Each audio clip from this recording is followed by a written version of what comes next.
for me, I think that Heimerdinger for DRX buying Zeka space to find the champions that he wants in previous series. We'll see if they can get that or a similar situation today as well. Now, as we keep our World Celebration going, a reminder that Mr. Beast will be stopping by the desk a bit later. But right now, we're going to be catching up with Shox in the Thrive City fan zone.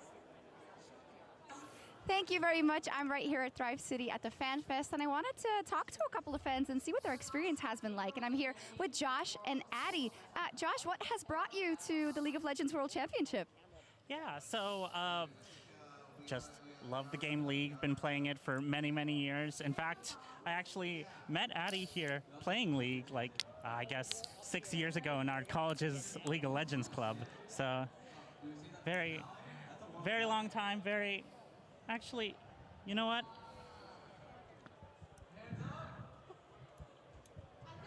No. Cringe. Not today.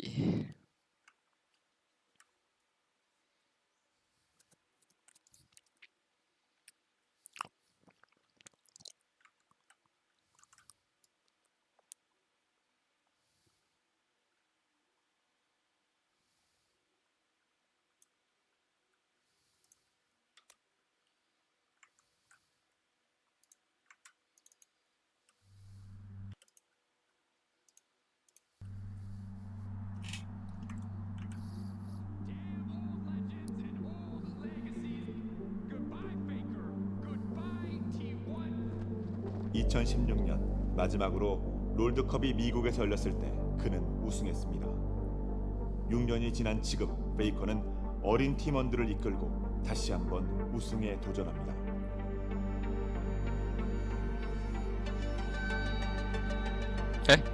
Dulu 12. Oh, 18. 사실 결승전에 오기까지 굉장히 오래 걸렸고 또 우승하고 싶은 마음이 그동안 컸던 것 같아요. 첫 결승전을 앞두고 있는데 뭔가 이 결승에 오르는 상상을 너무나도 많이 했어서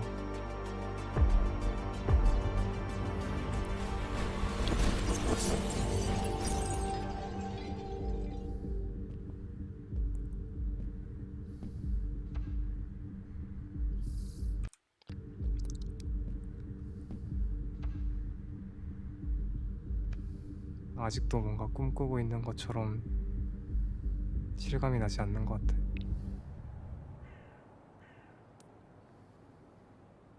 마포고등학교. 그 학교에 조용하고 수줍음 많은 두 소년들이 입학합니다. 그리고 리그 오브 레전드란 게임은 그들의 평범한 삶을 송두리째 바꾸게 됩니다. 학교에서 랭크 1등 우리 학교에 있다 이런 얘기를 들었어서 그때 처음 알게 됐던 것 같아요. 그 선수보다 내가 더 잘해줘서 제일 잘하는 학생이 되고 싶다 그런 생각을 많이 했던 것 같아요. 2013년도 때 데프티 선수랑 같은 게 데뷔했었는데 운명이라도 되는 듯 같은 곳에서 시작해서 다른 길을 걸어와 다시 만나게 되었습니다.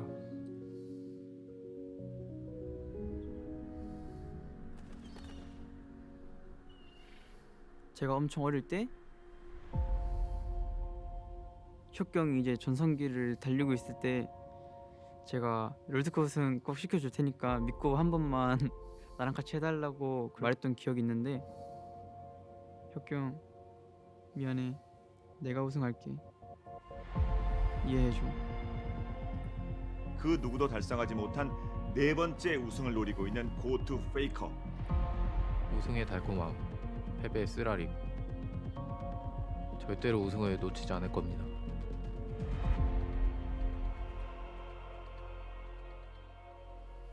I'm ready for the fourth.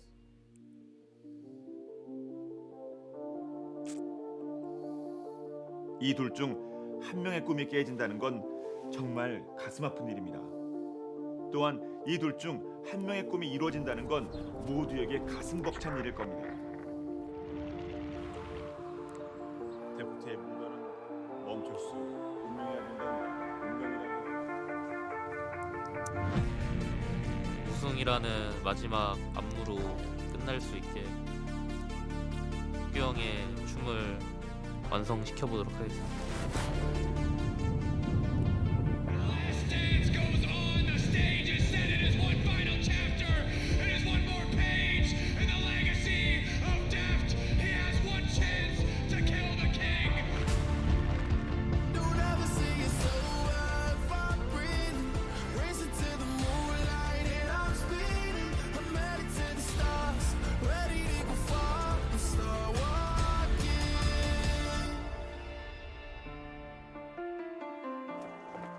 DRX가 영화 같은 여정을 밟아왔는데 The movie's over. 마지막 댄스가 시작됩니다. 됩니다.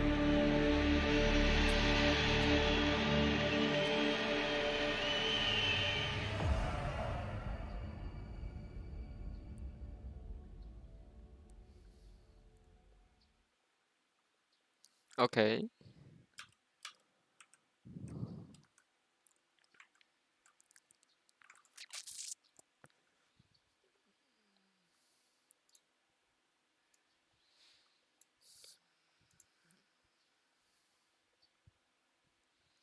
Bagus narasinya.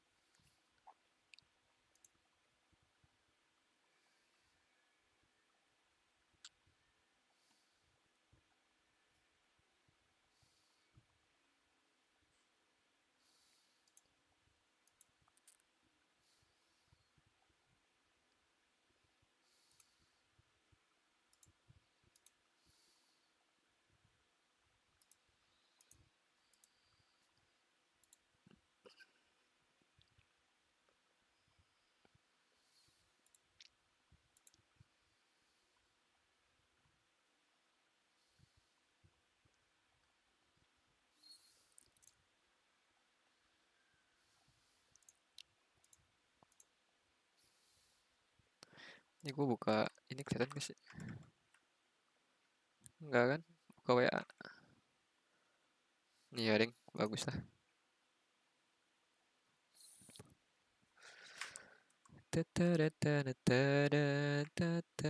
Lagu G anjing.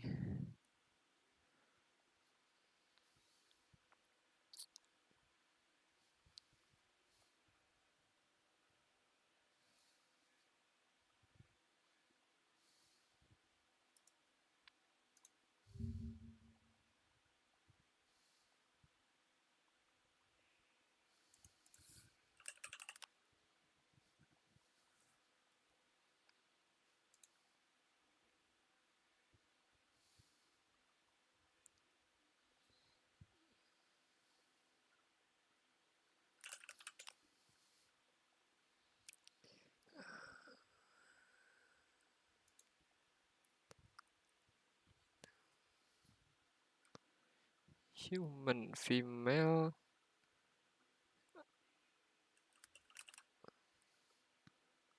Mana?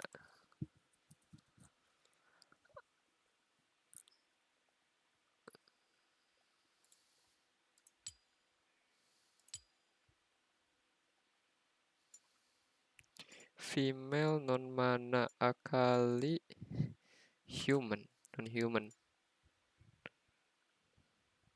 Fastayan Yordle non mana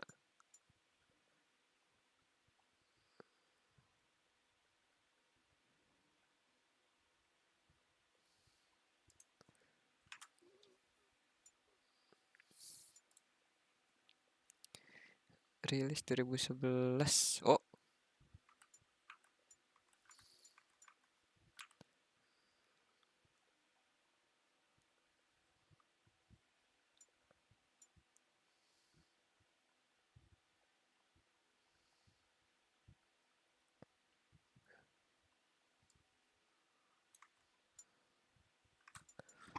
bukan human. Meet robot Oriana mana? Mele. Dulu cewek Mele siapa aja? Akali.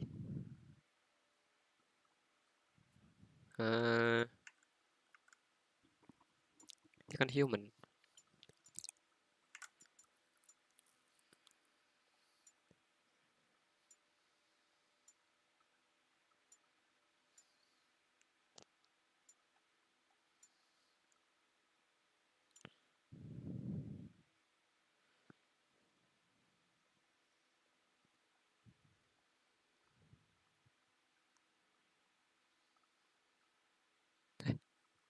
Ini championnya sedikit. Pantesan. Bukan akun gua. Mid.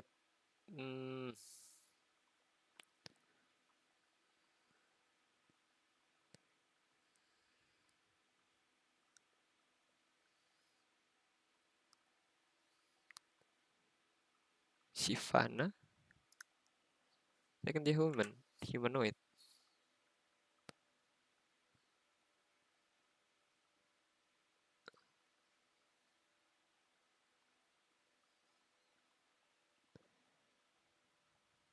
Shyvana.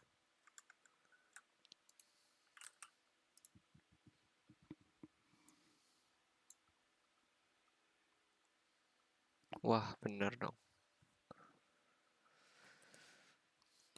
Gak dihitung human Shyvana. What's wrong with liking pink?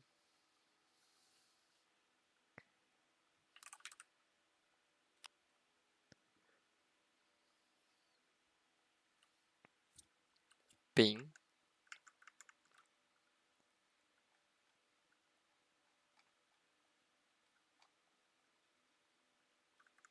Cowok.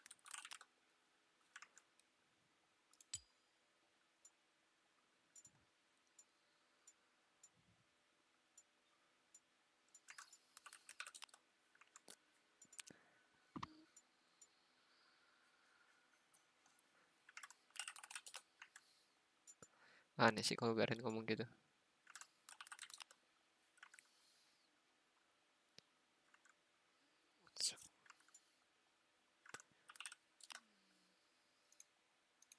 What's wrong with liking pink?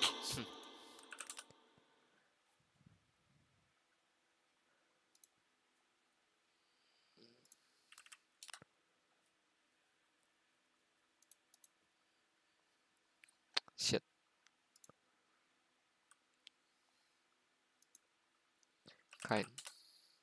Kain.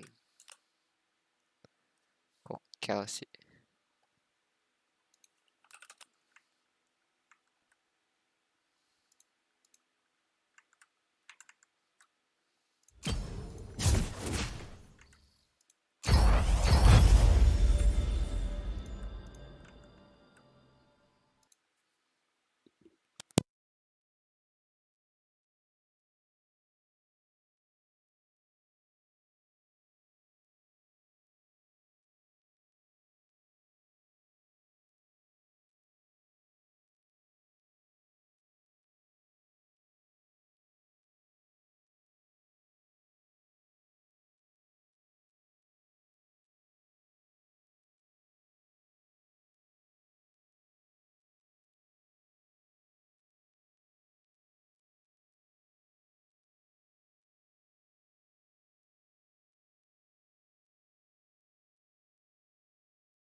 From a couple of players, one a little bit newer into their career and starting off hot, and another who has struggled but is finally getting his opportunity to show his stuff. We have to jump to the two most storied players in this matchup, Faker and Deft, Emily. Yeah, so I thought it'd be cool to take a look back at their first Worlds appearances, right? So this is Faker in 2013. Rookie year, comes out. People already know the story, how he, gets the better of ambition, his first game ever, wins the Worlds title. By contrast, in 2014, Deft was on this kind of powerhouse Samsung organization that had both white and blue. And while blue was able to get the better of white for the year in domestically, it was actually white that came out on top and won this. But it wouldn't have happened with both of these teams not kind of pushing each other constantly throughout the season. So I thought it'd be cool to return to that Worlds series broke appearances. my heart. So thank you for making me I'm that so one sorry. as well. All I can remember We're is the both split here push Z. Please get it done. So Heartbreak. exciting. Be happy it happened. I am very happy that it happened. Exactly that. Now, as a reminder, Mr. Beast will be joining us here on the desk in just under an hour. But as we take a breather, check out number 2 on our list of favorite moments at Worlds 2022. Gonna drop here. Look for the stun, not gonna find it. Nocturne turns off the lights, and that's Baron Flame. Near the kill, it's an ult to safety for Kanavi. Cannot be in this fight. Oh, he's gonna die. He's gonna get shut down. The wrong one. Back into the jungle, takes down the ADD jungler. They're not done yet. Faker flashes in. Gets the root, gets a bunch of damage. They turn back, he burns a stopwatch, and that's gonna be him today. The barrel hits 2. 369 does what he can, but he's got no team. Gets a bunch of damage. They turn back. He burns a stopwatch, and that's going to be him today. The barrel, Zeus, it's a million gigantic barrels. Faker makes the shot call, gets him in and out of the pit, and T1 are going for the base.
it's time for the ace up my sleeve. My beloved squishy pig with original holographic cover art. Hey, Ash, what you selling? Save the references, Jake from State Farm. I'm saying goodbye. This little piggy went to the game store. You don't have to sell your favorite games. Stay budget. Jake? Neither the flames nor the depths The could surprise claim delivery race to me. fit any budget, like a good neighbor. State Farm is there. Call or click to get a quote today. And the Nexus is in his eyes, and he's gonna get. Oh, the inhibitor! The inhibitor is back out! What? He cannot get the stun. No way! Guardian Angel. Oh my God, Def! No! The game was in your hands, Def! It was right in front of you, and the inhibitor spawned. Sweep happens for DRX. Deft is able to remove the curse of quarterfinals. Deft, it's been 2,942 days since you made the last semifinal. What does it mean to finally be back?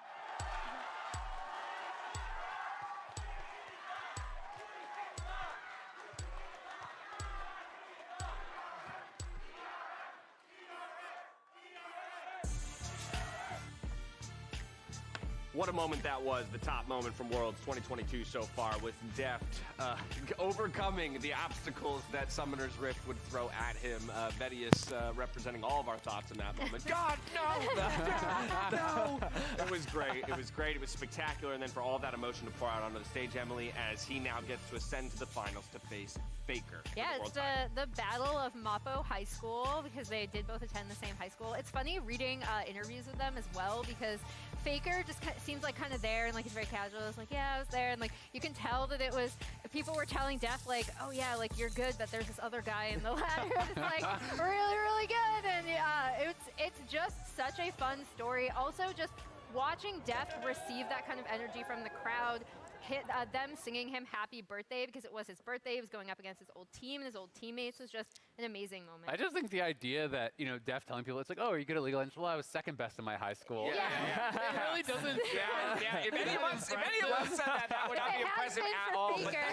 But that's what's so wild about it. The unlikelihood, right, of a single high school in Korea, you know, producing two of the best League of Legends players in the same year. I think, you know, ever, exactly, is what that all comes down to. Now, with careers that are, or rather have paralleled one another in so many ways, I thought it would be a fun little game here to help illustrate that. The rules are simple. Here's how it works. I'm going to ask you a question. You've got a paddle with two faces on it. One's Def, one's Faker. You just show me the face who you think this applies to. So question number one. Who made their LCK debut first?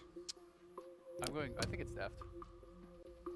I need you to you got to make a choice. I remember the game for Faker. He was on Nidalee. He got a solo kill against Ambition. You remember the Faker game? Yeah. Do you know when it happened and where Deft was? Do you think it's Faker? Well, yeah, you think it's Faker? You think it's saying Faker? That's a Faker. That's a Faker. You It don't wasn't think me. it's Faker? He's not. He is committed that it's not. I'm going with that. Wait, you don't trust the fans. I think I was playing. I'm going Def. Okay, go. Nanti deh. Tes. My flesh will never burn.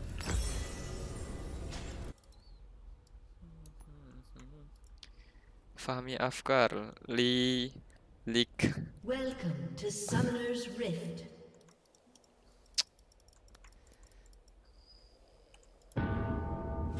Ya, masangnya di tengah jalan. Until minions spawn. Wait, Yasuo.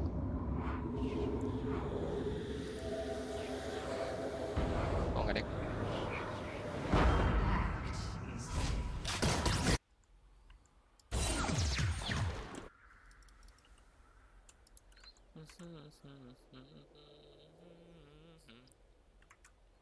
Death spit me out.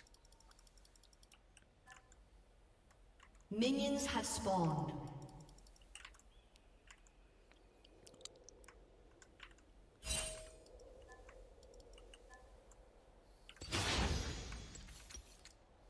A reckoning approaches.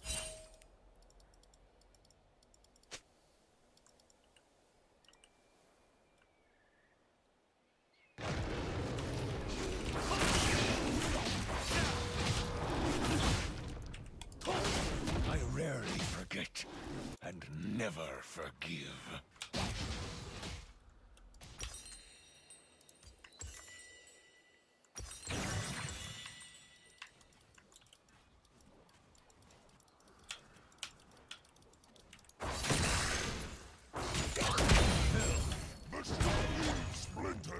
Hack their kidneys out. Bawa item support.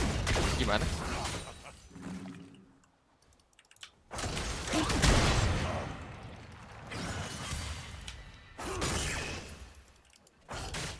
Kena ini penalti dong nanti. Betray.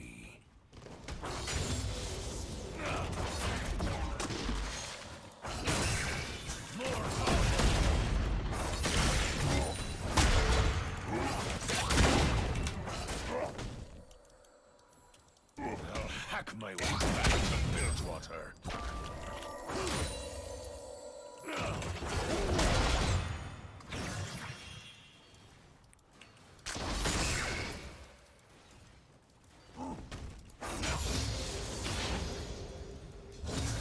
Crying won't do any good. Another!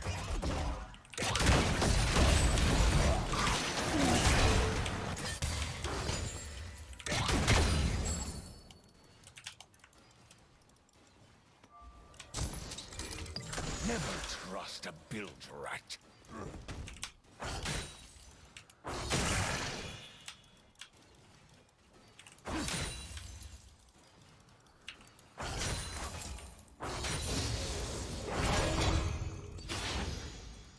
Do I look like a patient man?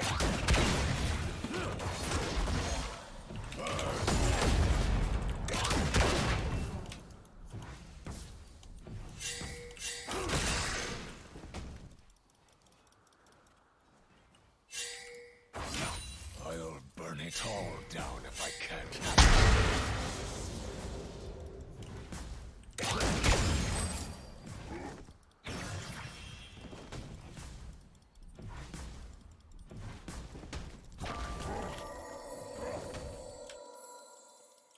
Words mean nothing. Flesh carries weight.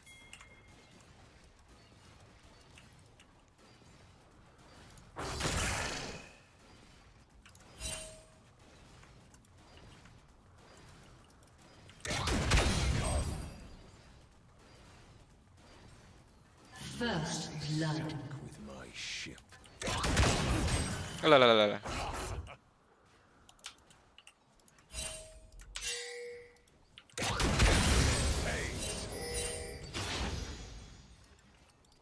Tungguin pada ngeping. Kalau apa ini? Hang them from the slaughter dogs.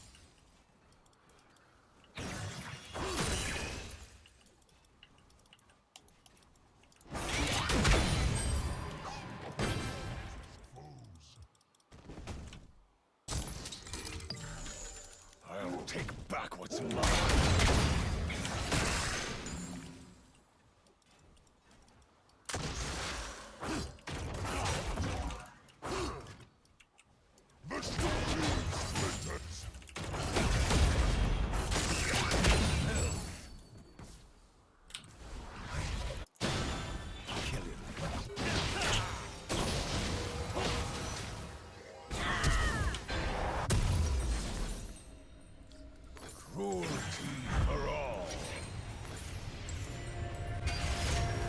An ally has been slain.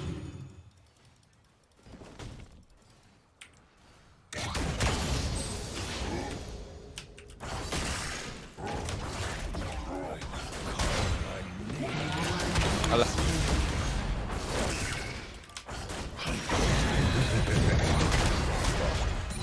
An ally has been slain.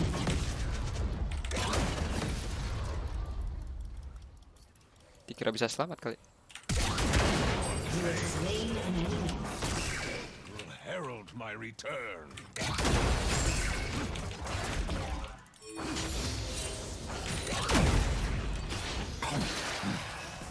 Needed that.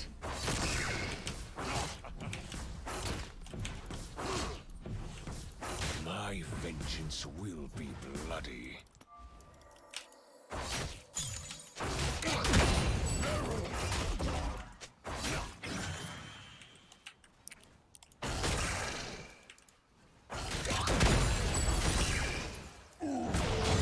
Hate is a child's word.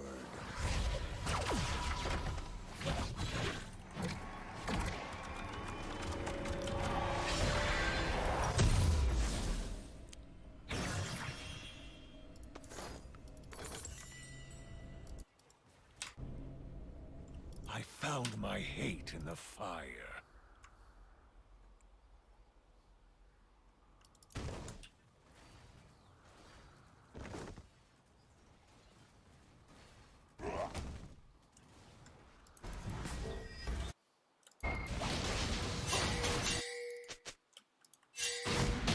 An ally has been slain. He has no memory, but I do.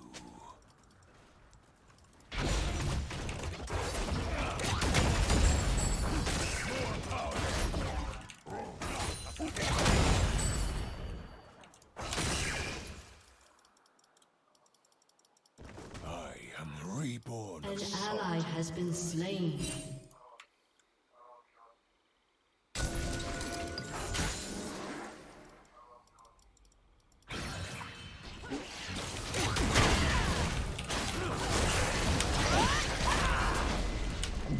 I lost my ship, but not my soul.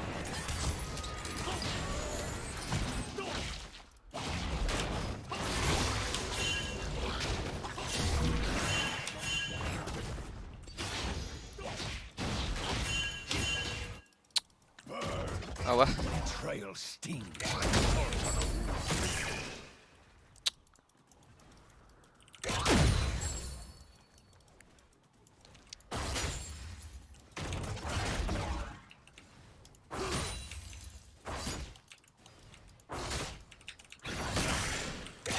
Slow death will be their reward.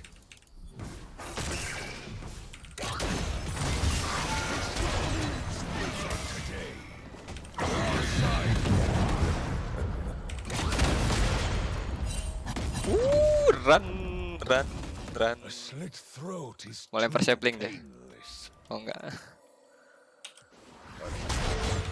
Oke.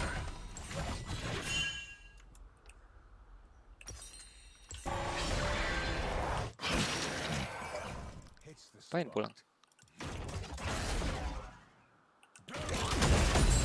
Have no concept of misery. Astaga, nih orang.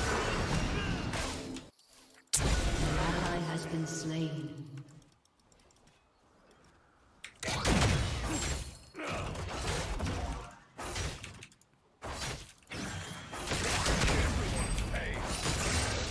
Back deserves An ally has been slain.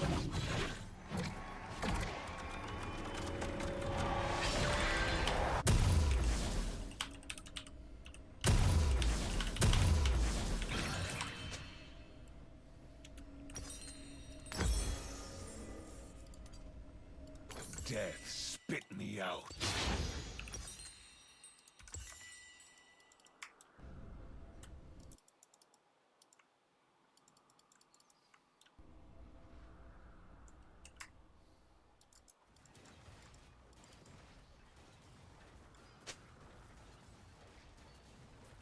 A reckoning approaches.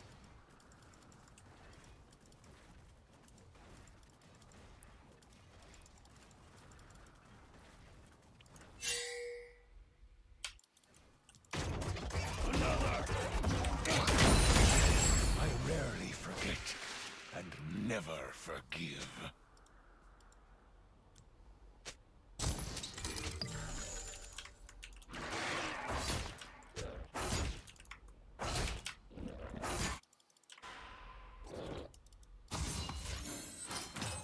The seas and men betray.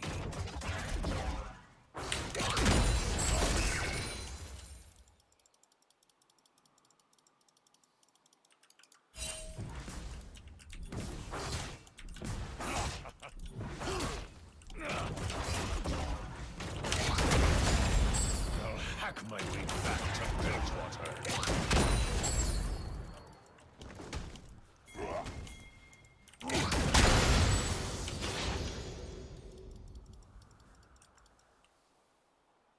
An enemy has been slain.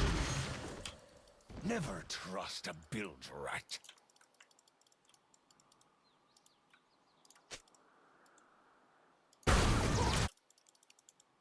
An ally has been slain. What? I do whatever you want. An enemy has been slain. Enemy killing spree.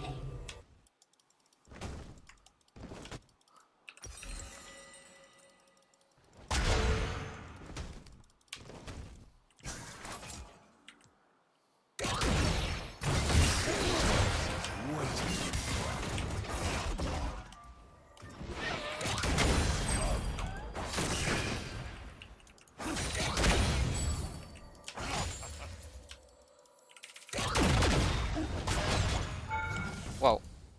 Do I look like a patient man?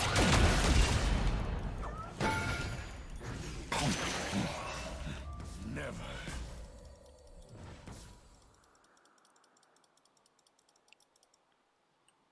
Burn. Calm down. I can't have it.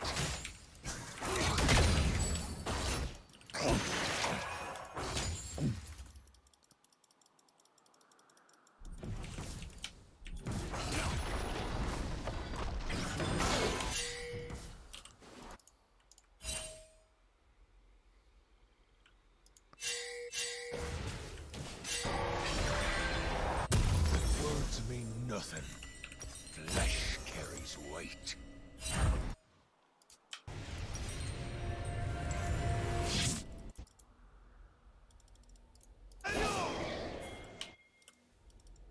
Keep a weather eye out. Mercy sank with my ship.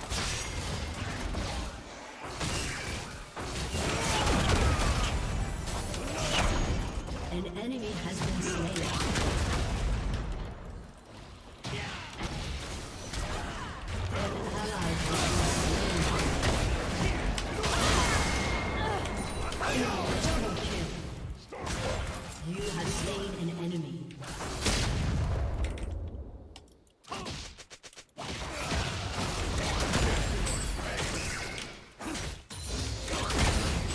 Bones are splintered.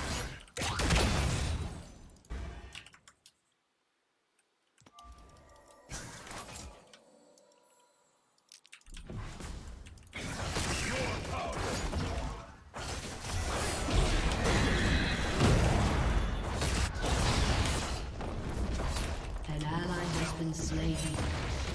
Your team has destroyed. Your team has destroyed a turret. An ally What the has fuck? been slain.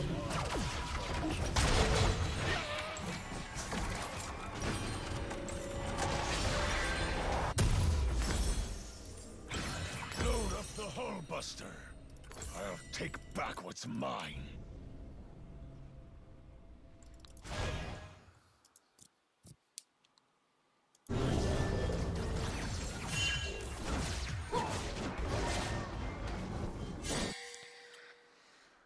Astaga. Oh, what? Ah, super Miss Fortune bisa apa anjir? Your turret has been destroyed. Dapat satu ya, Double lumayan. kill. An ally has been slain.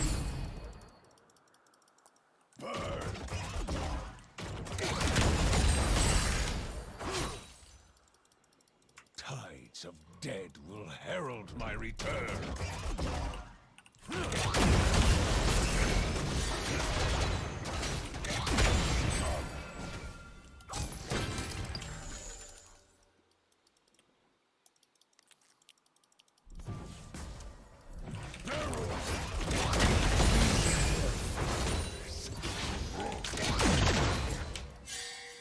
Kok ada Varus? Ngapain anjir?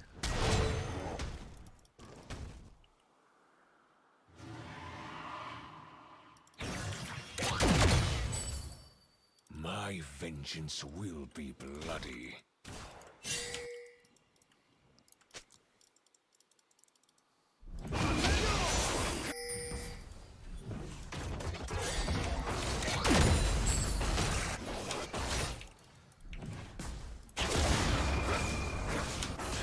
It is a giant.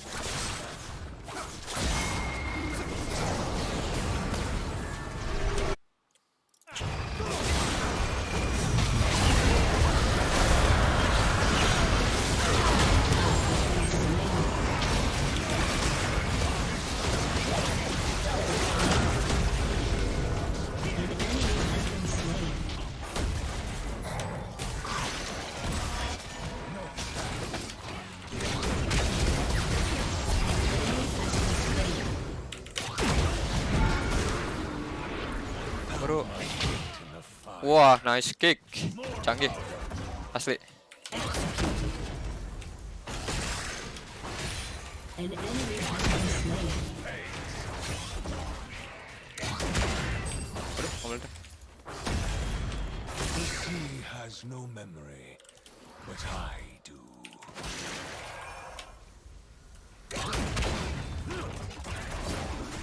Your team has destroyed a turret.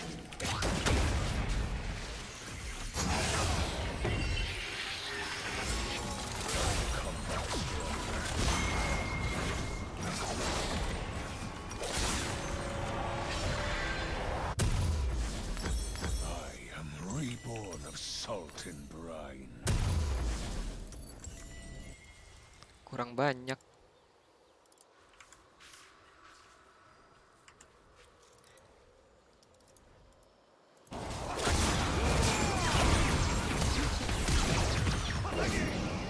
Oh, kena. Sorry ya, Geton. I lost my ship, but not my soul.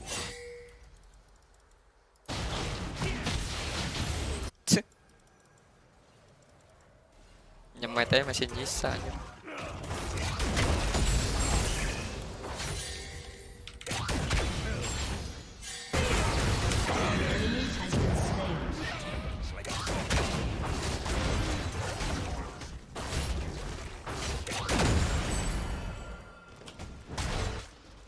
An enemy has been slain.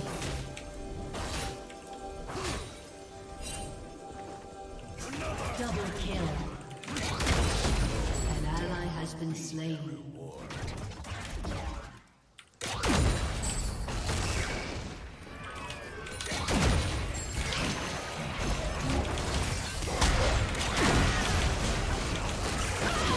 Down. 1000.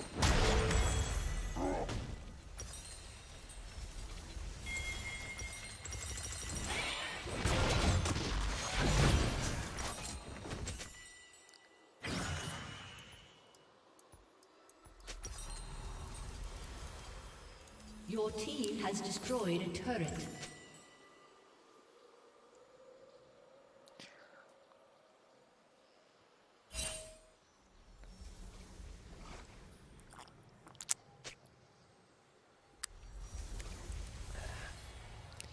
Segar. An ally has been slain.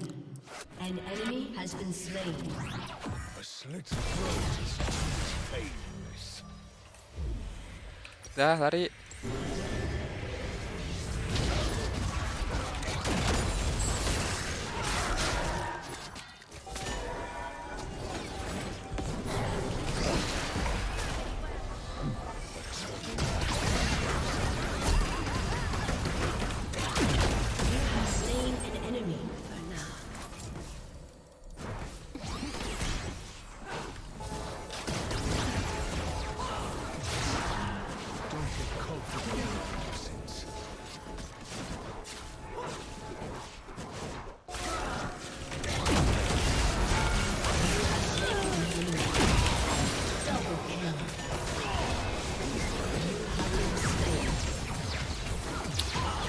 Ada flash, cok.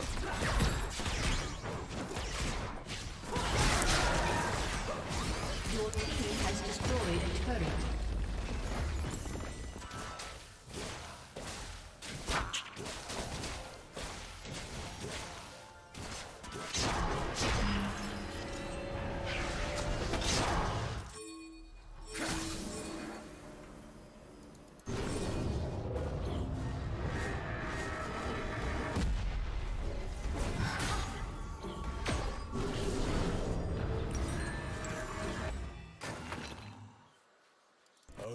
reckoning approaches. Kayak gope aja.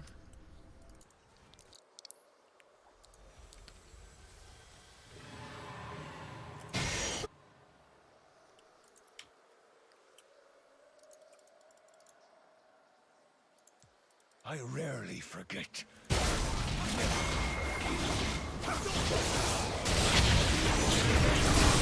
Mati lu. You Nah. have slain an enemy. The seas and men betray. Another! Enemy has been slain. An enemy has been slain.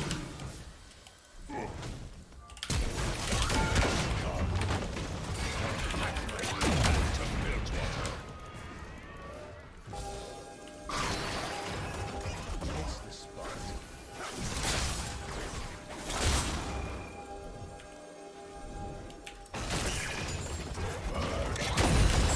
Your team has destroyed a turret.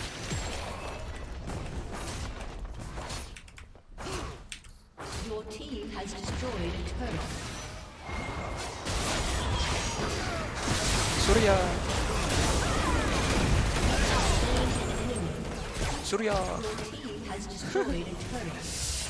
Double kill.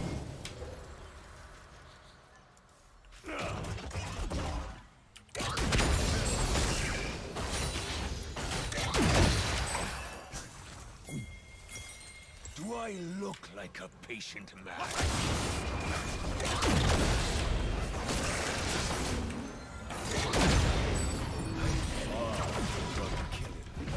Your team has destroyed an inhibitor. This blade's got bite. What?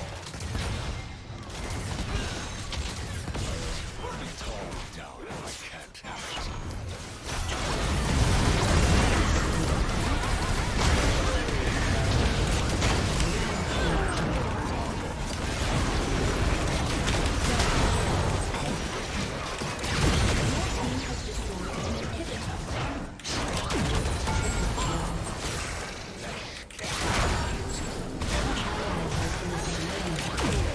Shut down.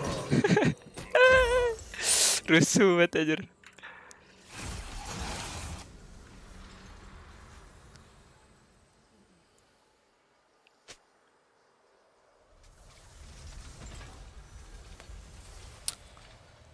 Shut down.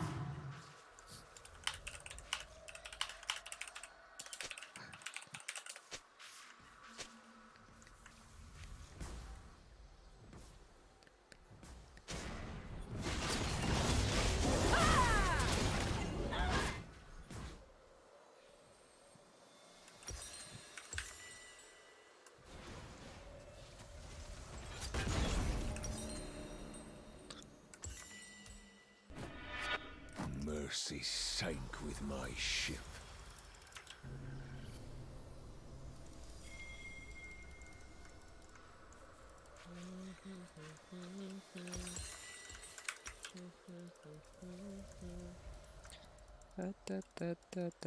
Hang them from the slaughter docks.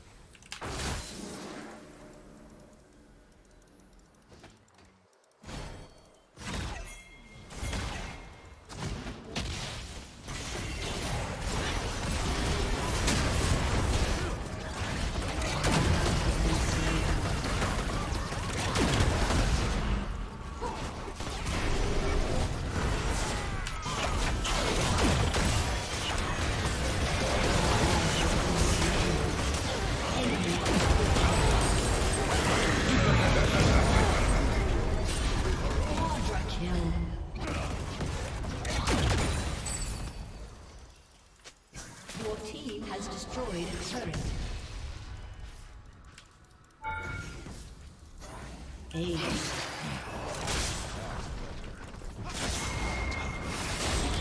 Your team has destroyed a turret.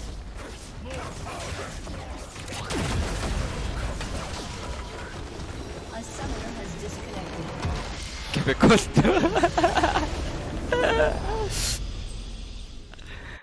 Hilang semuanya.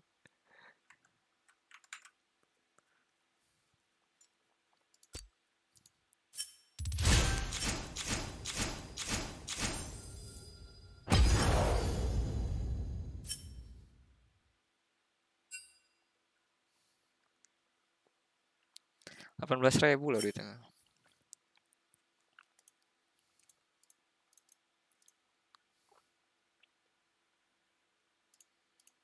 Kocak ini.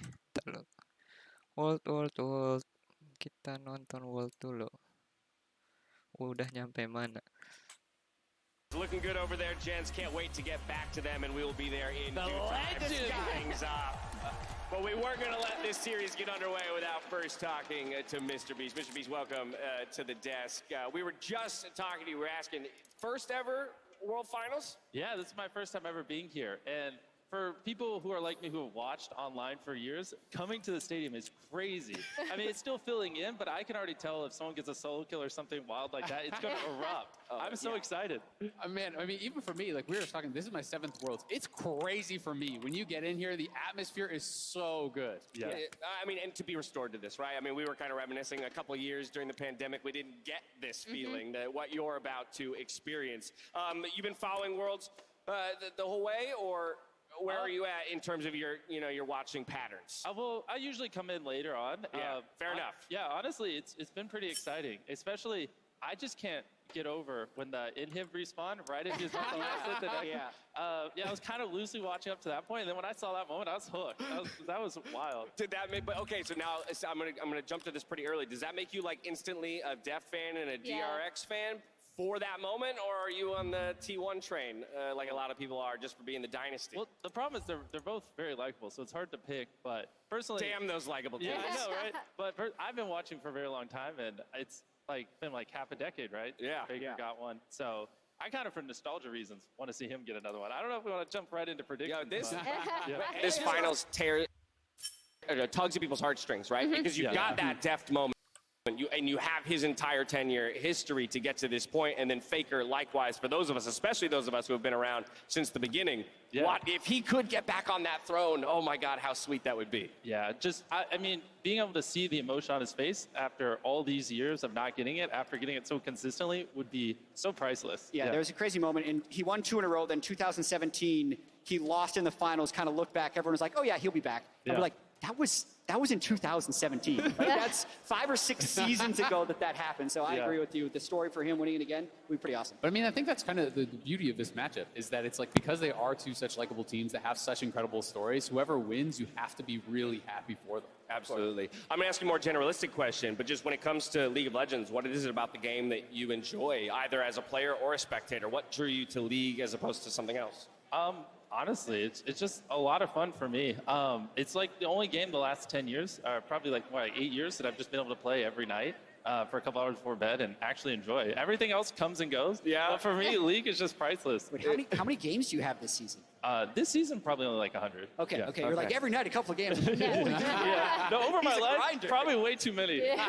No, I know. I'd be scared to look at my career-long stats. Oh my God. They track that. I know. That's why I'm scared to look at them, and I probably won't.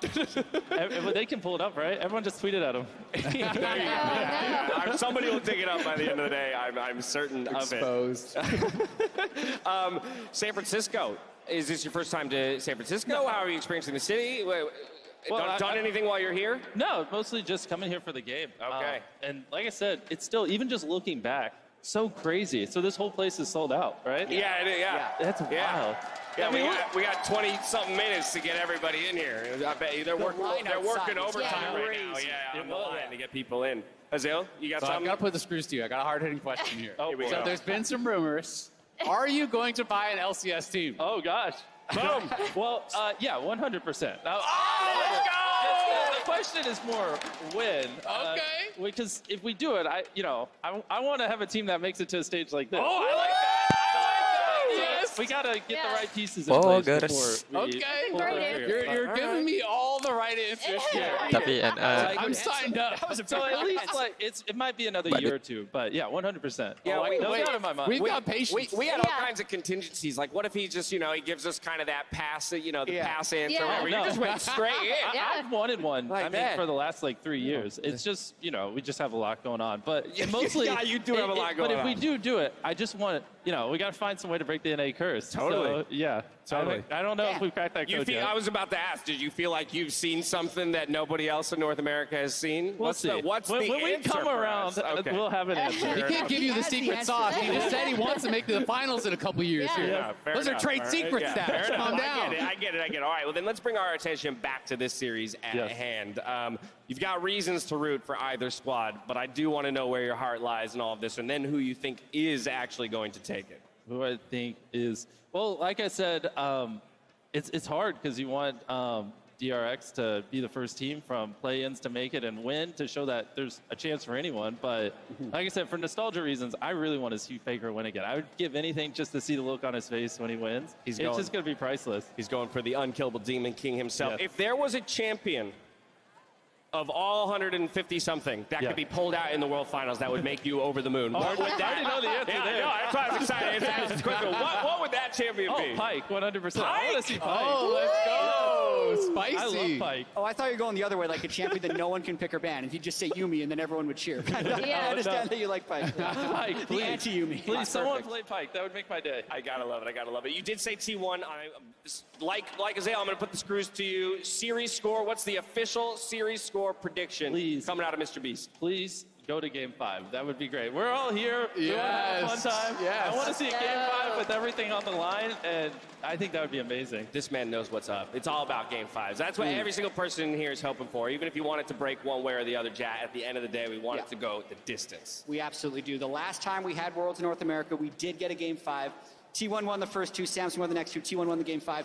I could go for the same story. That would be good. That would be good. And it would let you experience your first Silver Scrapes live. Oh! yeah. There's so much to hope for. Mr. Beast, thank you so much for joining us. I hope you enjoy the show. Go find your seat, settle in, grab a drink, and we'll get the rest of this all teed up. Now, while Worlds is the pinnacle of any player's career, for two veterans here on our stage, our featured matchup presented by Mercedes-Benz, it's going to settle a score that began in high school and took them all the way to the top of the world.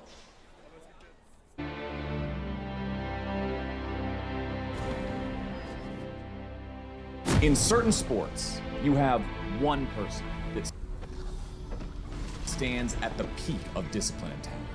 Someone that embodies everything it means to be a professional athlete and master in their chosen sport. Notoriety-wise, the name Faker will never, ever be overshadowed by anyone, because his name echoes across not only League of Legends, but esports itself. We saw him rise with one of the greatest teams of all time, and that team would become the first and only team to win 3 world championships.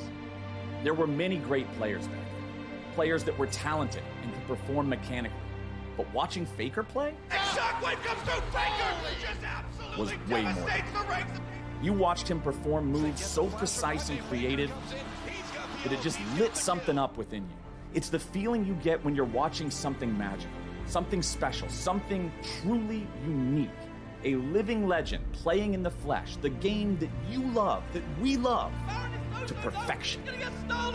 It is a pure distilled passion put on a screen in front of you, and you don't want to look away even for a second. Oh, look at the cleanse, look at the moves! Faker, what was that? Flash ult.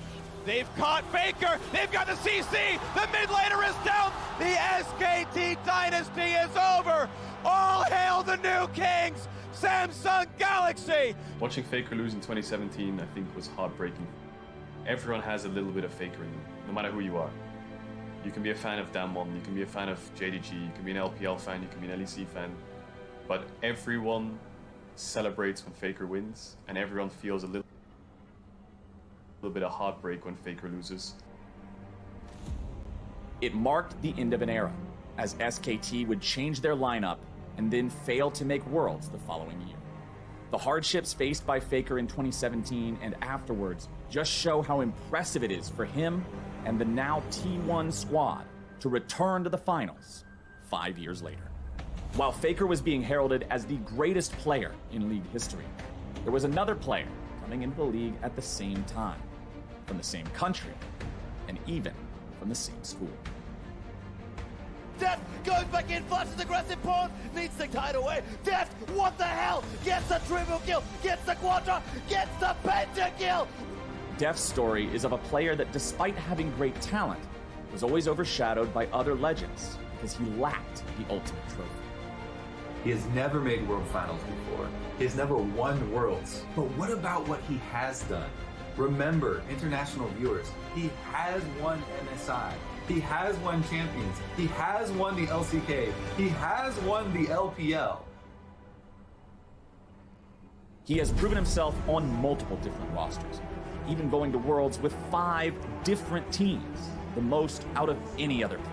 I think it speaks volumes to Deft's ability to adapt and play at the highest level, that he has been able to qualify for Worlds with so many different rosters. Even so, no one seriously considered that they would reach finals until they beat EDG. Viper attack, stays alive, double stun, Deft will not fall, Zeka will not allow it, going with the quadra kill. For Deft, the emotion overcame him as he had finally caught up to his past self. This is his time to step out of the shadows, to finally earn that world title he has been fighting for so damn long. And he knows that everything he has worked for over 9 years has led to this point. If you compare these two legends the League Esports see, you see 2 incredible talents and 2 incredibly different journeys. Faker, able to stay in one organization and define that organization.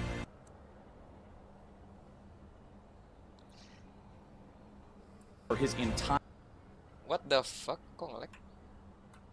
Career, taking on the challenge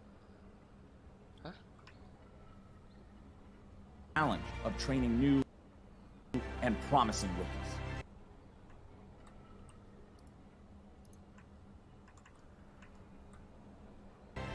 And then you have Deft, proving himself on multiple rosters, able to take each one to Worlds, showing no matter who he plays with, he will perform. This story seems to have been set in the stars as the 2 schoolmates finally face off in a World Championship final. Faker, a god of league, back after the heartbreak 5 long years ago, the king returns to claim his throne. Standing across the rift in his first Worlds Finals is Deft. This is undoubtedly the most important day in his career, and he has clearly put his heart and his soul into finals. Overlooked no longer, he knows that beating Faker and T1 is going to be the fight of his life, but it is one that he is well prepared for. Watching both of these monumental talents on the Rift face off for the ultimate title is a once-in-a-lifetime story and spectacle. Both have faced heartbreak, written off as though their careers were finished, and yet both of them stand here today. But one, and only one, will be victorious.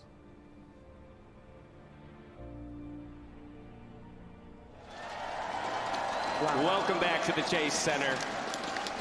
Faker and Deft, so deserving of being the Mercedes-Benz featured matchup. And while they are the 2 most storied players stepping onto the stage today, they unfortunately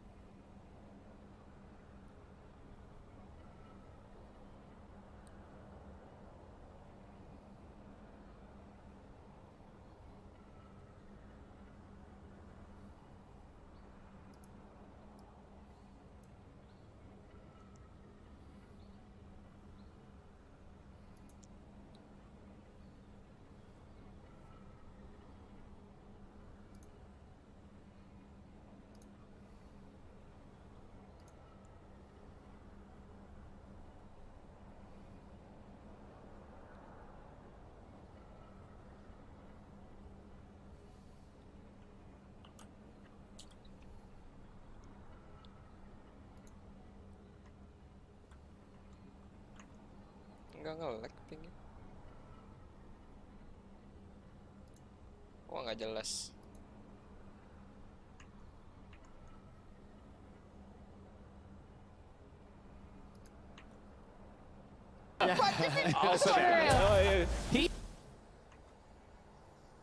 He just garnered a couple votes for Zeka, I think. But Penasaran sama itu tadi.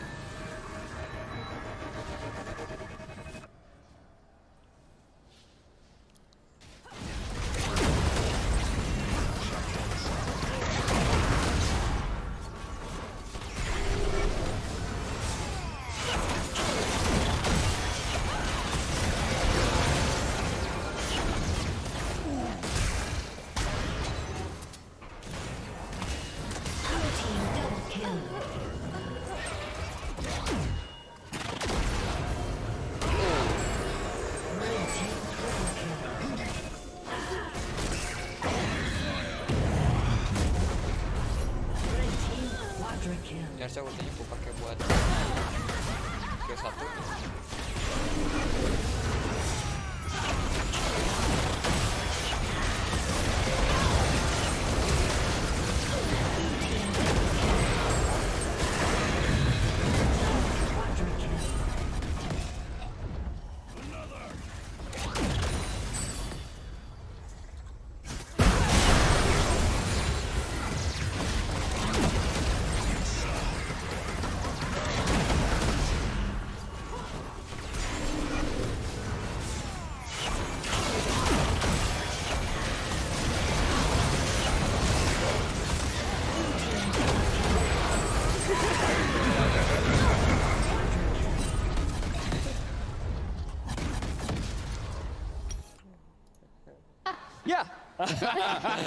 He had 11 solo kills.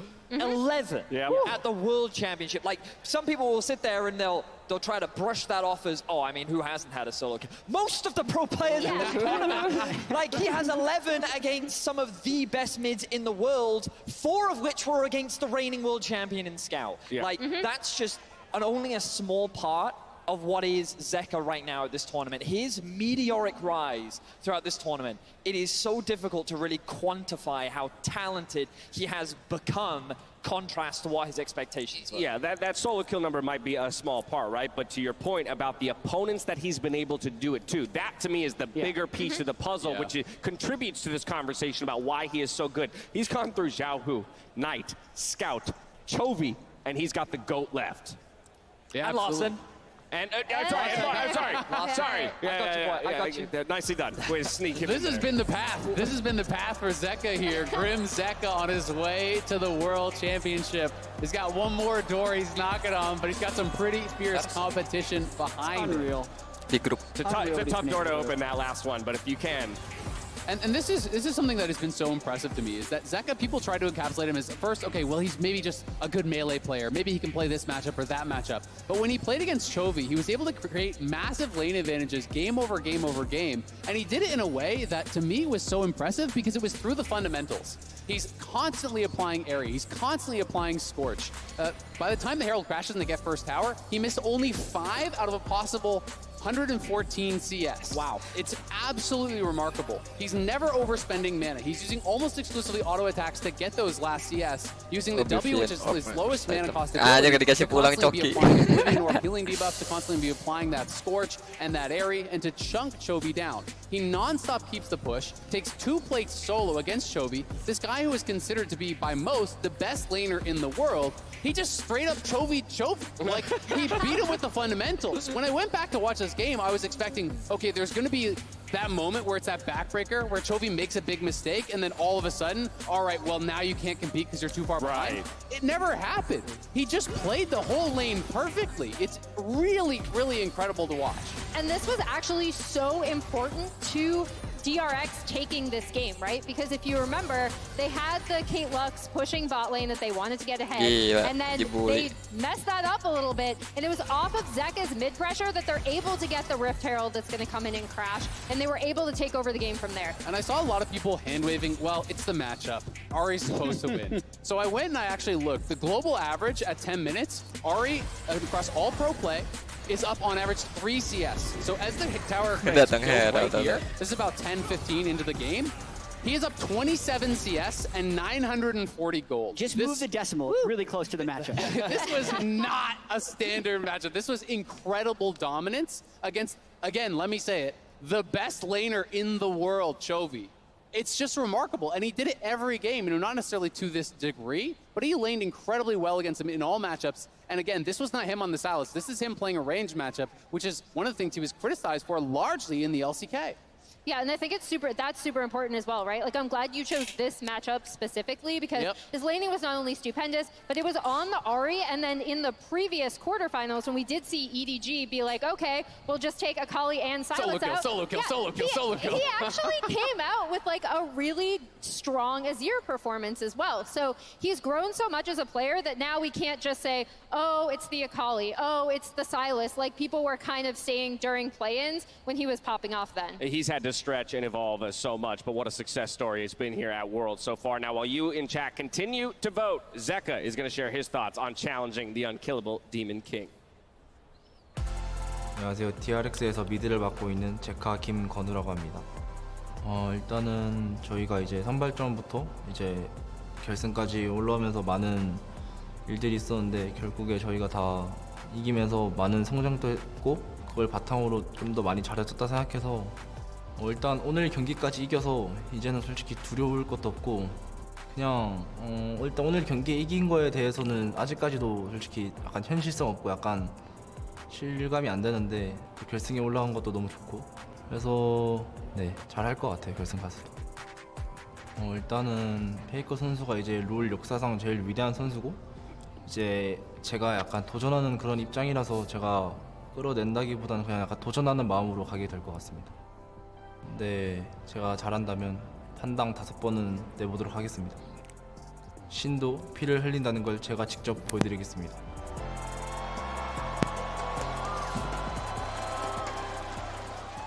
The confidence in this guy. 5 solo kills a game, that's surely a meme. But I was going to say, would you not have that confidence He said at this if point he's good enough. If he's good enough, yeah. But I will say, one thing that has impressed me about DRX is how they're not letting the pressure of what they've done get to them. It's not like, oh yeah, we're the 4 seed, we'll never beat Gen G, the 1 seed from the LCK. Oh, we'll never beat Faker. They're saying, actually, no, we're just having fun, not really acknowledging what's happening and how well and fondly they will look back on this in 5 years if they pull it off. And they're just in the moment, which is, I think, super key.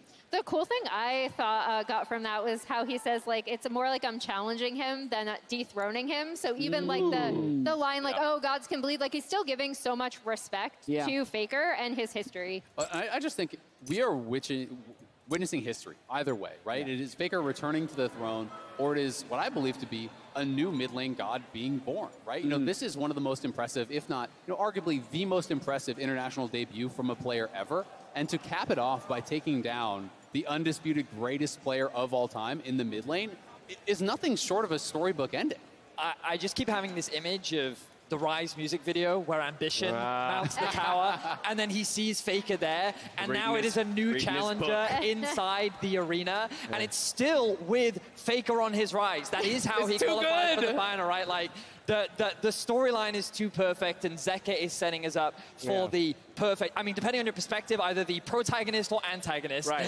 Ambition had to climb a mountain. Zeka just had to enter the arena. But either way, they are set up to do battle here in some sort of a coliseum. Those planes took him a long way. That's true. And who's to say he wasn't flying them? You're right. Yeah, I have no evidence one way or the either. Let's take a look at what chat had to say when it came to these two mid laners, Faker and Zeka.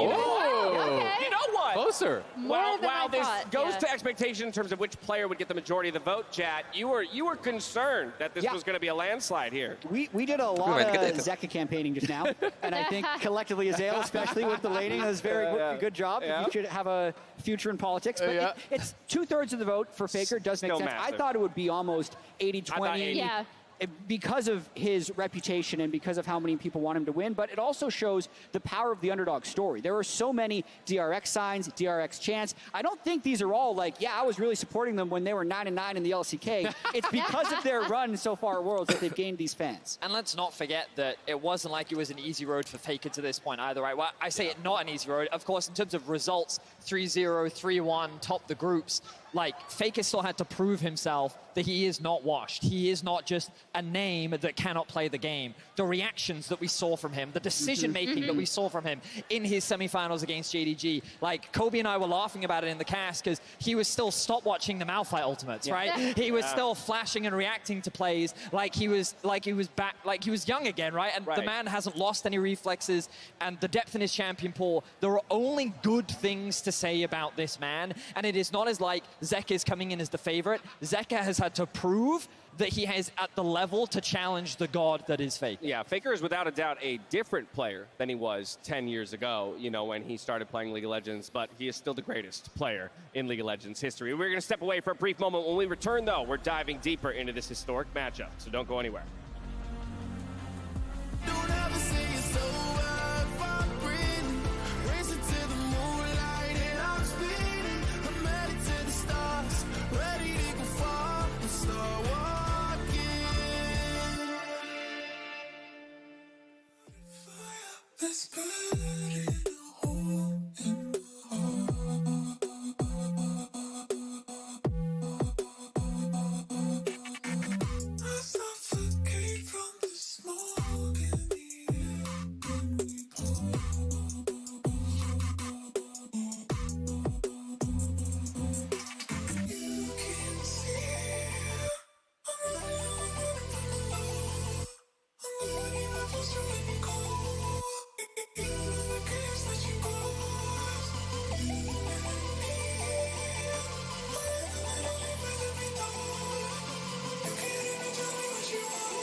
Let's go.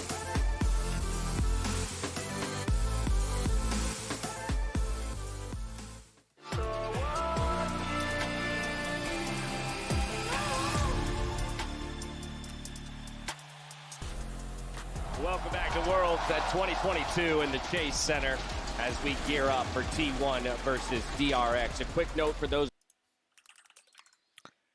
bro, at home, we have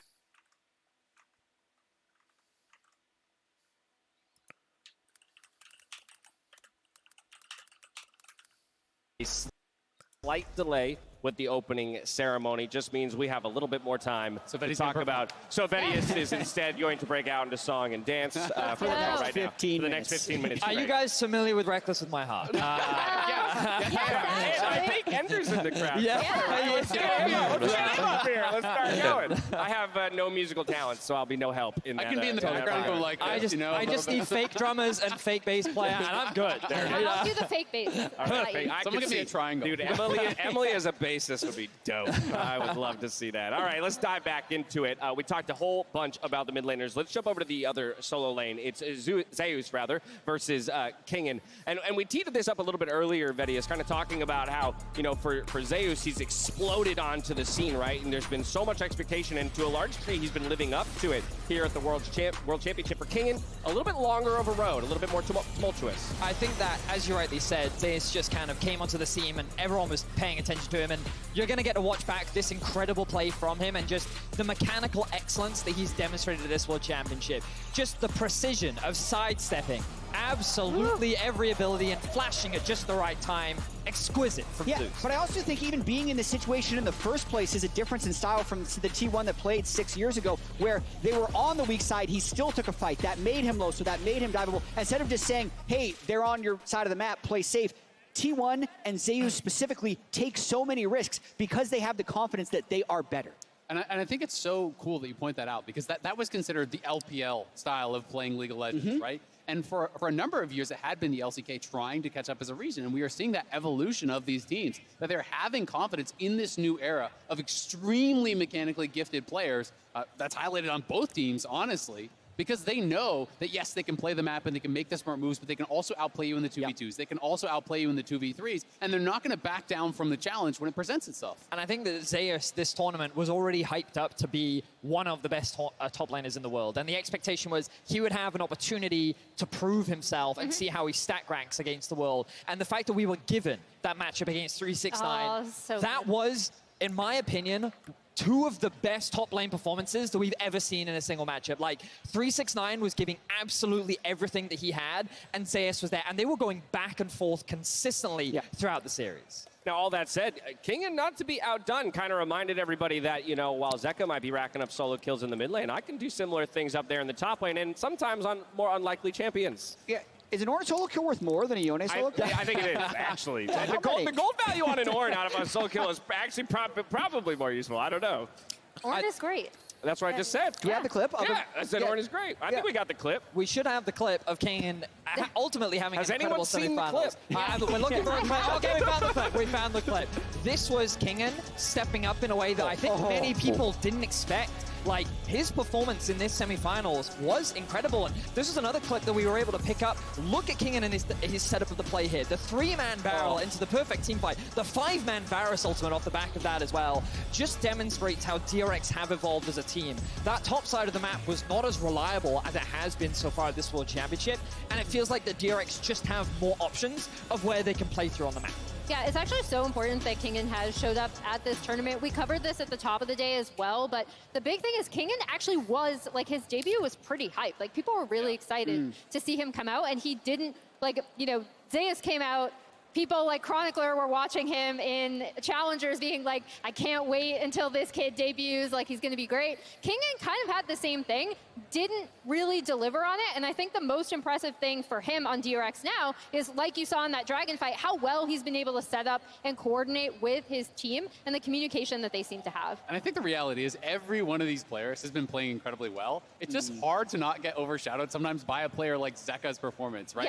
Yeah. Kingen has been amazing. He's just silently smurfing in the background, right? Like, he's being able to consistently make great opportunities for his team. He's been able to really be a rock for them in the top lane. He's been able to step up when it really matters. And I think it's so important to have these players all having their moments, all being able to step up, because you would have fallen apart against so many of these tough teams that you've already had to play otherwise. And when we look at his road to get to this point, Flandre in the quarterfinals, Doran in the semifinals. When you look at the other side with Breathe and 369, you would quite easily argue that Zeus has had the harder of the roads in terms of getting to this point. That's not to say that Kingen hasn't demonstrated what he's capable of, but this will be his ultimate test as a player. Yeah. Because when we look across the board, this is one of the lanes where it feels like overwhelmingly T1 have the advantage, and Kingen is going to have to continue to show up if he doesn't want to be a detriment to his team. 1000% agree, but that's where I'm actually going to harken back to, I think, words that Cadril uttered during that previous series. Best series that Kingen has ever played, calling it out right then and there. And so that's exactly the kind of trajectory you want to be on if you're going to be able to challenge Zeus in the finals. Oh, and I think that's kind of the beauty of being the underdog literally every single step of the way, right? Yeah. Is that it's like, is it really any more intimidating to be going up against T1 when no one thought you would beat Gen G and no one thought you would even make it to Worlds? No one thought you would do anything. Yeah. I mean, so Azale, you mentioned how, I mean, obviously you get to the World Championship, you got 10 players on the stage, some of them may be overshadowing others. Let's talk about the players who live in the shadows. That would be the junglers. The jungle. Pyosik, yes, exactly. He knew where I was going. Owner and Pyosik. These two guys who have to operate as facilitators around all three of their lanes at different times. What's interesting is when you look at their stats, they are actually very similar. Kill participation at 14, their K+A in the early game, their overall CSD is where you see slight differences, and the jungle proximity is where you really start to see the stark contrast. But the main reason for this is because these two junglers offer very similar roles for their teams. Often they'll look to try and get early ganks, they prioritize on trying to get their laners ahead, but that's not to say that they can't be carried themselves. When we look at the champions that they actually bring onto the Rift, one of the biggest differences that we see between the two of them is some of the global impact that we get from Owner and some of his individual playmaking on the Lee Sin, with the Kindred answer into the Graves for the side of Pyosik. And when he gets his hands on this champion, this is where we get to see him really be one of those big superstar carries for the team. Yeah, Jat pointed this out earlier in his draft comparison on red side and blue side, but the fact that Pyosik, because Pyosik is the Kindred mark, right? Like he was a Kindred one trick off the ladder. It's actually really huge that he has this matchup. It's opened up a lot of more draft flexibility to DRX, in addition to these creative pushing bot lanes that they like to play. And while I don't think like either jungler is probably going to be the standout like carry performer for each team, I am looking forward to seeing how they facilitate their lanes and who has better jungle to lane communication, coordination, because I do think that both of these junglers have improved significantly in that department specifically. To me, that just speaks to the wealth of carries What that is- we have out there on the stage. And that for each of the junglers, really it is just about facilitating those lanes. The one lane we haven't spoken about just yet there, Jat, is of course the bot lane. We got Gumayusi on one side. We have Deft on the other. Yeah, and even the story between these two, Gumayusi is still so much younger than Deft. There's almost no other AD carry as experienced in the world as Deft. And they've both had some huge moments at this World Championship, but Gumayusi in particular has had a couple game-saving team fights. He had that one against RNG, and this one in particular where if he doesn't pull this off, maybe they don't even make it to this series. And I can't stress enough how much of a struggle kind of he and Keria had compared to expectations. Keria was pretty open about dealing with symptoms from long COVID, but then for him to come out and have such a massive teamfight performance like this in such a huge series, another part of the reason why T1 is here is because their bot lane, people are like, okay, it's spring T1 again. They're hyper aggressive. Yeah. They're murdering people all over the map, and Guma is such a huge part of it. Well, I think it does not do him justice to kind of skip over the struggles that he did have. Yeah, right? absolutely. Because if you just watched MSI finals, you're coming in, you're like, yep, Guma's the best MSI. Okay, he's still the best now. Great. Right. But he didn't really, I think, fit well in the current meta that was in Summer Split. He had his struggles. There was a lot of criticism levied towards him, and coming into Worlds, he was actually one of the big question marks for T1. But he has silenced all the doubters. He is again playing at that peak level, and that is one of the big reasons that T1 is here today. On the other side of the matchup, Jat, is of course Deft, a near 10-year journey to this World This Final. play.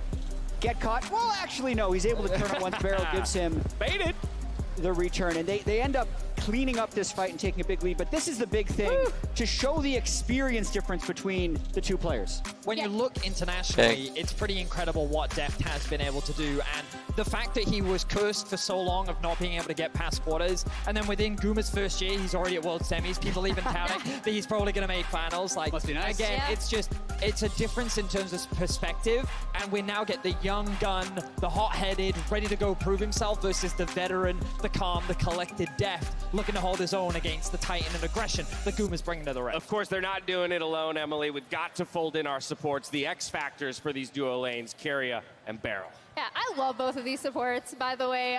We're going to bring up a little champion look at some of the things they both play. Like I already pointed out, Beryl actually has the most unique champion picks of any support this year at Worlds and last year at Worlds.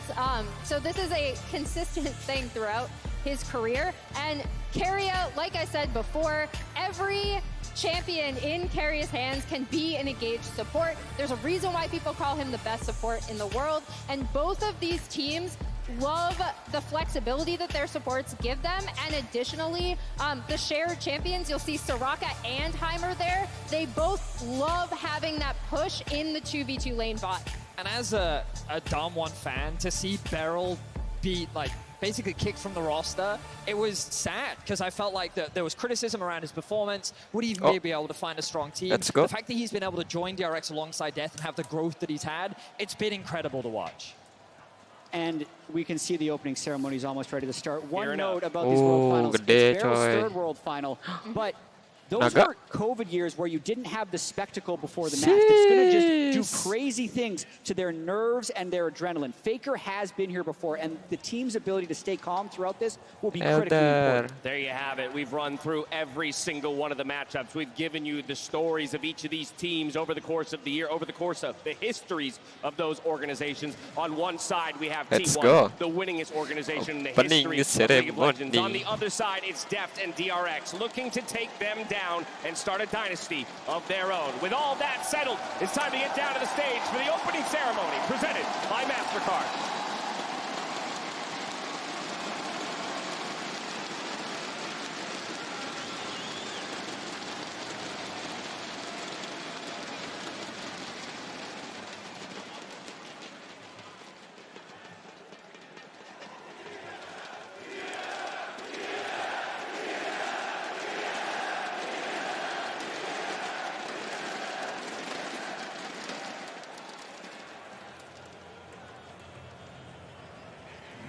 Mana belum dimulai?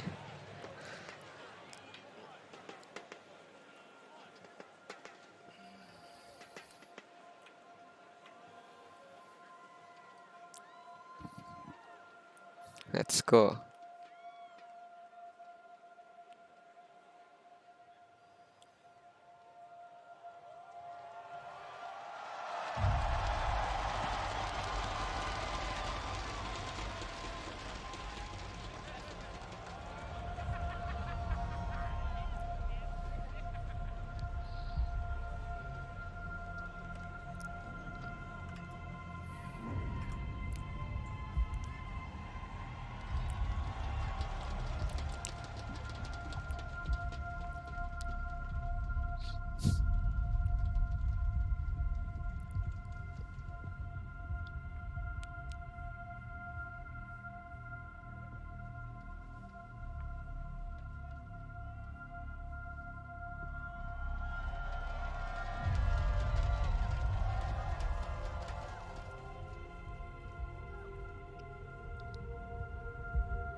Wah anjir semenit. Kira dari 30. Oke. Lagunya Orn. Orn skin please.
Let's go.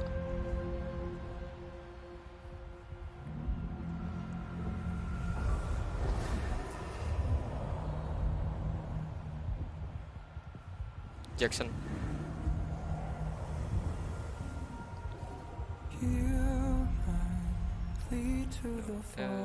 Ada orang please. Please ini mah. Time before I go. Hold the last burning ember left. Never surrender. Rise into the call for the glory and the fall.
Kai'Sa.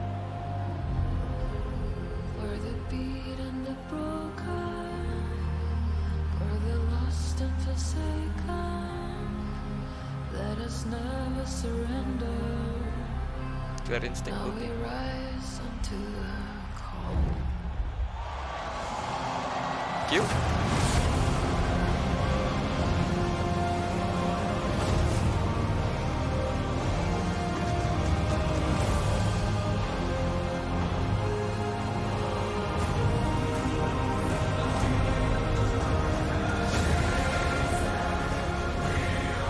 Please Orn ini mah.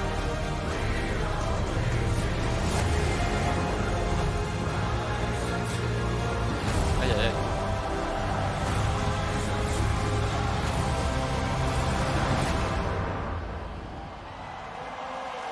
For the glory and the fall.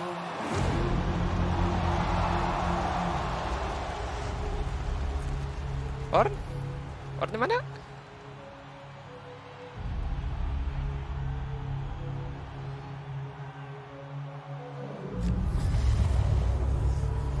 Masih Kai'Sa. Void.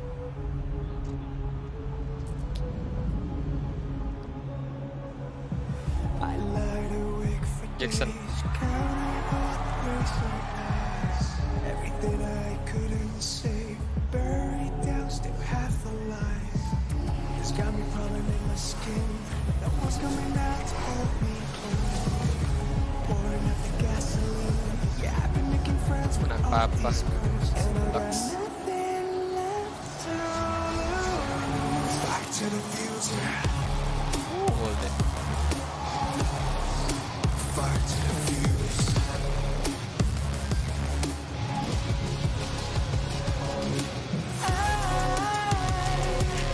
Sick and expressing, but I'm back when I'm at, yeah, I'm a boss. Sick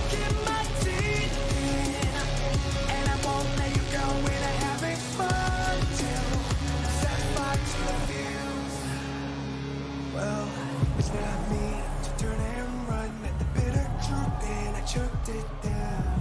Left a bad taste on my tongue, but my appetite's growing now. I can see you crawling in your skin, but no one's coming out to hold you close. I'm pouring out the gasoline, so say hello to all my ghosts.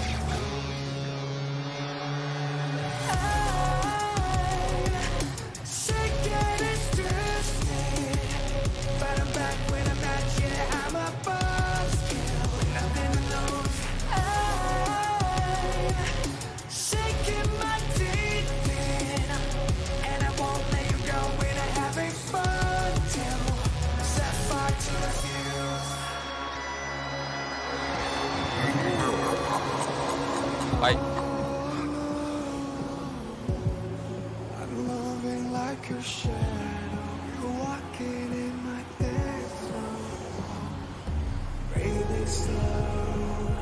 Ooh, love the heart, love the high. Watching life fade from your eyes. Ooh. And this is not a warning. This is not a warning. I'm zeroed in on you and I'm coming for the face. And I'm about to ignite.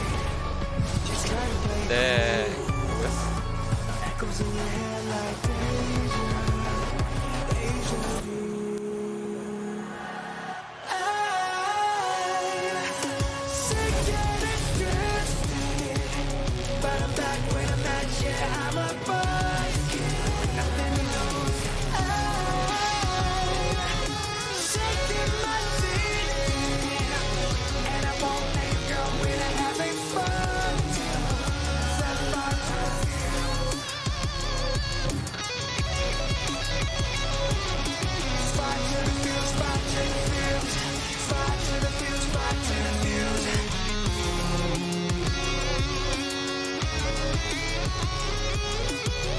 And I won't let you go when I'm having fun till set fire to the fuse. 네. Not bad.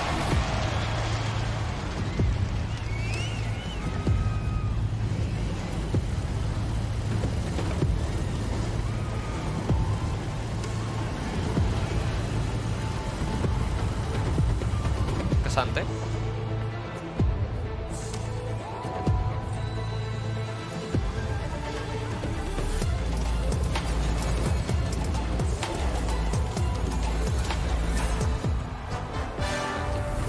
Nyampe santai G juga gak lucu aja.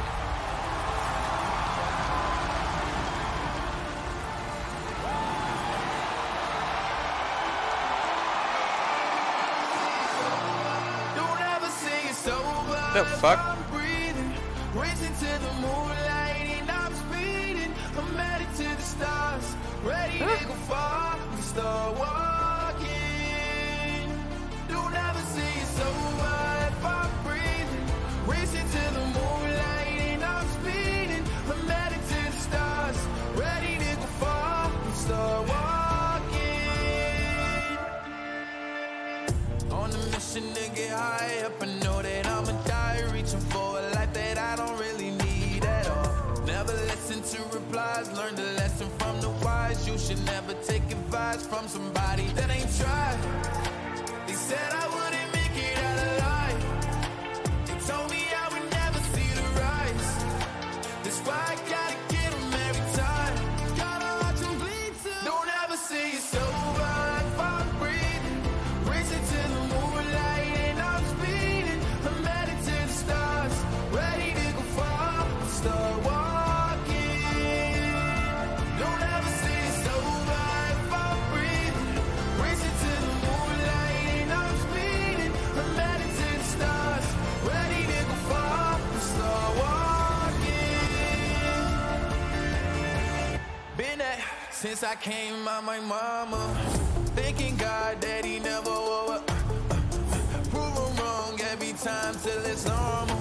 Why worship legends when you know that you can join them? These demons don't like me, they don't like me. Likely they wanna fight me. Come on, try it out. Trying me to put me down, but I ain't never cried out. Why me? We're from the wise. Don't put worth inside somebody that ain't tried.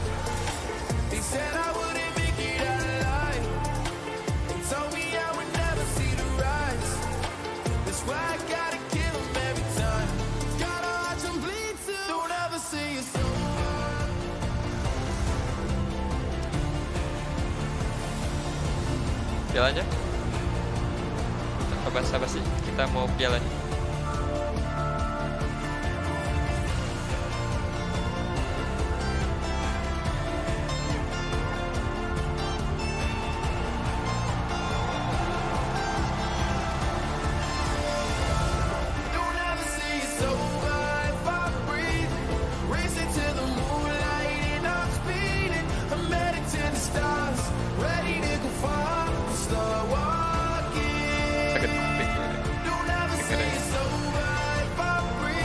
Kok panas?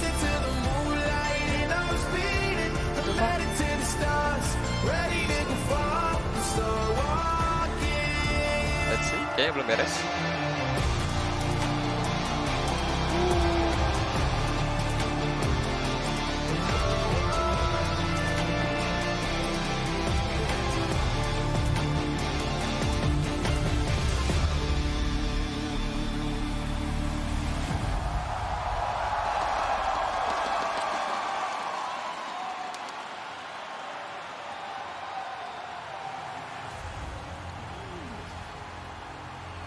San Francisco, let me hear you!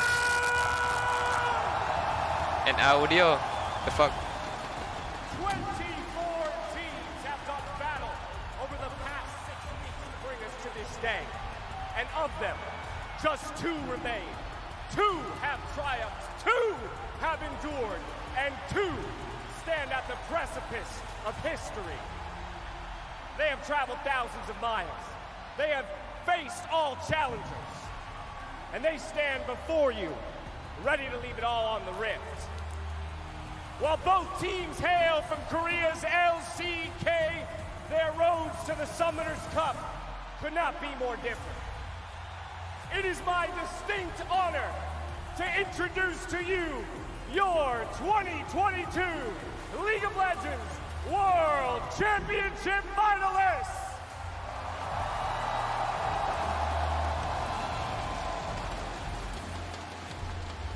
Here in the finals, for the first time as an organization, bringing new blood and old to the ultimate field of battle. Give it up for DRX!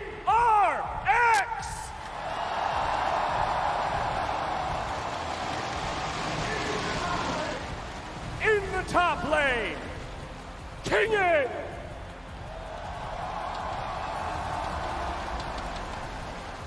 Roaming the jungle, Pyosek!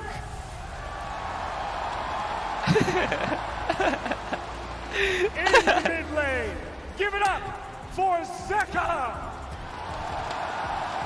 No, BM Showmaker. And in the bot lane, a near 10-long-year journey to the finals. Let me hear it for Deft!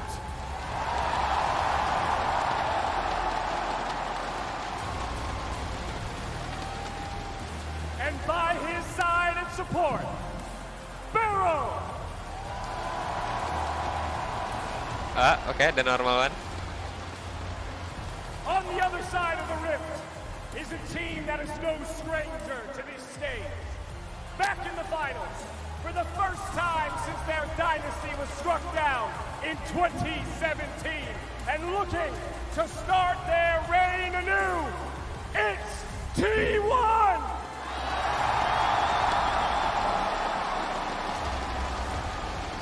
In the top lane, Zeus!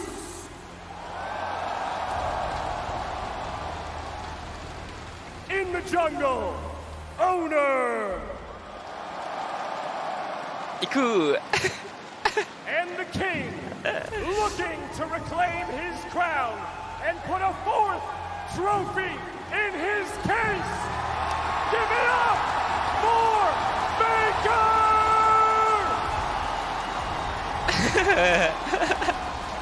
Cringe anjing. Next to him, their AD carry. Let me hear it for Gumai Yushi.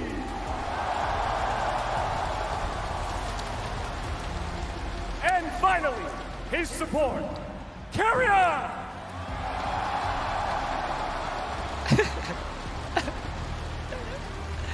winner.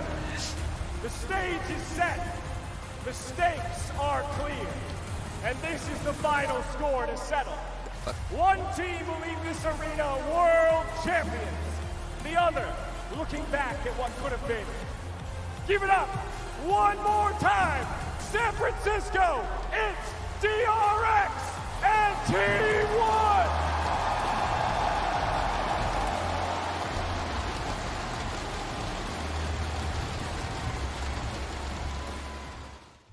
What?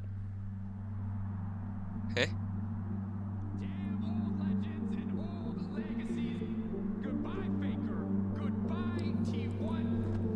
2016년 마지막으로 롤드컵이 미국에서 열렸을 때 그는 우승했습니다. 6년이 지난 지금 페이커는 어린 팀원들을 이끌고 다시 한번 우승에 도전합니다.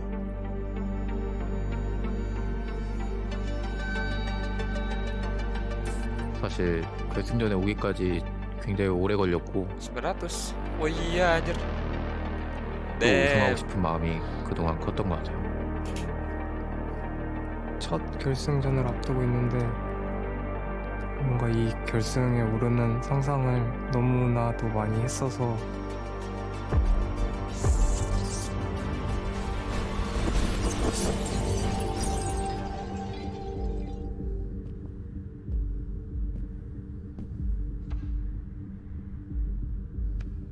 아직도 뭔가 꿈꾸고 있는 것처럼 실감이 나지 않는 것 같아요.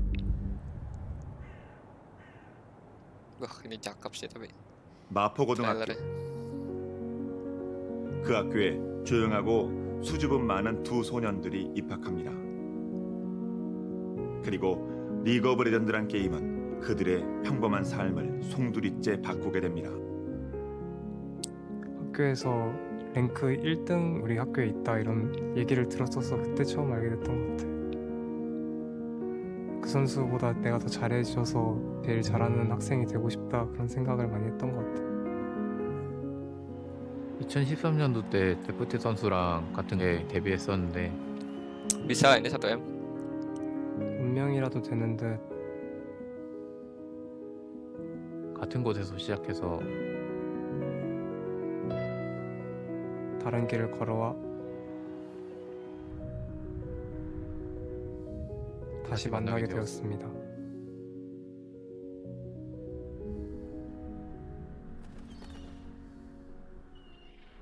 제가 엄청 어릴 때 혁경이 이제 전성기를 달리고 있을 때 제가 롤드컵 우승 꼭 시켜줄 테니까 믿고 한 번만 나랑 같이 해달라고 말했던 기억이 있는데 혁경 미안해 내가 우승할게 이해해줘. 그 누구도 달성하지 못한 네 번째 우승을 노리고 있는 고투 페이커. 우승의 달콤함, 패배의 쓰라림. 절대로 우승을 놓치지 않을 겁니다.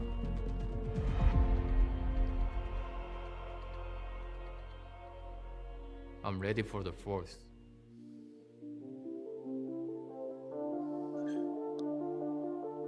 이 둘 중 한 명의 꿈이 깨진다는 건 정말 가슴 아픈 일입니다. 또한 이 둘 중 한 명의 꿈이 이루어진다는 건 모두에게 가슴 벅찬 일일 겁니다.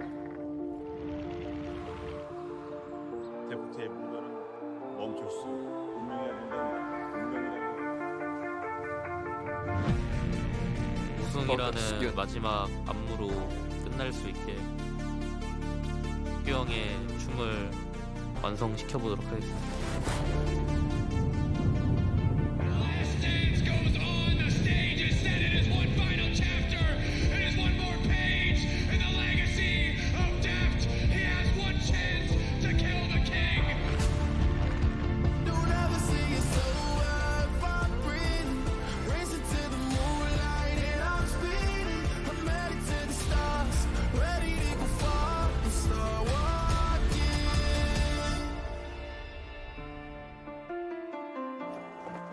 DRX가 영화 같은 여정을 밟아왔는데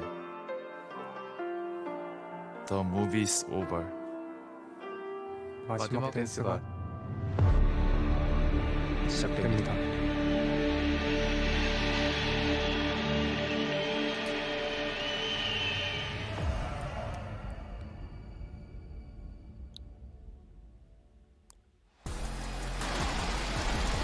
There you have it. Welcome back, everyone, to the State Farm Analyst Desk here in the Chase Center ahead of our 2022 World Championship final between T1 and DRX.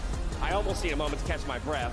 Yeah. Made it back up here on the analyst desk Have with you Emily ever Bennington. heard a louder cheer Mr. than Double what Faker Joke. got? No. I've never heard a louder cheer in a League of Legends venue. Yeah, we've been in a lot of venues. Never have we hit a decibel level that large, and never has it preempted the name.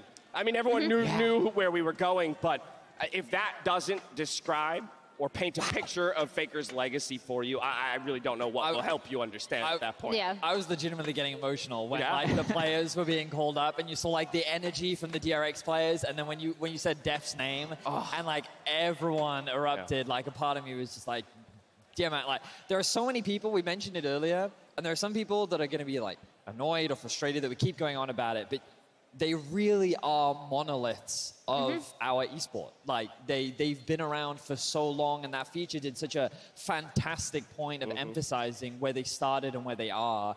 And it's such an amazing story, and it's really incredible to be here to get them to see them play against each other today. Like it's both bittersweet and amazing, because you know only one will walk away the victor. That's exactly but right. you know that like this is one of the best world championships that I think we have ever had. We've already said it. We'll say it again because it bears repeating that at the center of this matchup are two players in Faker and Deft. I think we would do a disservice to them to not walk through their stories one more time before we get to the rest of the players, the teams, and prepare for that first game of the series. Let's start on the side of Deft, Emily. Yeah, so we already talked about his history with MVP Blue turned Samsung Blue. The fact that they got the better of White all this season and then went to Worlds. White finally beat them en route to winning the title. Then Deft goes to EDG, and prior to getting on EDG, he was known as a phenomenal team fighter, but a little bit shakier in lane.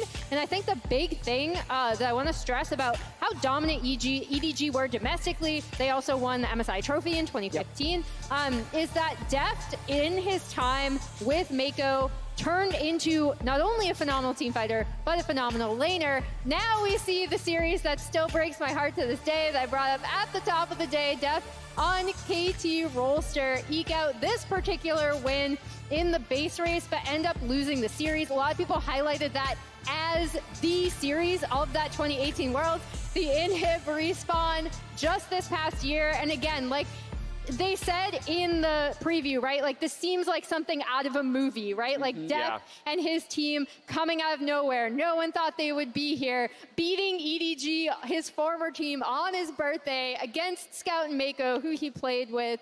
The fact that they are here, the fact that he has such a storied history, and it hasn't always been smooth sailing, right?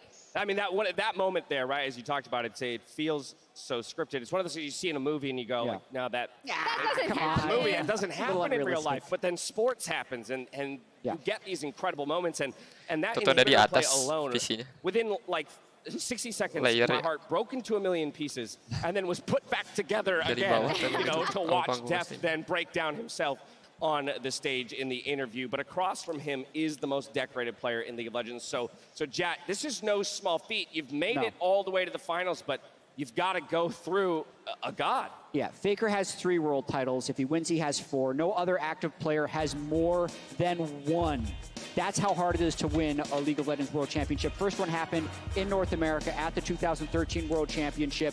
It was a massive moment. He missed Worlds in 2014 and then went on perhaps the most dominant run in League of Legends history. 2015, they win again, only dropping a single game. 2016, they have a tough semifinals and then another 5-game finals, but he wins his 3rd championship. 2017 may have been his best Worlds run ever, but he didn't win the finals. And now, 5 years later, he is back again. Look at it.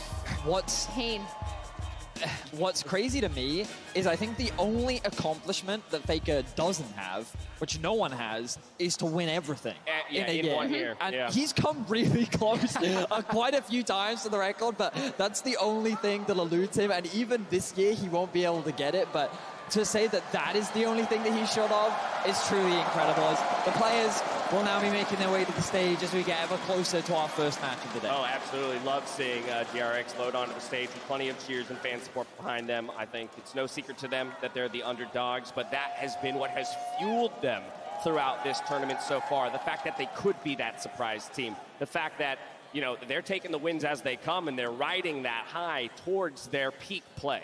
It was an interview that Pyosik did with Ashley Kang where he talked about the mentality shift, where coming into the World Championship with scrims going the way that they were going, like the whole atmosphere, it was getting negative. It was not healthy for the team and they were struggling to know what to do. But then the coach comes in and he says, listen, we need to stop thinking about what is possible, and we need to just start living in the moment. We need to start focusing on what is ahead of us. And if we lose, it doesn't matter. All that matters is that we do our best and we have a good time doing it. And Pyosik talked about how that was a big mental shift for him, where he no longer thought about what he was doing wrong, and instead he only thought about doing his best and making sure that as long as he put everything on the table, that he could walk away happy. And it feels to me like that all of the players have just done that. They've put their heart and soul on the table and they've shown what they can do. And so far, every single time it has been enough to get them to this point. I think it's really interesting because in an additional interview, also with Ashley Kang,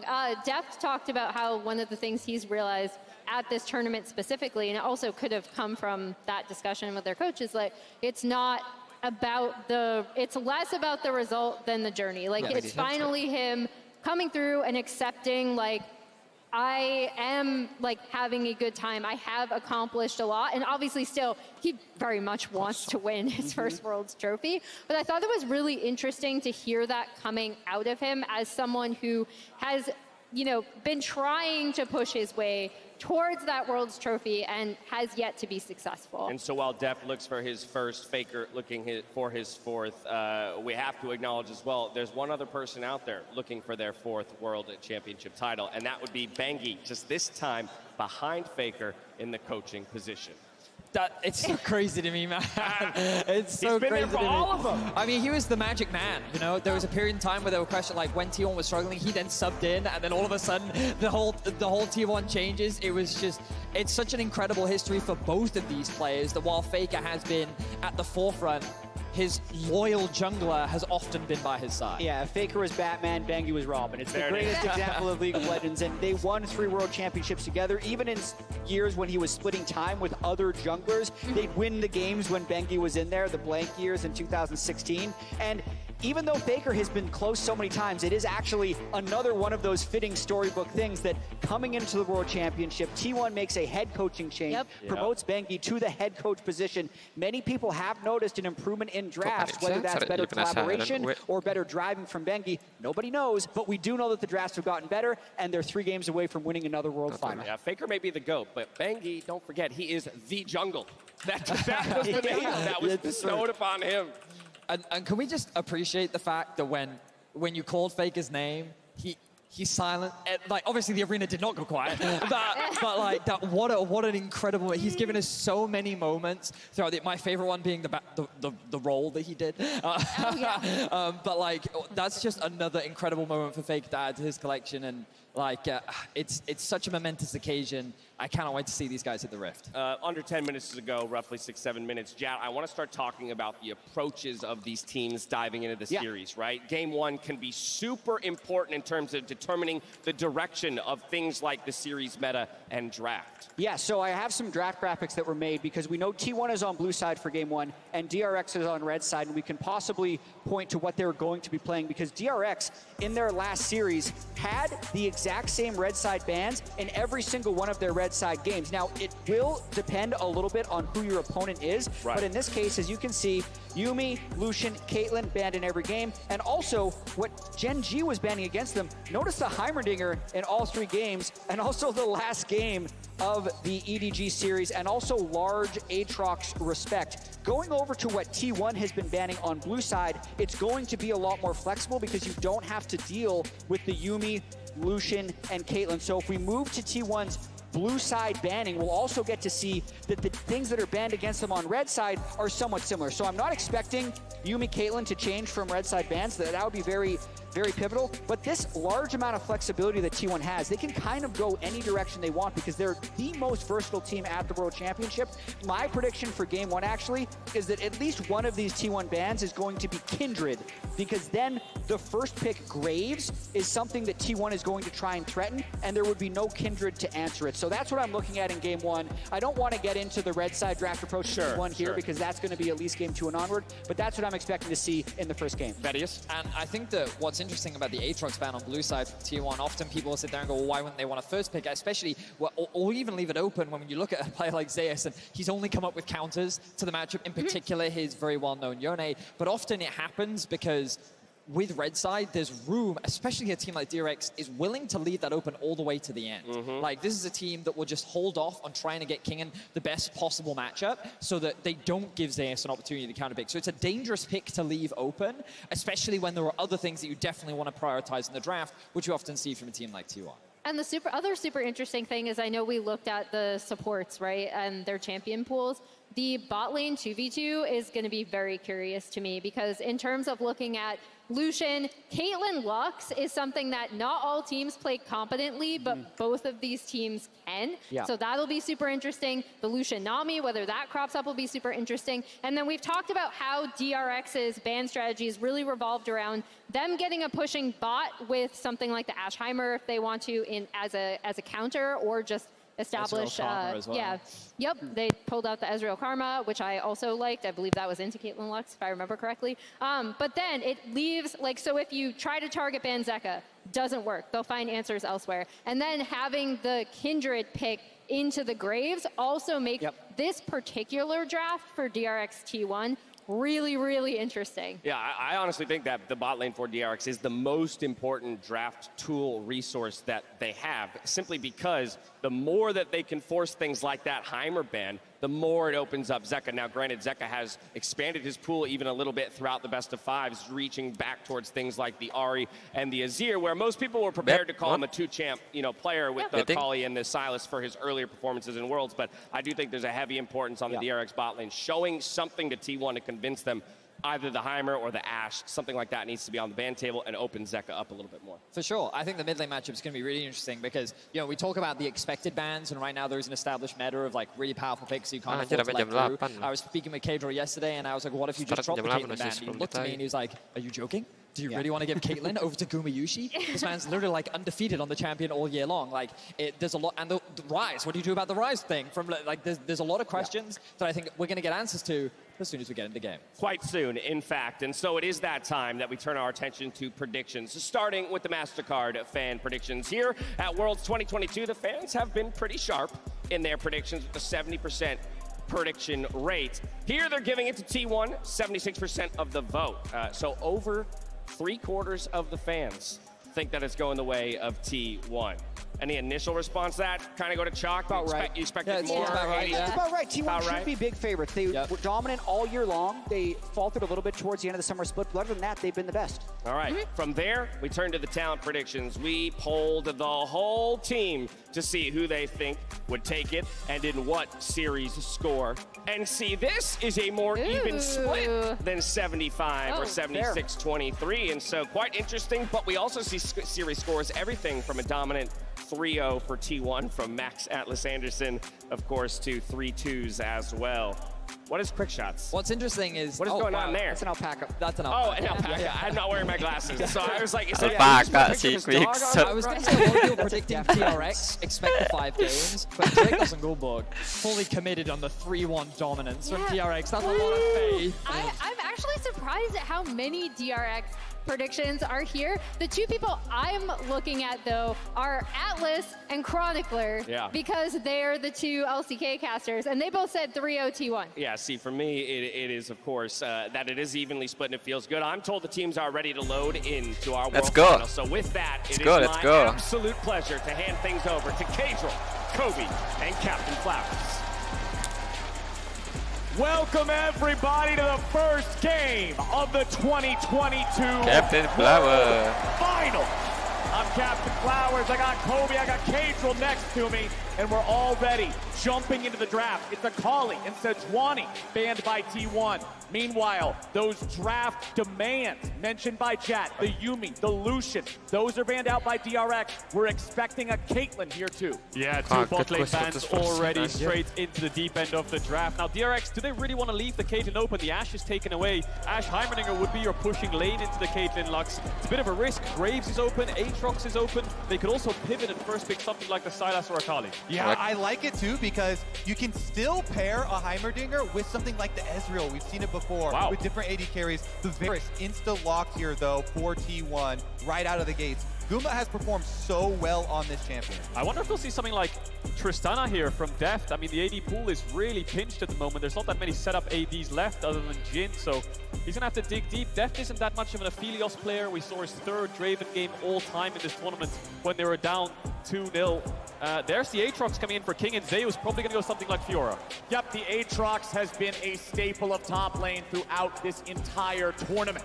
I think they also have a high priority on this Sylas that has gone through. When you ban out the Kali for one side here for T1, also raising that priority. Zeka has been a monster with it. Yeah, I think the problem they run into with blinding Sylas is they're going to face against Faker's Rise. I wonder if Faker will blind pick it regardless, but there's the Viego coming in from Pyosik.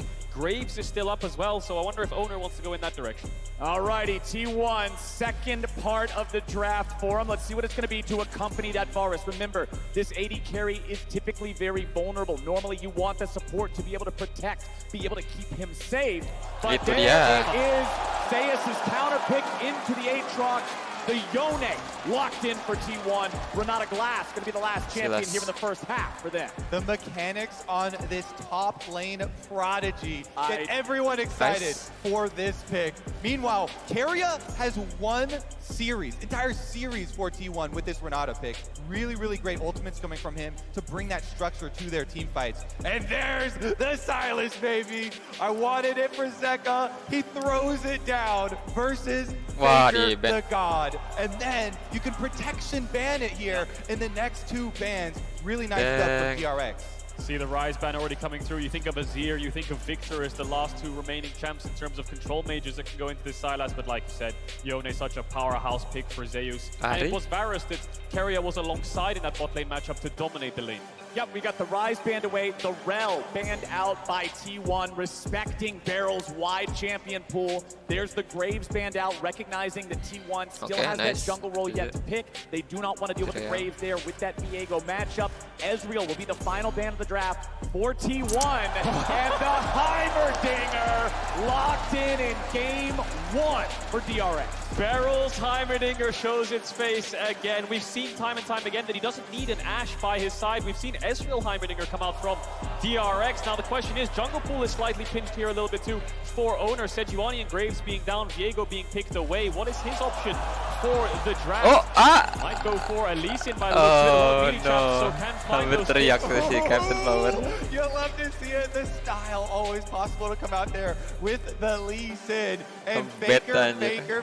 What's it gonna be? Azir comes down again. Now, so AD carry here. I think he misfortune for Deft if you go by what has been most played, but do they have something secret? That's a good question. You think of Misfortune, think of Jhin. Kallista's up, but Kalista Heimerdinger doesn't sound the strongest. Sivir Heimerdinger, maybe not the best up against Azir with the long range. So I think something that can either go in or something that can set up. Pushing lane is all the DRX need here in the bot side. Sivir is going to be the answer. A bit short-ranged against the Azir, but Deft confident enough that that champion can get the push and keep the push in the mid-game. When you're thinking of push, when you're thinking of AD carries, Sivir's always the one that first comes to mind for me, especially when you have these solo laners that have the capability of being a side lane threat, of being a 1v1 monster. Sivir to clear the waves feels great. Do you know what's beautiful about these two comps? There's no front line. This is all just an Armageddon in team fights. If anyone can connect spells, there is so much follow-up from both sides. The front line is your ability to outplay. That's it. It's not a health bar, it's your mechanics. Which puts a lot more emphasis on these key big abilities. We mentioned as soon as Keria locked in the Renata, that's something that can bring some structure to your team fight. If you get locked up in just a moment of CC, there's so much damage on both of these teams. Boom, instantly taken down. So much is going to come down to execution. There is a lot of damage, and I think both compositions diving into the opposing team's composition just looks really tricky, right? Renata, Azir in terms of pushback and hostile takeover. The Heimerdinger committing into a Heimerdinger Sivir seems tough. Getting on top of them is great, yes, but the damage output, like you talked about, Kobe, is extremely high. And we have two big signature picks in this matchup. Zeus, of course, on his Yone, one of those melee champs that's going to have to navigate those difficult team fights. And Zeka, the breakout star of Worlds 2022, on his Sylas. Honestly, for me, he has been the individual standout of the entire tournament. He has been turning heads since players. He really has. A big part of what got DRX here was his mastery of the current meta, of that melee matchup with Sylas, with the Kali taking turns.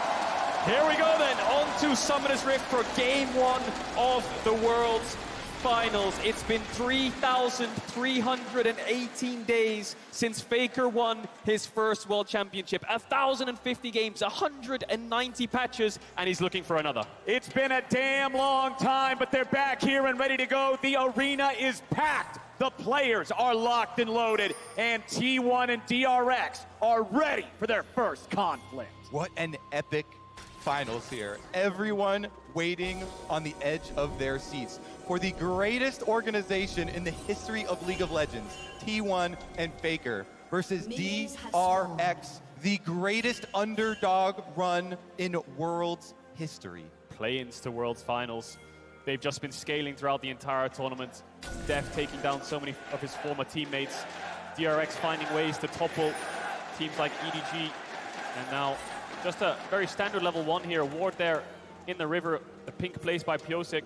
Goes for the normal health pot. Just gives a little bit of vision to Zeka to make sure he's safe in the early stages. And definitely looking at junglers both starting bottom sides because the top lane matchup is so volatile. Zeus is one of the few top laners that people have confidence to pick these sort of skill matchups into with that Yone on the top side. And we want to see if Pyosik or Owner will get there first to influence it. This can really snowball and damage the minion wave control afterwards. All right, Pyosik gonna go ahead, clear out that Gromp second. Just go ahead, make sure he's maximizing that EXP.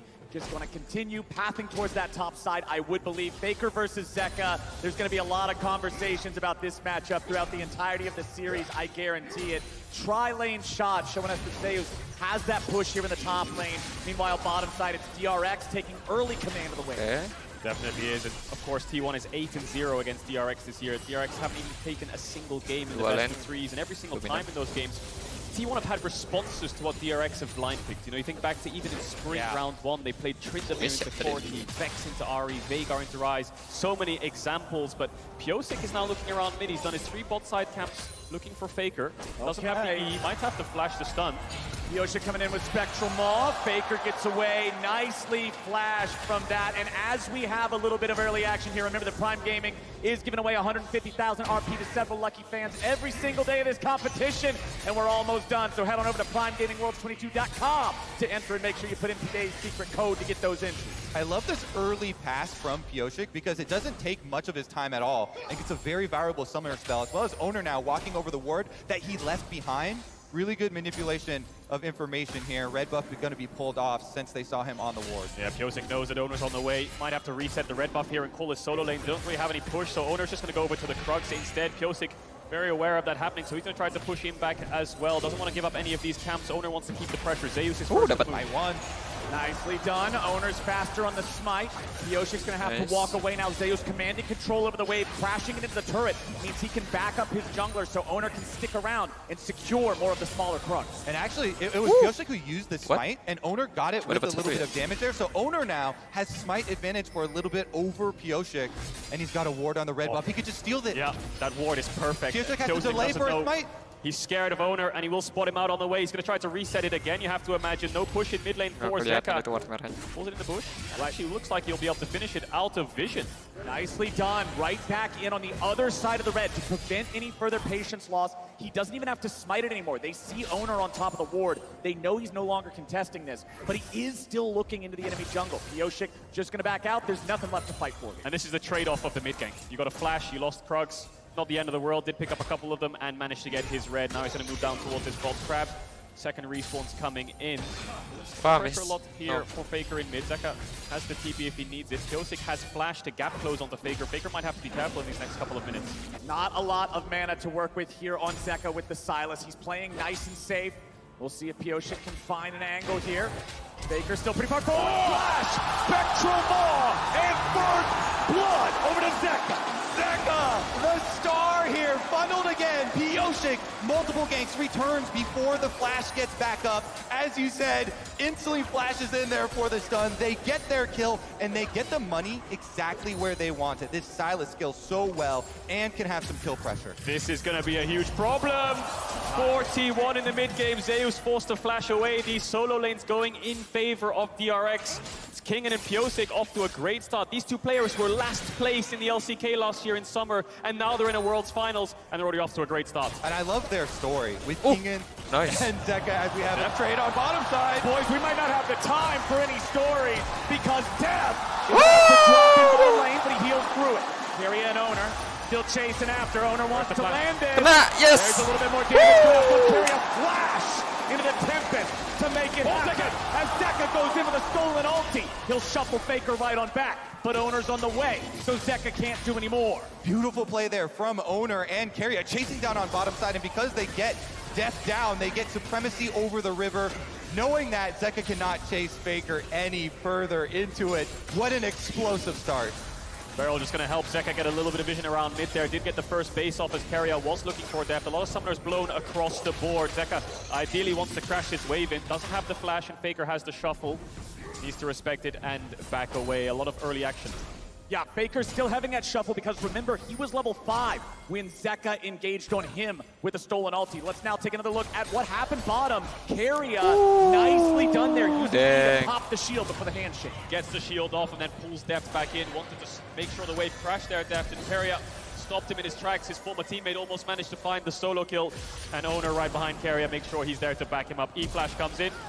Double flash expended for that kill. Keria is so good, so incredibly good. This support prodigy from rank 1 actually started with Death on DRX as well, getting the kill there, but now it's Dragon started up for Pyosik and DRX, and they should be able to finish it. Yep. No Lee Sin arounds means no attempt at a smite steal. Holy shit! Oh, who needs smite when you got an arrow? Gumayusi gets bullseye for Gumayusi, picks up the Dragon. Pyosik doesn't even use the smite.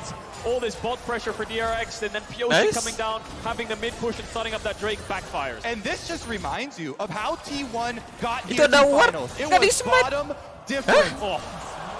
My goodness. Keria takes down Deft, then immediately afterwards, Guma's able to snipe away the objective as well. This T1 bottom lane is the T1 bottom lane that was promised originally. Best in the world. Right, these guys stumbled at MSI after an incredible run in spring. In summer, it's been about recovery. And when I look back at their semifinal they played this past weekend against JDG, it was the bot diff that really stood out. It really was, and Owner's hovering around there now, making sure they have some kind of vision to push out. Deft with no flash is an easy setup with a level 6 Lee Sin. Owner's just trying to juggle this mid and bot push to make sure they can control this bot side river, but with Herald up, Kingen's going to start that one top push in favor of DRX. Zeus no flash. Zeka is ready to move across. Beryl is on his way up. Will be first to the top side river. How does T1 dissect this fight? They're looking for Kingen.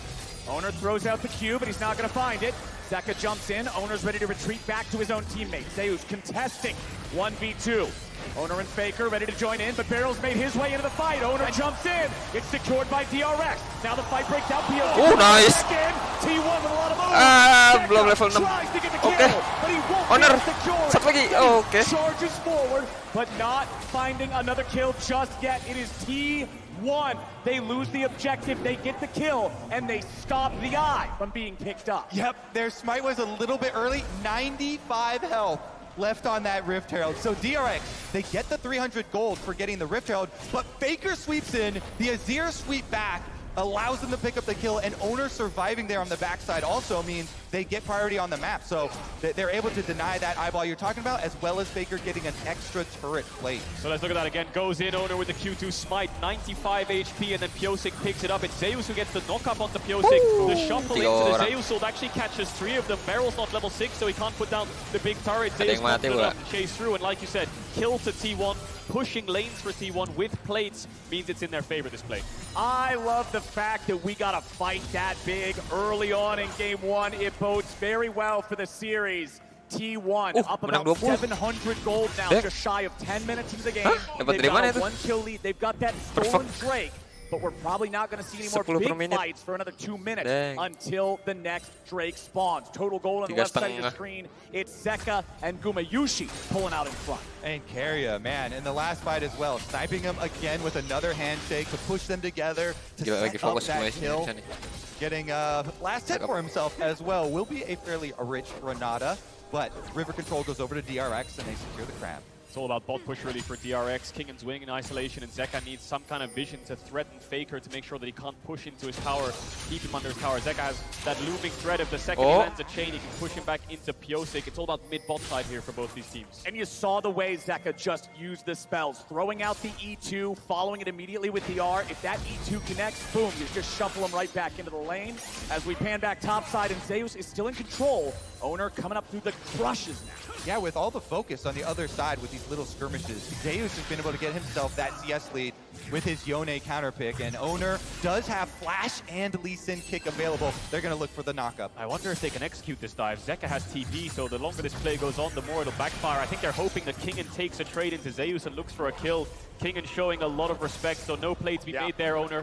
T1 could have broken the entire game open by getting that kill, heralding the top tower. Zeus will be unlocked on the map, but Zeka is going to TP back mid, start contesting these waves. And you can see the timing for Oner. He does not want to waste any further seconds on top side because Dragon is respawning. So they set themselves up for that possible counterplay up on top side or a dive if there's a play ready. But they don't want to overinvest and waste time with an objective coming right up. So get back down to bottom. 30 seconds on that Dragon respawn, but it's Pyosik who's gone up towards his Krugs, and Keria has retaken the bot side vision, allowing Faker to push in this mid wave and then move towards the bot side to feel safe. They should be able to secure that Dragon pretty handily. Alrighty, we've still got the stolen Azir ultimate on Zeka as well. There's a ton of playmaking potential here on either side. Back to what you guys were talking about in the draft.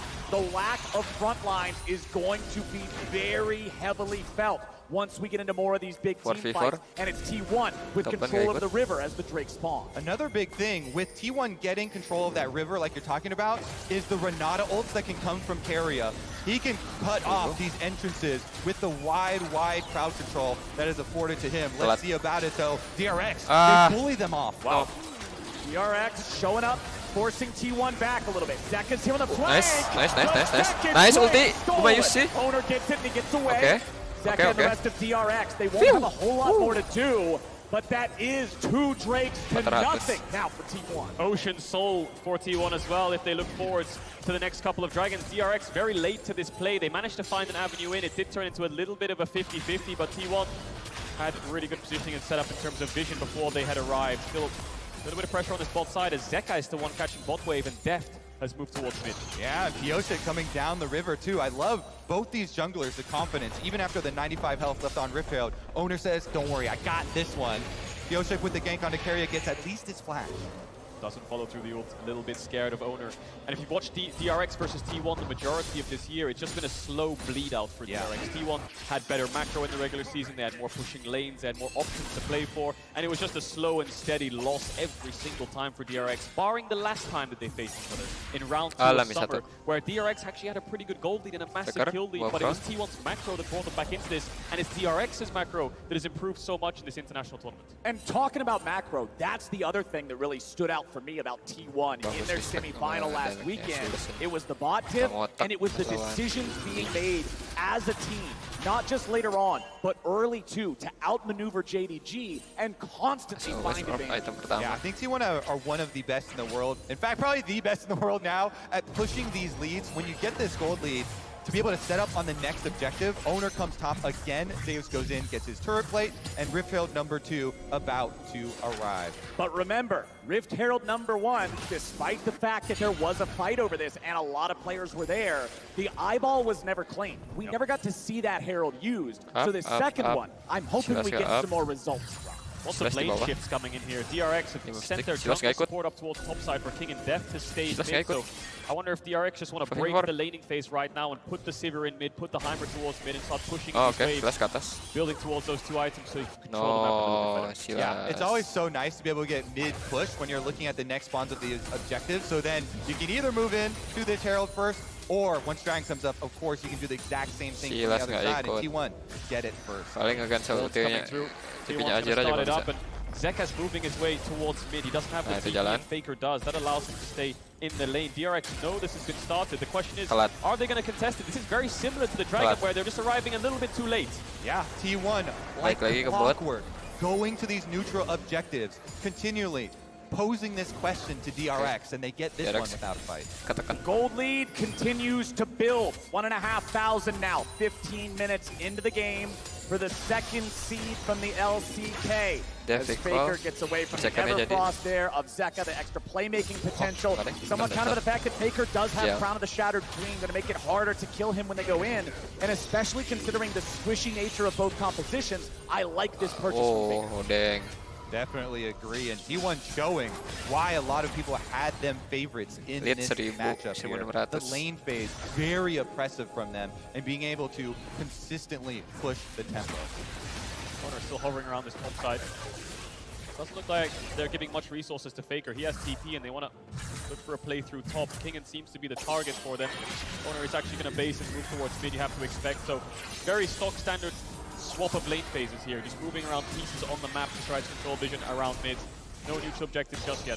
Well, the big thing I'm looking at is we have solo laners hitting their level 11, second level ultimate power spikes here. That means that the dive, the burst potential is really starting to get high. So I'm expecting to see more of these plays. I'm expecting to see more of these roams. I'm expecting to start seeing some dives and a little bit of testing the water to see if they can just skill check their opponents. And T1 are the ones who can pull the trigger first. They have that Herald.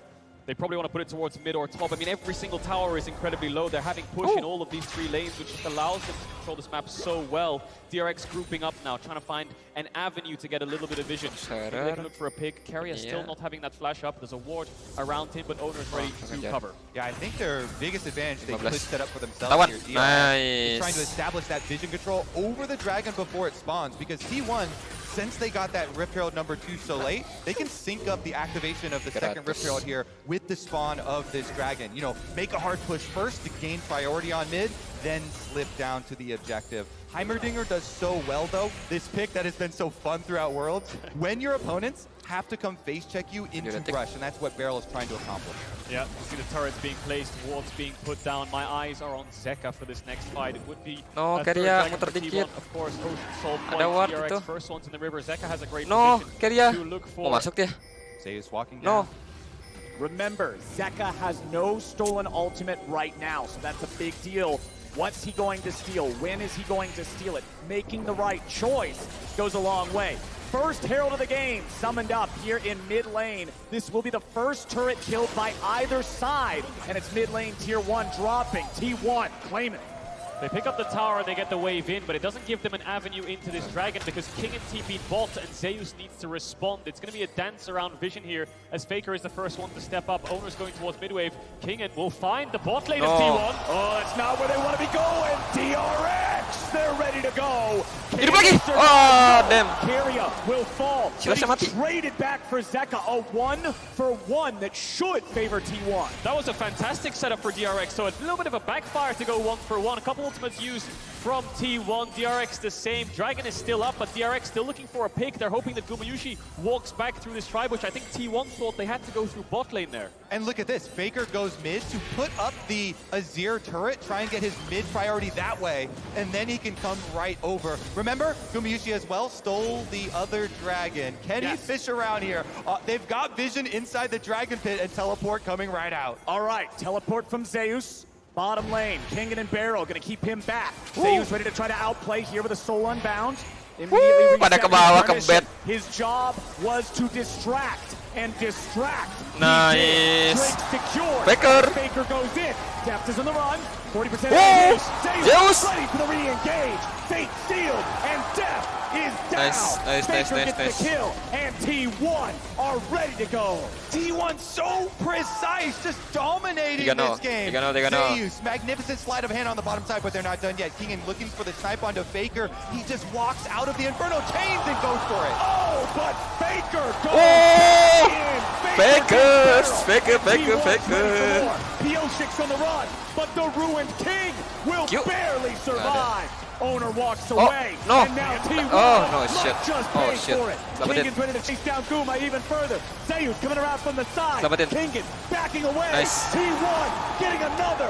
Faker getting another. Nice. Zeka running home. Oh, Good it's turning tank. into a slaughter in game one, boys. 20 minutes here, and T1 have 3 drakes as well as the gold lead. Huge swing of gold now for T1. Massive fight around the Dragon. They played it with so much patience. There was never a moment where they felt rushed or pressured to just take a fight. All of a sudden, they're just playing through waves, making sure they have numbers advantage. They sneak it away under DRX's nose. Then DRX kind of think they have to get into this fight. And T1 are the ones who stand tall.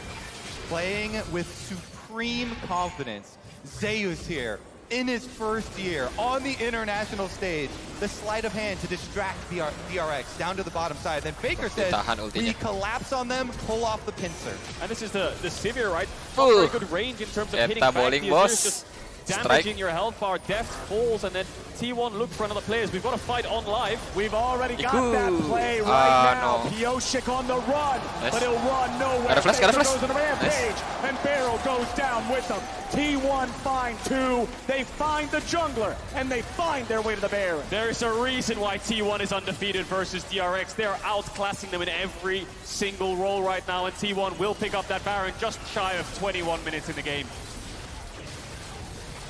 Absolute domination here. The objective bounties are already up. The game signaling just how far ahead T1 are. And they picked right up where they left off. This team, their ascent has been so fun to watch.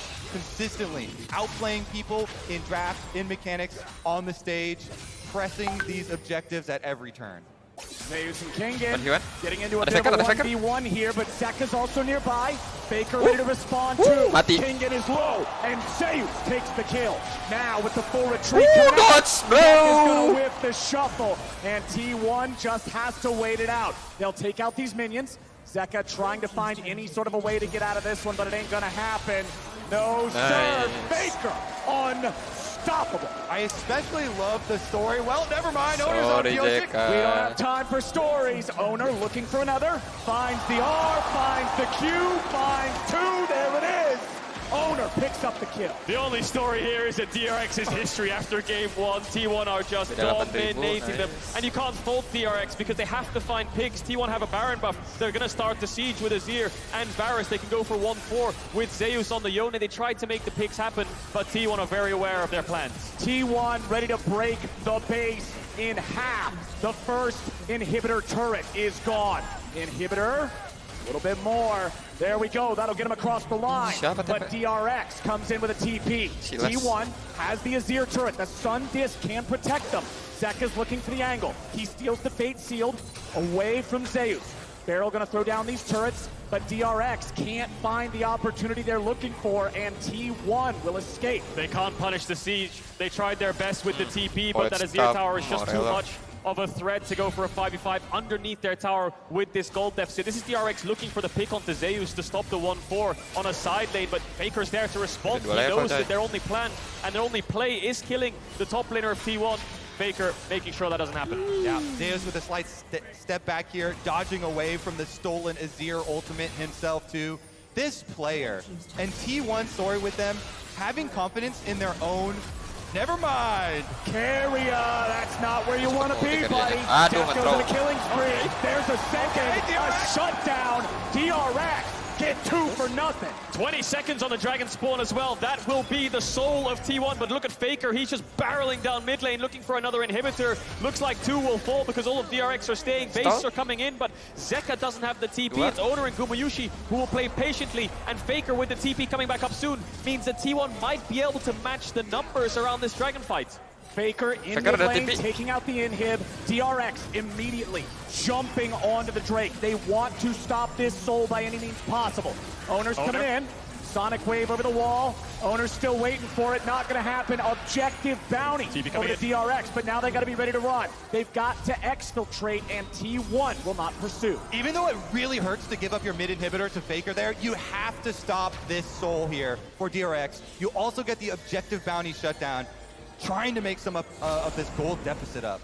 They need a couple more item spikes. You can see King has just picked up the Death Stance, but it's Infinity Edge on Death, the 3-item Sivir that DRX need to look towards. Level 14 right now, actually ahead of Gumayusi in terms of levels, so the Sivir will keep the wave clear going on that top and mid inhibitor. T1 needs to start pressuring the map a little bit harder, put their foot on the gas and look for this bot tier 2. Yep, from T1's perspective, there is one lane to go to with supers going in both mid and top lane.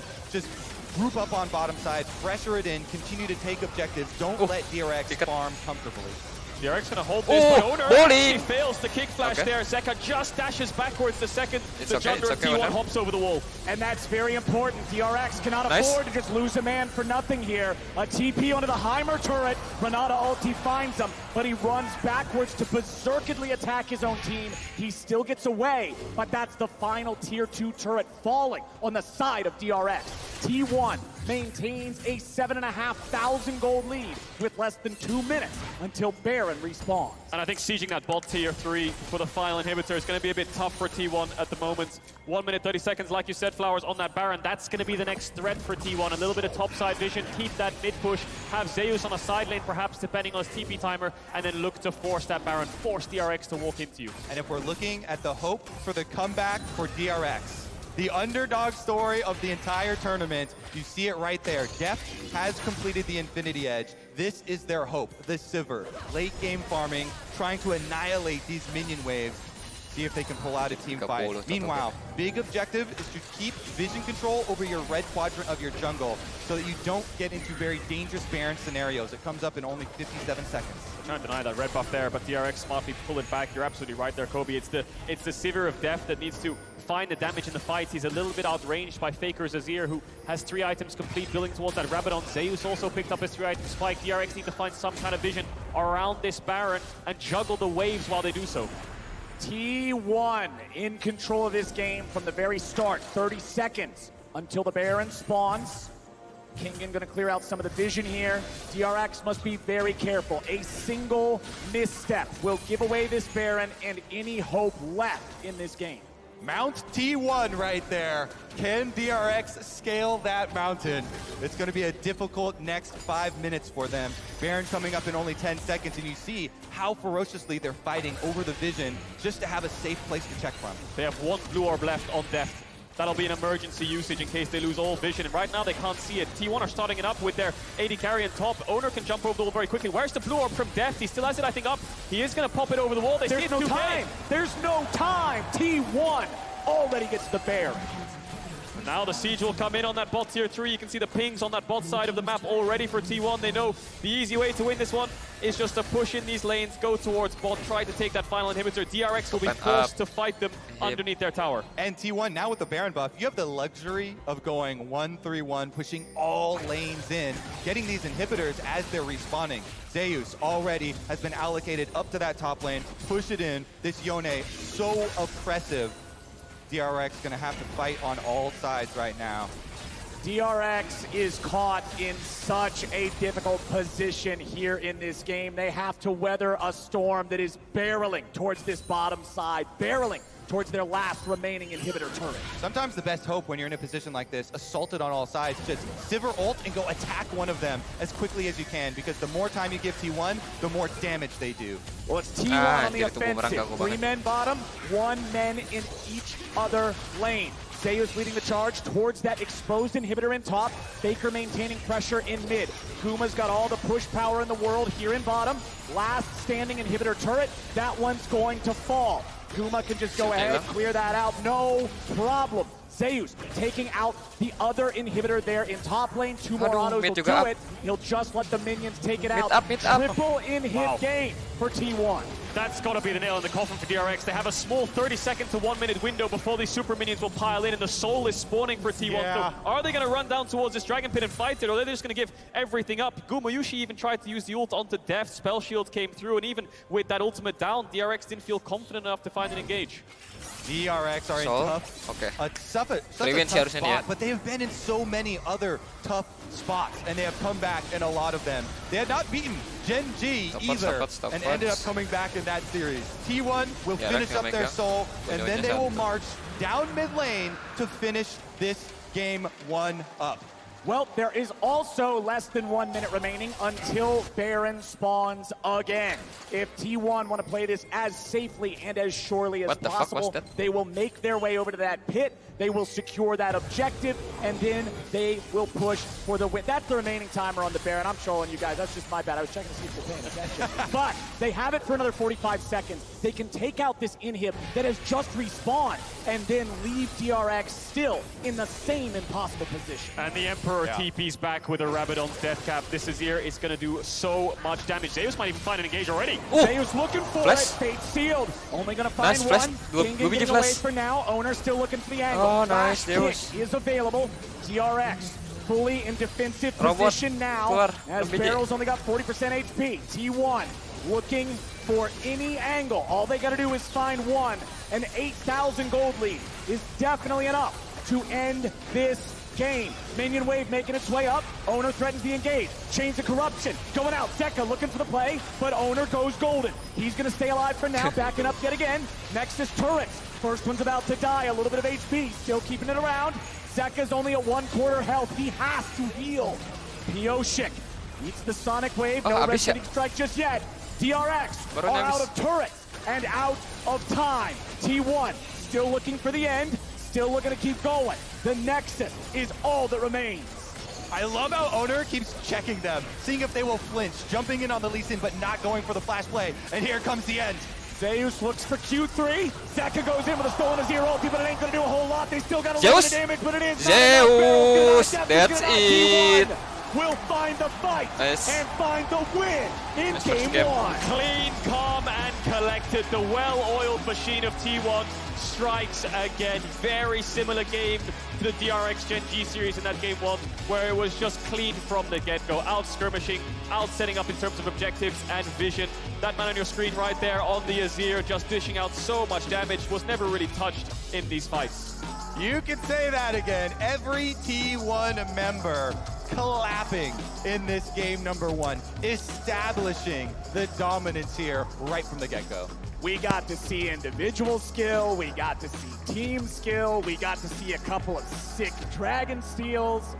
T1 came to play, my friends, and DRX is going to have to find an answer for what they just showed us. Objective spawns, T1 are at it. They take it away. Yep. What are you going to do? I think DRX were just arriving way too late, especially towards that second Dragon, second Herald spawn. By the time they got there, it was gone, and they didn't even cross-map or plan ahead and think, let's go try trade something on the other side of the map. Let's try to fight the objective. Oh, we arrived too late, so DRX needs to rethink the way they approach these games.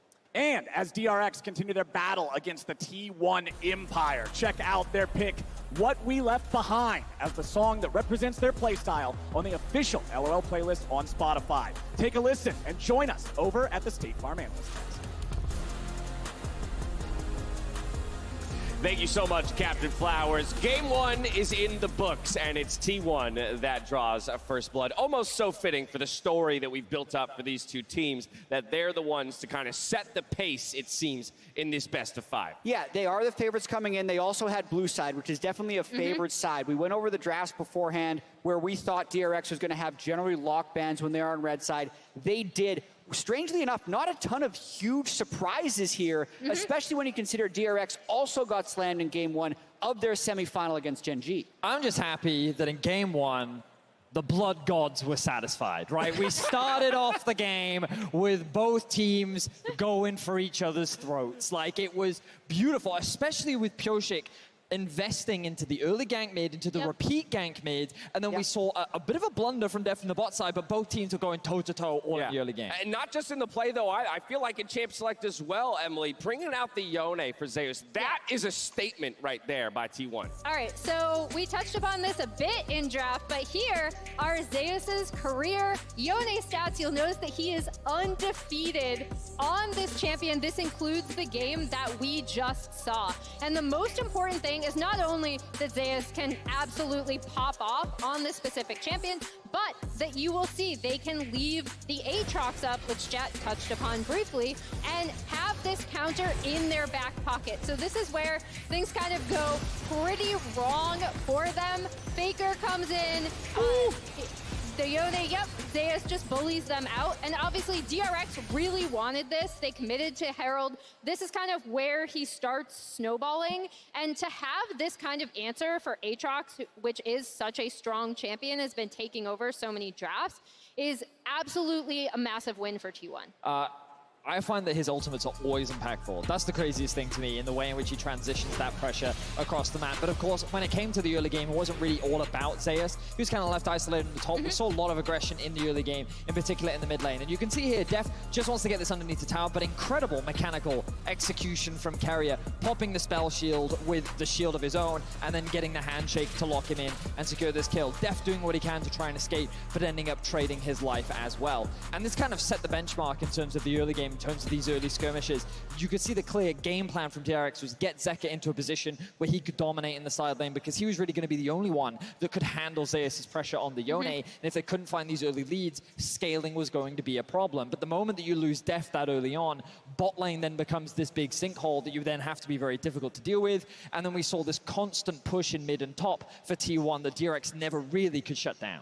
Yeah, and I think the other thing that kind of is going to fly under the radar a bit is even when DRX did have that bot pushing pressure, they were not able to get that first Drake as well because of the Varus Q that ended up stealing it away. So another little... Which did more damage than Smite, by the way, the empowered Varus Q, which is more damage than Smite. Yeah, that's absolutely wild. And it set, again, it kind of... it sped the clock up, right? Yeah. It made that soul point come that much sooner for T1 and would definitely apply the pressure to DRX. But you mentioned right off the top, Vedius, that it was DRX putting pressure on Faker in the mid lane early, and his ability to both sustain that pressure, recover from it, and then do more is why he gets our 1+ OP player of the game for this very first game in our championship final. And I love the confidence that we saw from Faker. I'm glad that we're getting this play up as well. Well, because later on, he's just going to get an incredible kill onto Beryl and then walk away with his life. But his positioning in the team fights was fantastic. Even after the early pressure that was thrown down onto him, he was able to bounce back. And this is the play that I was talking about. This setup, this confidence in what was effectively a 1 versus 3 to walk away with this kill. Beautiful from the GOAT. And I really do think part of it is because he has been here before. If he wins 2 more games, he will be a 4-time world champion. No other player has won more than 1. Right? Beryl is also in many world championships, but in terms of his ability to perform and win on the stage, it is so far over any other player ever that he will have these type of performances in the early games when other players are still working out the nerves. And the coolest thing, I think, is to see the aggression coming out of Faker, right? And the decisiveness, which is something he's always had. But when we talk about this T1 team, I feel like people still, if they haven't watched them in LCK, always think, oh, they're going to be slow, they're going to be boring. And this team in particular, oh my God, that's so brilliant. We've like joked how it's like Faker and the Zoomers, but they are aggressive. They want to outplay you with their mechanics, and to see Faker included in that is amazing. Now, Jad, I want to pull up the draft from this very game, but as we talk about, you know, not only this draft, but looking forward to game number 2. Yeah, DRX is going to flip sides because the Yuumi bans and the fact that they're pretty locked on this side is crazy. The thing that worked in this draft, I think, was the Varus first pick, as well as the Yone counter to Aatrox, because that immediately gave them likely prio in 2 lanes. DRX hasn't played that many team comps at this Worlds that are like traditional late game scaling team comps. They need to win lane. T1 took that away from them in this draft. So with DRX going blue side, they're going to be trying to power pick, I think, their bot lane prio and go from there. I think that DRX overall walked away from this draft pretty happy with what they got for themselves. But in retrospect, you come to realize we don't have push in top, we don't have push in mid, and the bot lane is hyper contested because with the double range bot lane, that Heimerdinger, it's much harder to get that control. Yeah. So I think that when we think about how DRX wins in terms of those pushing lanes, this is what we need to see more of from DRX. Agency in the early game. Yeah. All right, well, there you have it. Thoughts on game number 1, as it is T1 that strikes first blood. Faker, of course, becoming the first ever player to win 10 finals games, that on his way to possibly a 4th trophy. Now, esports fans, they're gathering to watch the greatest series in League of Legends, and not just here in San Francisco, in theaters all around the globe. If you're at one of these events, make sure you check out the URL on your screen, send us a picture or a video, and capture the atmosphere. We'll be sure to feature some of them later on in the show, so you might just see your video on the broadcast. Send those in. We'll see you back here for game number 2 right after this. That was the first game Faker's won without Bengi in finals. Also true. 긴장한 사람 없지? 나 진짜 안 했어 근데. 야, 가보자. Faker still pretty far forward. Flash! Spectral ball! And first blood over to Zeka. Drake secured as Faker goes in. Deft is on the run. 40% engage. Zeus ready for the re-engage. Fate sealed. And Deft is down. Zeus looks for Q3. Zeka goes in with a stolen Azir ulti, but it ain't going to do a whole lot. They still got a little bit of damage, but it is not enough. Barrel's going to die. Deft is going to die. T1 will find the fight and find the win in game 1.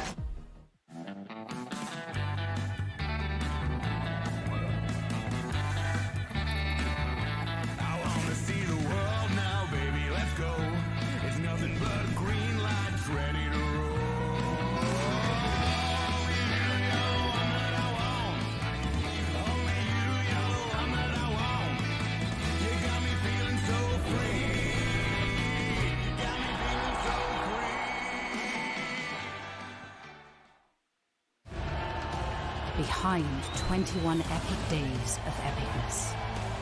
Behind 1 billion hours of drop jaws. Behind every match, every broadcast, every moment at League of Legends World Championship 2022 is the network capable of making it all happen. The Cisco Network, aka The Realm. Cisco, powering the future of esports. We're barreling into this Assist of the Week presented by State Farm.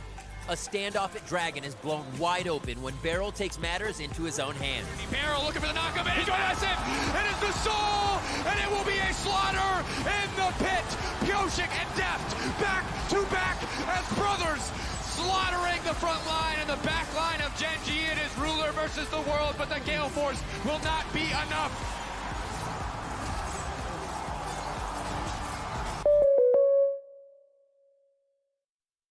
Never say it's over if I'm breathing. Racing to the moonlight and I'm speeding. I'm headed to the stars, ready to go far and start walking. Don't ever say it's over if I'm breathing. Racing to the moonlight and I'm speeding. I'm headed to the stars, ready to go far and start walking.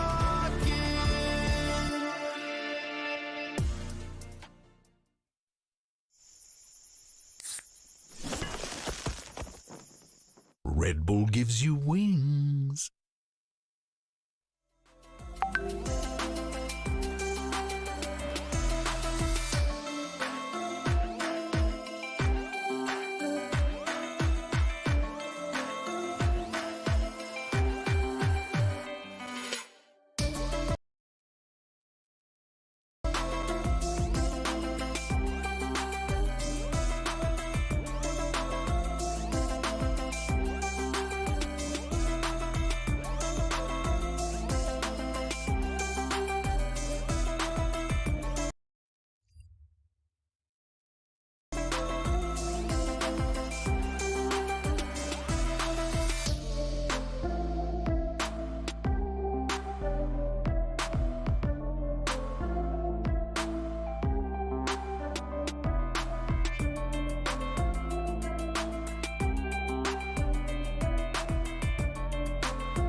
San Francisco is an incredible city and the perfect place to host the final here in Worlds 2022. Y'all just saw some city scenics and behind-the-scenes shots from our feature shoot, Shot on OnePlus. And now, my friends, it's time for game number 2. Time for the comeback to start.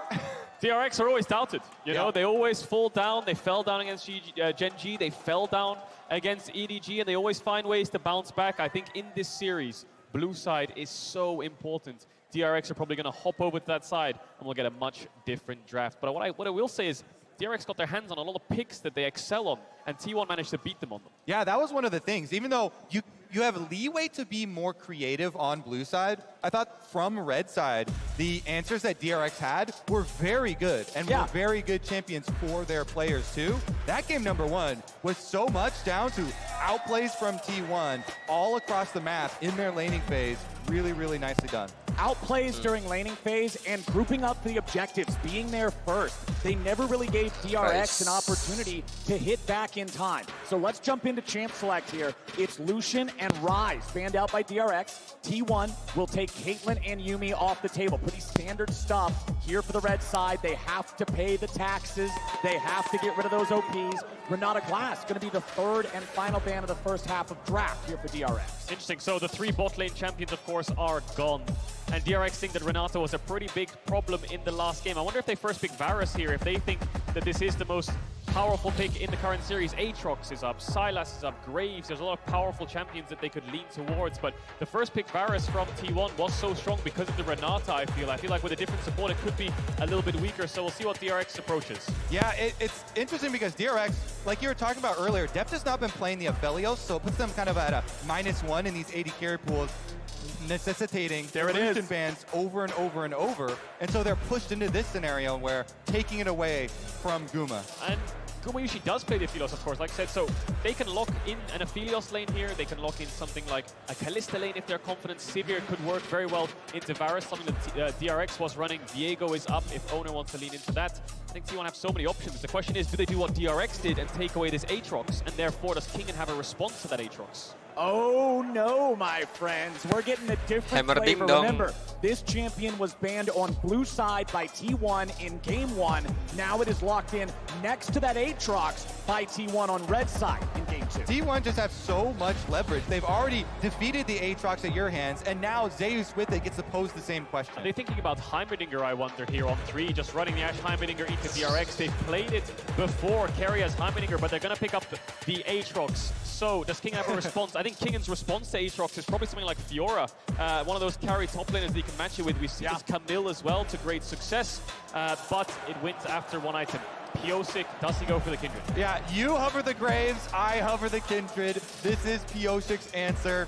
The Kindred streamer wanting to get a world skin for his favorite champion, but won't have to lock it in unless you pull the trigger on the Graves. There's the hover from Yone, just teasing. There's the Camille Fiora. I think that's the direction that Kingen will go in. There's the Heimerdinger as well for Beryl once again. I think they were scared of giving that over to Keria on 3 and not having an answer in terms of having a pushing lane. I also love Camille against a champion like Ashe. You go for her, you hit her, easy kill every time. So now the answers for Heimerdinger lanes have been greatly discussed. I'm very interested how deep Keria goes. He's one of the supports with the deepest champions pool. Could go Soraka, could go Zyra, lots of things pushed around. Could also go Ashe support as well. We've seen it from players like Mako if they want to just flex this to support and pick up an AD carry here. No, they're going to go Ashe Lux into Heimerdinger Varus. Maybe they think they can get a little bit of push. They have a lot of follow-up and a lot of CC. Yeah, super long range, so you can try and fish around for those bindings and get really good poke.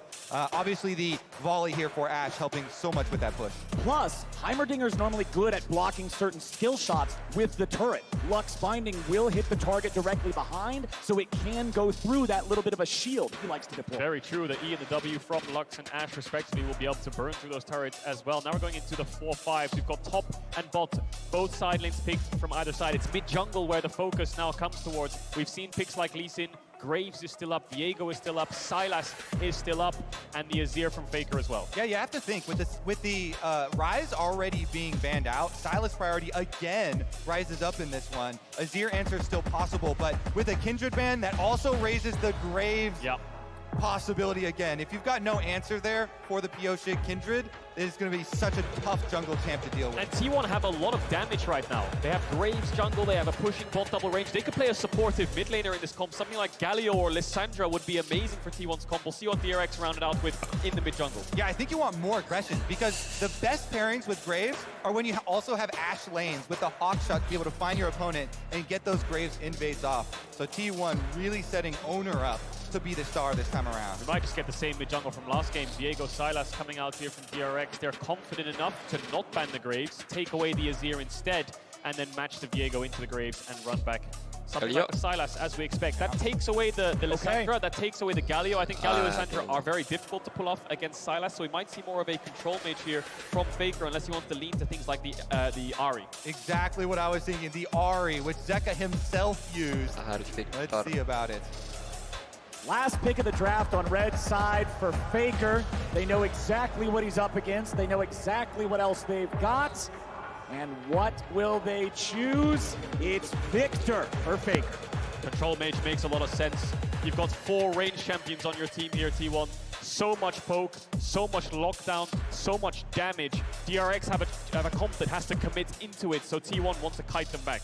Yeah, there are so many options when you have Graves right now, premier invade jungler, farming jungler, with an Ashe Hawkshot to support you in information, and a Victor into Silas range versus melee matchup in mid lane also to support you in your efforts. T1, they've trusted so much in their youth programs, with Zeus, Owner, Guma, all coming from them, and Faker now going to do one more and back him up. And they've got a tough task ahead of them now because we know what DRX are capable of. We know that they're able to bounce back in these series. If T1 can go up to match point here, that'll be pivotal, of course, because then 1 game away from that title, 1 game away from Faker's 4th title, and DRX are on blue side. This is the game that they need to win. Exactly, but it's not over even if they don't. Remember their series against EDG. Remember the power of a reverse sweep, but DRX don't want to be in that spot. They want to tie it up. They want to be ready to go. We've got Zeka back on the Silas. He has styled on countless opponents with this champion so far at this tournament, but now with Faker in front of him, the stakes could not be higher. Yep, DRX are one of the only 2 reverse sweeps in World's history. They definitely can make these comebacks happen, and I'm very excited to watch the process. If there's one thing about this team you can be 100% sure on, it is that their mentality, their trust in their teammates are at supreme values after the journey that they have gone through this summer. Such an arduous path they have taken to this World Finals, always being underestimated. But when you go through that many upsets as DRX, your trust in your teammates just continues to build and solidify and strengthen your team play.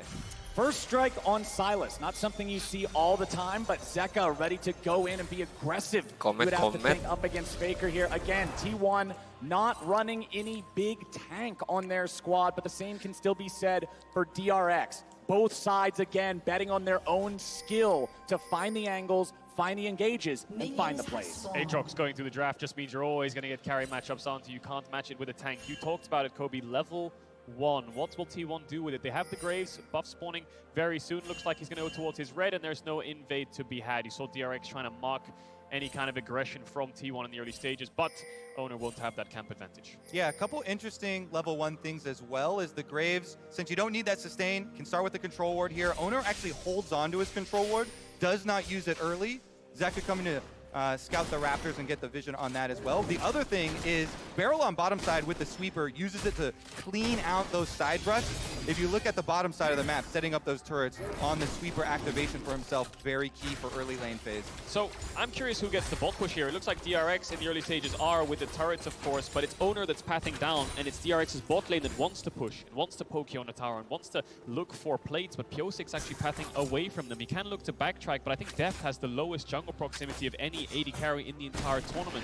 Pyosik very rarely goes towards that bot side, whereas Owner loves to be around Gumayusi. And we literally looked at the stat cards during our countdown phase. Pyosik has very, very low jungle proximity in general. So we want to see Deft and Beryl maintain autonomy and maintain control here in this bottom lane. Up here on the top side, it's Zeus being pushed in nice and early as Gumayusi and Keria are fighting back in this 2v2. Zeka forced underneath the turret early on as the melee into ranged matchup, and there's the Hawk shots. This is such a problem to deal with as a jungler against an Ashe pick. Yep, able to find him there with the snipe. As the expected route here, clearing up blue quadrant, does go right over to the Wolves, gives them the knowledge here that Graves can work down reverse clear as well. Faker, meanwhile, continually exchanging with Zeka, pushing in on this mid lane, setting up for Oner to go for it. So much experience, of course. In T1's mid laner, Faker, and Zeka at his first World Championship. Such an explosive year for him, struggling on teams like BLG in the LPL. Now, looked like not to be the favorite at all in the LCK, but here he is, and he's having the tournament of his life. He just needs to get out of this lane phase. Faker will have the advantage in this part of the game. He's just about kind of getting as many creeps as possible. And it's not like Zeka was a bad mid during regular season play, during domestic play. He was a top half mid laner. He was pretty high rated at any given point, but this tournament has just been an entirely different story. As Oner makes his way into the bottom lane, Beryl and Deft trying to get away. A lot of damage comes out. They will get the flash out of Deft for the gank. Where is DRX's cross map? Pyosik is up towards these Krugs. Zeus is still full HP. I don't think they can dive him with level 4 on Kingen, and this bot pressure is now in favor of T1, where both lanes want to push. Yeah, it was the exact same invades from both junglers. They both used their control wards behind the red buff to go get enemy Krugs. But it's a higher value, way higher value there for Oner, burning the summoner spell off of Deft, getting that bottom lane into an opportunity for themselves. Yeah, perhaps Pyosik thinks that they lose 3v3, so it's not really worth investing his time down there. He will do towards level 6, where these AD carries have so much setup on the enemy supports, right? Varus ult onto Lux, Ashe ult onto Heimerdinger. Your jungler can follow up so easy on that kind of skill shot, so we'll see what happens towards level 6 in bot lane. And the value of going with the bottom side there for Oner is so much higher because Dragon coming up for themselves with the extra summoner spell burned as well does give them the vision advantage. As you see, DRX on the support jungle recall timing here, trying to retake. Yeah, both of our supports roaming around, wanting to guarantee the ability to contest this neutral territory, contest the river, contest the vision, as that Drake will be spawning in under 10 seconds. Deft just trying to use piercing arrows to snipe out whatever we can here in the bottom lane. He knows his support isn't back yet. He knows he doesn't want to walk into anything that could give away this early game to T1. Kingen doing pretty well right now. We'll look to TP back towards that top side. Camille will start winning even harder towards one item up against the Aatrox on side lane. We'll see how fights play out though. Dragon's still up, but bot lane contest, bot lane pushes everything. Beryl losing half HP, gets ignited, but is not afraid. Fires off some rockets back into Keria. It's a one trade for T1, but they're just waiting for Pyosik on the side of DRX. He'll find himself on top of a control ward. Graves is also nearby. Oner lurking in his own jungle. DRX knows that if T1 is trying to stand and fight, this is not probably a play they want to take, so they back Pyosik away. Yeah, important defense of that control ward there because T1 have Oner coming down and threatening in the fog of war. Pyosik has to give up. They can't take away that key vision. Level 4 on both sides, Crab spawning, but bot push for T1. TP back from Faker will allow mid push and first response from the mid laner of T1 to allow Oner to get that Crab, so small jungle advantage across to T1. And a little bit of optimization there from Oner. He waited for the dash up until Pyosik was right next to the wall, trying to get the Q1, Q2 damage instantly on the Diego to chunk him out. Still didn't end up working out for him, but now he's back into his own jungle, clearing out again. Bit of a slow early game, but the stun onto Gumayusi connects. Cleanse is down. That opens up a window for Deft towards that level 6, and they need to find that window. They need to break their way through bot lane. How many times have DRX made comebacks in situations where you counted them out? Top lane-nya benar-benar nggak dilihatin. Stand strong. They've only lost 2 games this entire tournament. Will they fall, or will they lose a game here to DRX in the finals? We will soon find out, but Gumayusi trading A lot of damage here onto both AD carries. Guma's at about 200 HP, but Beryl has no mana left to work with. Yeah, Beryl keeps landing these grenades onto Guma, though. Got the cleanse out on the first one. Good chunk here as well. If he had a little bit more mana, maybe they push it harder. Ooh, close, but no cigar. The arrow does not find Gumayusi.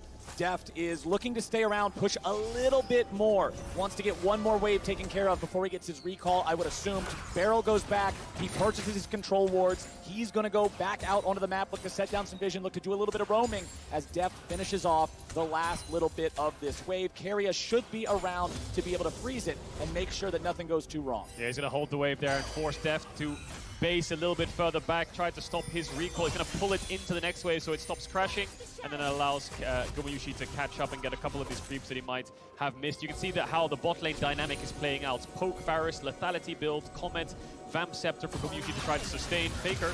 Barrel's ready to go. The grenade finds the mark, but there's not enough damage. Faker deploying the gravity well on top of himself to stop it from going any further. Zeka finds a lot of damage into Faker. He's only got 200 HP left, and Zeka has ulti, but Faker is safe. Mid pushes everything, that's why Beryl's here, because Herald's about to spawn. You can see Pyosik moving over towards it. Kingan's just taking a base to make sure he's ahead of Zeus in itemization. Deft is ran towards bot, so he might see a 4v4 around this top side, but DRX actually not going to start it up just yet. Yeah, super high value gank from Beryl here because of the fact that they already have used their teleports, allowing the push out, and Zeka on the Sylas. Highest CS in the game. He's so good at these Sylas and Akali melee mid lane champions that have to trade their health early and focusing on CS. He does such a good job of getting that money early. Keep your eyes on the minimap though, because Gumayushi's around mid, Faker's come out of base, Deft is sprinting towards the top side, Zeka on the way as well. It's going to be a 5v5 around this Herald. Zeus is grouping up with his team. Kingan's prioritizing top wave, the Herald resets.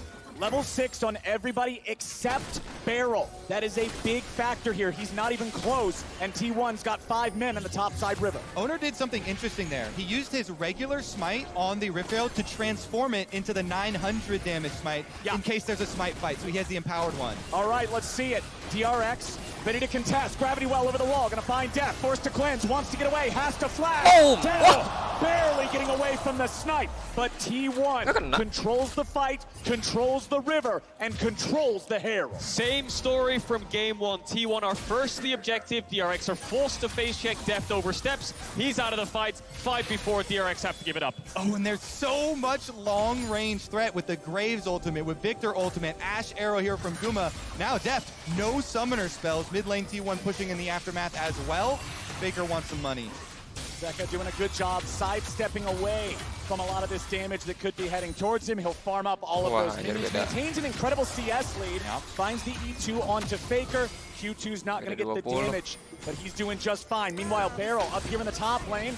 Grenades and rockets not going to get a whole lot done just yet. Beryl still not level 6. Kingan goes in. Owner's the target, but now Zeus is locked down. Darius here over the wall. Gets first blood over to Owner. And T1 are absolutely outplayed.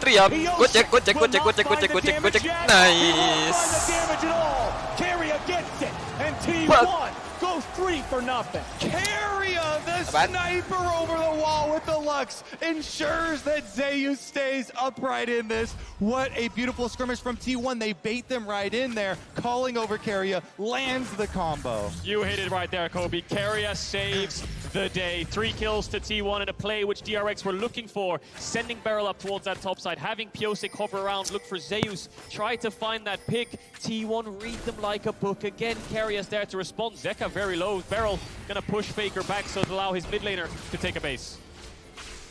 Man, oh man, it is not the start that DRX wanted in game number 2. Beautifully played from T1 in that topside skirmish, but the Herald is still in the inventory of Owner. They can still use that anytime in the next 2 minutes, but right now, their sights are on the Drake. This is something that we've talked so much about in the pre-show. T1's ability to outplay in these skirmishes. And we've seen it in the semifinals, in the quarterfinals, them just dodging so many skill shots, setting up these even number scenarios and getting the huge advantage out of it. Another arrow lands into a full combo. It's just a big chunk, but it's while they're also getting the objective. And they have the Herald as well, so they can push in these bot waves, force DRX. Oh my God! Keria, are you kidding me? He just sets it up like it's point and click. Keria says hello to his old lane partner. I'm sorry, Deft. I'm not going to be able to give you the Summoner's Cup. I want to win. Alrighty, let's see if Faker can get away from Pyosik and Zeka. Faker doesn't make it over the wall. He's in trouble, but he gets to 50. He flashes forward. It'll be a 1 for 1, but Pyosik's in trouble. He uses the Heartbreaker to get away. Zeka getting back now as well. They'll trade Beryl for Faker. DRX will take that. T1 domination right now in these skirmishes. DRX try their best to fight back. Faker has to expend the flash, but he expends it aggressively rather than trying to flash away to make it a 1-for-1. They don't get the Herald down, but his bot side's in their favor. Kingen fighting against Zeus. Zeus with the World Ender active, trying to chase Kingen back. However, the ulti is about to expire, so Zeus is going to back off there. If we can refocus on some hope for DRX, it comes back to one player. Never mind this one-on-one. It's so close. It's going all the way. Kingen with the flash to get out of the way of the Q3. Beryl shows up, but he doesn't land it until the very end. Beryl, the rocket sniper, gets the kill. But now Owner's ready to go. Buckshot in his back. There's no way home for the Donger. Say goodnight. Owner picks up another. Time and time again, T1 respond to everything DRX are throwing at them. They're going to trade 1-for-1, and they're going to place the Herald down, funnel all this gold into Owner. Straight from draft, we talked about Owner being set up to be the one for success this game. And in-game, he is going to be rich, getting all the kills, getting the Rift Herald activation on top lane turret plates as well. And we talk about depth and carrier. You know, 2020 DRX, one of the best bot lanes in the world. Everyone was celebrating them as the lane kingdom, and they thought that they could get a trophy together. But it was Owner and Zeus in 2020. While they were trying to chase the title, they were trying to win the Academy Series. And they did indeed. They won the Academy Series 2-0, looked so dominant, and that's when they got put onto this main roster. You fast forward now 2 years later, and Owner is just so strong on this Graves. Level 8, 3-0 and 2, has the Umbral Grave, and it all comes off the back of Kingen trying to find the 1v1. The flash away from the Q3 was great, but there wasn't as much follow-up damage as he might have hoped for, as Beryl did arrive slightly late with the grenade, but he manages to pick him up with the missiles. Yeah, look at the mini-map. Beryl gets here a little bit sooner, but Owner right on the way. Snipes him with the rockets here after Kingen set it up, and it from downtown. Gumayusi hits the arrow. Owner finishes the job. Yeah, the Ashe was nowhere nearby. He's all the way back home in bottom lane. That one came from across the map to guarantee they get the kill back onto the support. Gumayusi with the headshot there from across the map. There is the Hawk shots again, just coming in constantly. You talked about it, Kobe, about how the Graves is oppressive and wants to get in the river and look for vision, and the Ashe just facilitates that so well. So bot lanes towards mid here. Herald spawning in 30 seconds. Pick onto Faker. Pyosik gets Spectrum off. Kingen's ready to follow. Hextech ultimatum to stay out of the gravity well. Faker will buy a moment. Here with the Zonias. He dies. Kingen grabs the kill, but now he's got to get away. Zeus lands Q3 on 2, but the damage ain't there. Zeus tries to get out, but Death is ready to go and shoots him through the heart. Zeka took away Gumayusi's arrow there and shot it into Keria to stop Keria from being able to peel for the solo lanes of T1. Explosive fight in favor of DRX. They're going to chunk out this mid tower, but more importantly, they're going to get the Herald off the back of this play. One of the first neutral objectives DRX have picked up in this entire series. This is huge. This is the first step in the comeback for DRX. Zeka, the most fed member on the team, 162 CS with the kill, steals that ult you're talking about. That's 2 for DRX and the Herald. No more Rift, or no more turret plates left on the map for them to cash in quickly, but it'll help with taking down one of those outer towers. It's not just what you get, it's what they don't get. You must slow the bleeding. You must be able to stop T1 from running away with it, and DRX are finding their signs of life. 40 seconds on the next dragon. Neutral objective spawning up. T1 currently have a little bit of control around it. Keria has placed the vision down, gone for a base, refreshed those wards to make sure he's ready in case DRX tries to contest. Zeka still yet to base though. Faker has the TP. He can join that fight whenever he wants. Does DRX want to press the advantage and look for another fight around a neutral objective? We'll see this one again because it's the initial pick onto Faker, but it's Zeka. Look at his positioning. He's in bot lane. I think he has an Ashe ult that'll come up and hit Keria a little bit later on. But this stopwatch from Faker here was brilliant because it denies the Q2 from Kingen to allow the Chaos Storm to do damage. Arrow comes through from Zeka all the way from downtown, stops Keria from being able to peel to save Zeus. Boom. Boom. Nicely done. Nicely done. But now we find ourselves ready for another neutral objective fight. It is still almost a 2,000 gold lead for the side of T1. So DRX, they'll have to play smart. They'll have to find their moment, and they'll have to find a pick. Pyosik already going to start up the Drake down here.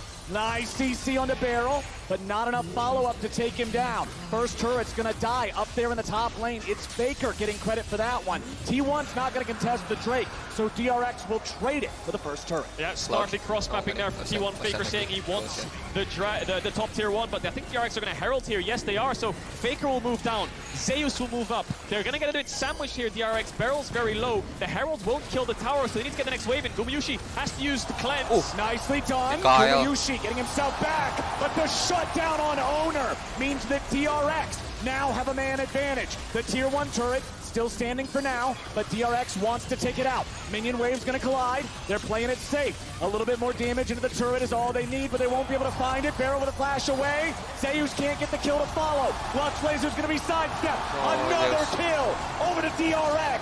This team is ready. They're doing it. They are making the comeback a reality. They're starting to believe. A tower down in mid lane. This opens up the map for them to get that vision back in their favor so they can actually set up their own plays for once. T1, of course, are still in the lead, 1,000 gold, but DRX back-to-back successful plays. Barrel is such a legend. I'm just going to say it right now. 3 finals appearances. This grenade across the top to land onto Owner to get to the first kill. I think a Mikhails came out from Keria there on top of a cleanse. They were focusing so much on Gumayusi.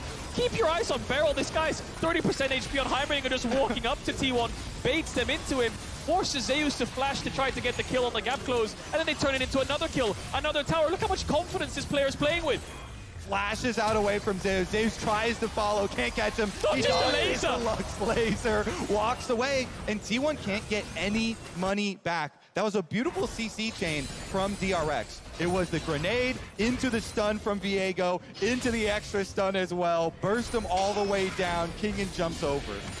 The gold lead has shrunk to less than half of what it used to be. DRX are finding moments, they're finding moves. Stopwatch available on Zeka's Sylas here as well. Still the only member on the team without a death for DRX. Tier is also stacked halfway up for Deft here on that Varus. Has the Eclipse as the mythic item, so you know he's going to be spamming out some of those high damage arrows the further we go.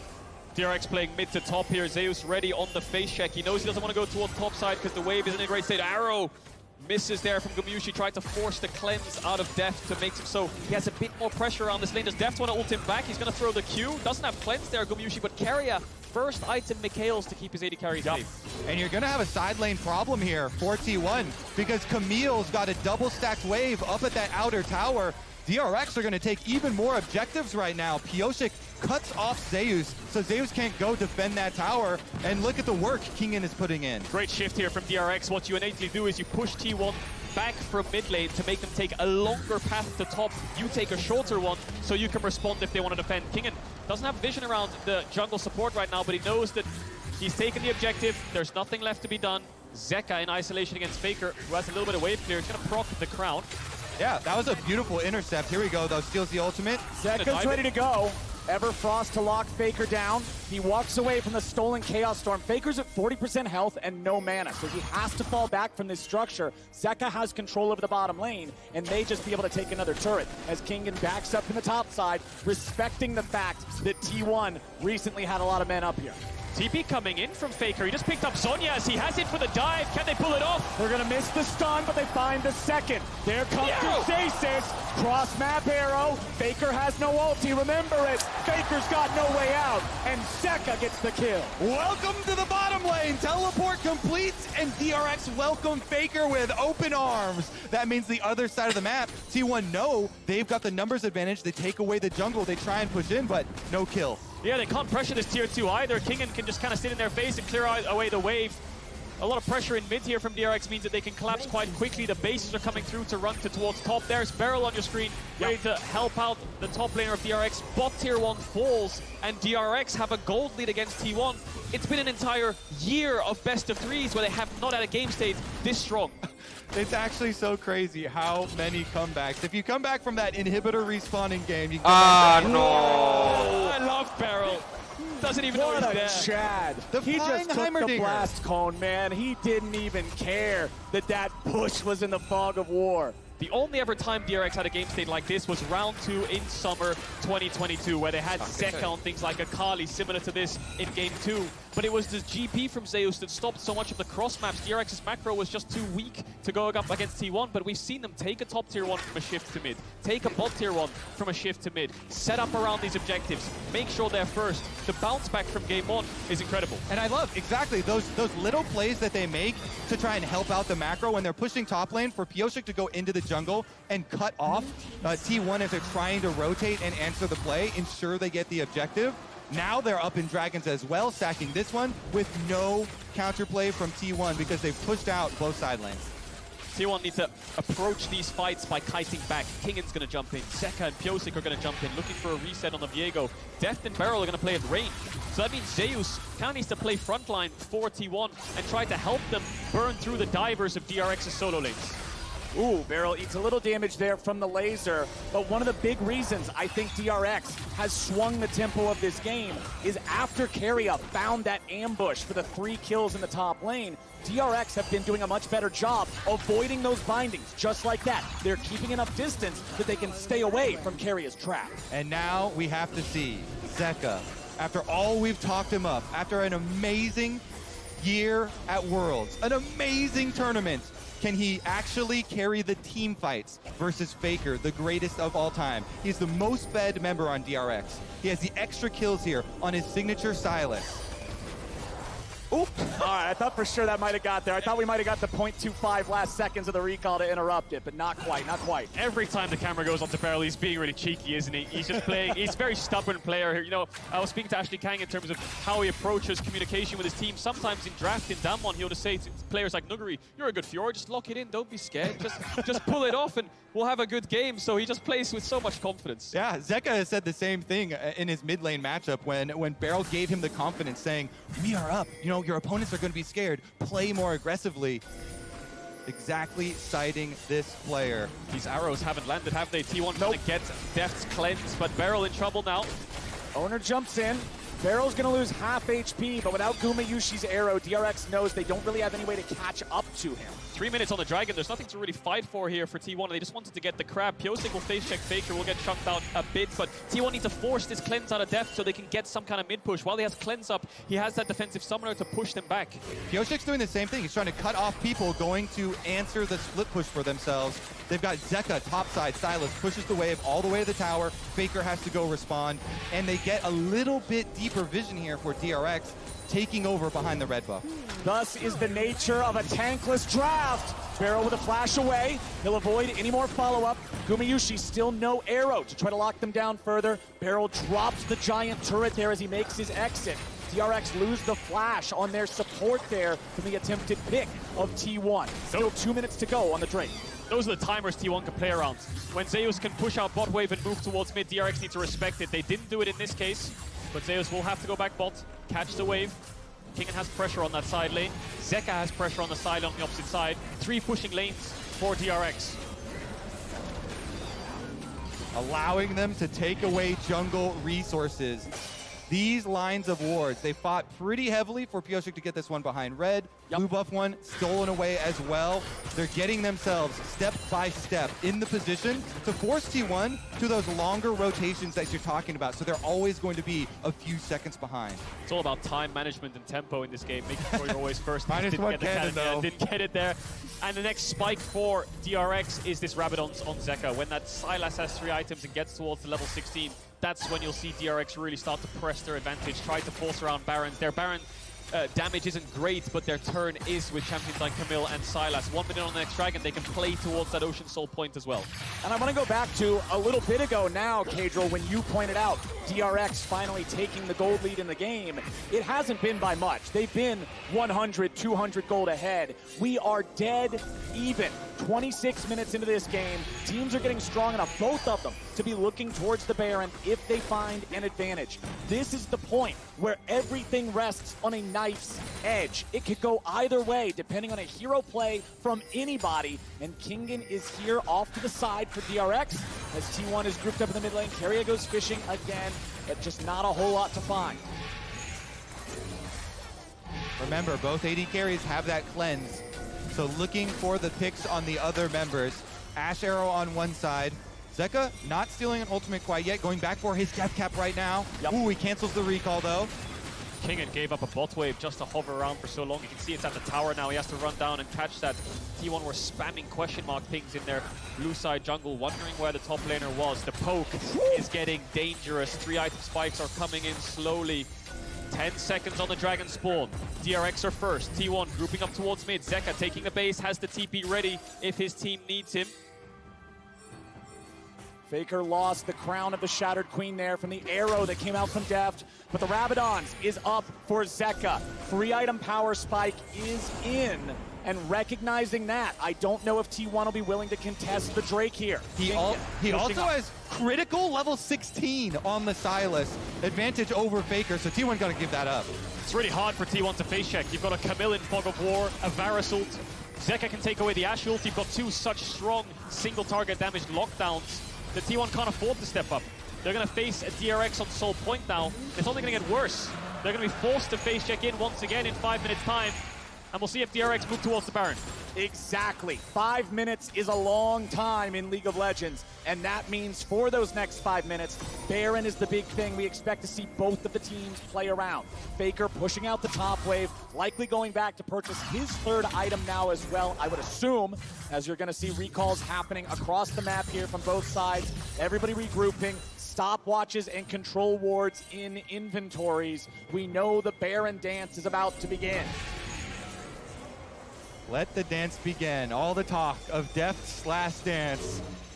Will it be a happy ending or will it be sad? DRX getting there first. Control wards already inside. Hawkshot's such a big advantage for T1 though, in being able to very, very safely keep their vision. Kingen's grouping up. They're not actually playing side lanes right now, DRX. They're just all hovering around this Baron pit. Kingen is going to move towards bot now. Pings on the tier 2. T1 have a window to find a fight. Oh, Beryl the target of the enchanted crystal arrow, but he gets away. No flash as well. Beryl's just in their face. T1 now have to retreat backwards. Waves coming in. They have to catch top. They have to catch mid. Kingen still in this fog of war. Not pushing bot. He really wants to fight. Here we go. DRX in the enemy jungle. Beryl's going to be found by Keria, but he does not step into the CC. Zeka now being chased, has to flash out. Faker flashes in. Zeka goes to the Kingslayer. He's trying to find any sort of a chance he could get, but he's 1v4, and he hits the 4. Shut down over to Zeus. Really good timing here for T1 to commit to the pick onto Zeka. It's still going to cost you an extra turret as DRX are able to shift over to mid lane, but getting that kill, getting the flash as well out of Zeka, out of the Sylas, can set themselves up for a big, big advantage looking at Baron. Faker will also have to play a lot safer on the Victor though. Him without flash will have to keep distance. Base is coming in now, kill for tower trade like you highlighted. Dragon still 2 minutes 45 seconds away. That's always going to be plan B for DRX. Plan A is always going to be around this Baron, trying to force fights. Level 16 on your solo laners like this means you do want to press the advantage. Stopwatches across the board. One fight will blow this entire game open either way. Kingen wins this fight, but he's looking for the blue buff. Kingen level 16 compared to the level 15 of Zeus. Pretty big difference. Oh, beautifully buffered with the hook shot. Kingen gets out from what would have otherwise been a very precarious situation, as Zeus now has to retreat, and Kingen has backup. Pyosik will clear some of the vision out of this bottom side jungle. Beryl's hanging around nearby now too. Kingen keeping the push going here. Lux Laser to thin the wave. Zeus wants to try to get rid of as many of these minions as he can. Kingen's going to step up, trade with him here a little bit. Hook shot right back to Zeus. The objective for DRX remains the same though. They want to continue with these same setups where they're able to push in on top and bottom first. That way, even if one of the side lane pushers gets picked off like we saw Zeka last time, they still get an advantage, are able to trade a turret on the other side with the extra pressure that they mount. T1 take this little timing window though to hard shove mid, and here comes the flank. Beryl going for the bouncing grenade. He's not going to find nobody yet. Chains of Corruption find Faker, but a nice use of the Mikhails gets him away. Owner's now your target. Kingen goes golden, getting himself out of aggro's way. Now you got Zeus here in the front line. Zeka stealing away the Gumayushi ult. He finds Zeus. Everfrost ain't going to hit the mark. T1 in retreat. DRX in chase. DRX heading back over to the Baron pit. Deft firing arrows to cover their retreat. Beryl in some danger, has to flash the chain. but they get the ulti out of Zeus. Summoner spells blown across the board. Still 1 minute on that dragon. Everyone needs to take a base, get their health bars back up, get as many items as possible, refresh wards, come back out on the map and contest these waves again. It's a dance around mid. DRX can't commit too hard into T1, and T1 really want to kite back. Yep, the biggest takeaway from that fight is that the next one, there will be blood, because splashes are getting very scarce. The only two remaining ones are on the T1 bottom lane. So these arrows that are coming from Gumayusi, the flash bindings that are coming from Keria will be so much more likely to land, to find purchase in the next attempt. And just as big as summoner spells, Gumayusi has purchased a stopwatch. Kingen used his in that fight, but has upgraded it into a Guardian Angel, and Pyosik still has his. 10 seconds until what will be the soul spawns for DRX as Keria gets chunked. My eyes are on that Mikhail's cooldown. See if it comes up for Keria in time. Did Kingen take away that crab? No, he didn't. Zeus got it. So the Mikhail's needs to come up so that T1 can face check. They need to use it on the Varus ultimate of Death. Pyosik's off to the side. Kingen looking for an angle, finds himself on a control war. T1 need to stay as a death ball. DRX really want to sandwich them and squeeze the carries backwards so they can kill the front line. Pyosik walks out, using the mist to cover his retreat. Zeka's here on the flank. Kingen even further behind. Again, beautifully buffered with the hook shot. He's so good. Really quick reaction times there, and now no Ash Arrow for the pick for T1. They still have the flash advantage though. Yeah, Dragon's already going to be started. T1 have the aggro, but Kingen is again on the flank. Gumayushi's at 2/3 HP. Drake is going to be secured, but Kingen's coming in. Keria and Zeus go over the wall. Gumayushi is caught, but he goes into the stopwatch only for a moment. Shut down back over to Zeka. Onur's his target. E2 strikes true, and Onur is trapped. Or is he? Now he's finally going to be killed. Double kill back with a Sylas. T1 gets one back, but they're still retreating. Zeka, flash in. Zeka looking for the triple. Buys time with Zhonya's. Kingen's ready to back him up. Faker goes over the wall. Zeus tries to fight, but the damage pours in. Zeka grabs a third as they're now going to find Faker here in the bottom lane. Kingen and Death do the work, and that's money in Death's pocket. And DRX will cut them all down. That is 5 members of T1 in the dirt. DRX turn towards the Baron. They are making the push. And it all comes off the back of Zeka. This kid is the real deal. You give him these playmakers, he will make magic happen. From having a strong lane phase up against the greatest player of all time to being the driving force in that team fight to get them this Baron. No arrow steal, no chance, no shot. It is DRX with a 35-minute Baron. Zeka has faced every challenge in front of him standing up. The only last question was going to be Faker, and he stands tall again. Take a look at it. They gave up the dragon. They were looking for the collapse the entire time. All eyes on Gumayusi to get that AD carry out of the fight first. And then they know they can go for the chase. With Sylas and Camille, some of the longest range chase for solo laners you can have in the game. Zeka as well as Kingen finding the collapse. And that's it. It's Zeka and Kingen, the driving force. Beryl right behind them. Pyosik's just fishing for resets. Deft missed his ult, missed a couple Qs, didn't get as much impact as he would want. Zeka didn't go for the Q there on Keria. Maybe could have picked up the triple. But T1 just don't have the damage for this Sylas. He's just running straight through all of them, picking up all the kills, and eventually Faker falls to Deft and Kingen. Faker without enough mana to try to fight back in this 1v2 as Keria runs himself into the turret, and execution is all he can hope for. And DRX finally found the fight they were looking for. They command a Baron and a 3,000 gold lead, and they're pushing into the T1 base. Oh, hold me close, boys. This is what we wanted from this series. DRX poised to strike back against T1. They're at the gates. They're knocking on the door. Zeka has stolen the Ashe ultimate. Keep your eyes on either side from a long-range pick.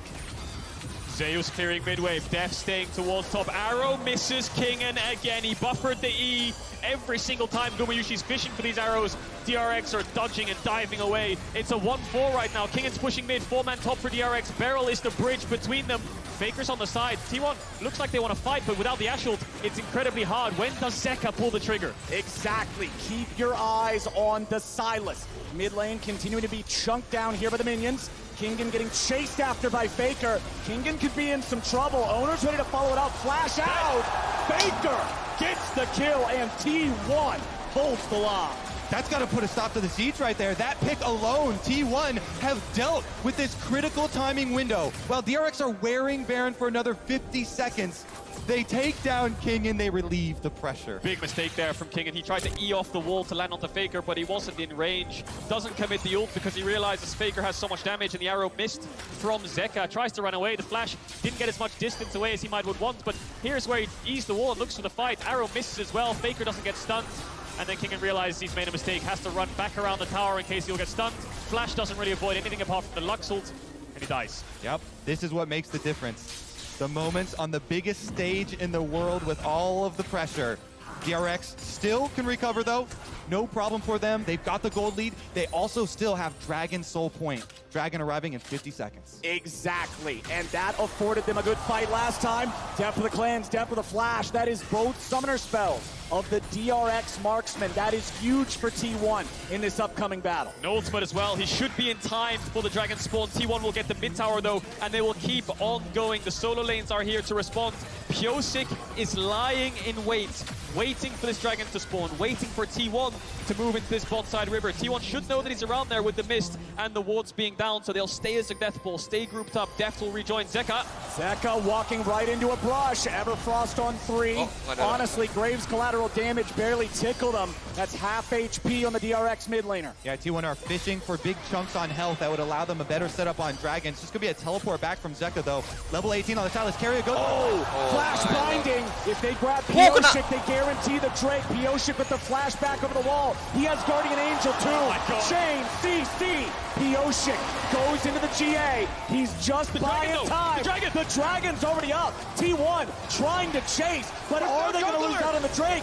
The Dragon's still being burned. DRX are gone. Stolen away by Otis. And Zeka has to flash over the wall to live. Kingen stuck in the pit, trying to jump out.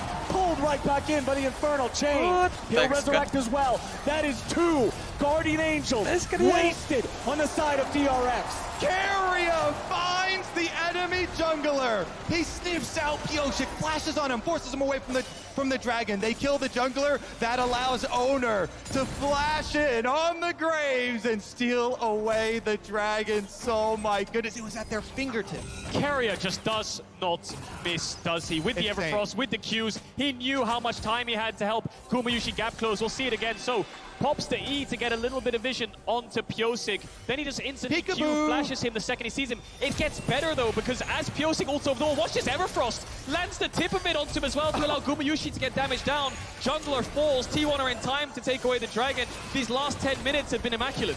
Then Owner knows, I've got to get to Dragon. They're burning down Dragon, so we see Owner rushing for it. Zeka tries to delay him. Zeka stunned him up there on the ramp. He ults backwards, flashes forward, and gets there in time.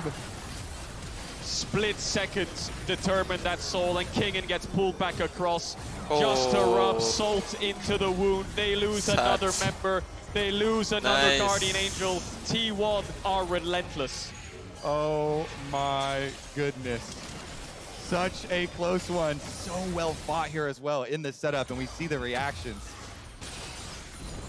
Joy on one side, concern on the other, as DRX have had this game going their way for a while, but now T1 have swung it back. I think that's an incredibly accurate way to put it, because T1, they've got so much pressure on their shoulders to deliver. You know, trying to reestablish the dynasty here, coming in as the favorites. No overreactions for one fight. We'll see if DRX are unfazed by the last 10 minutes. See if they can still pull this through. It's a very even game state now. Gold within 500-600. Dragons even apiece. T1 have found a way to stabilize the game, and they're becoming incredibly strong. DRX haven't been able to force their advantage as much as they might like. And now it's a Baron dance as it spawns.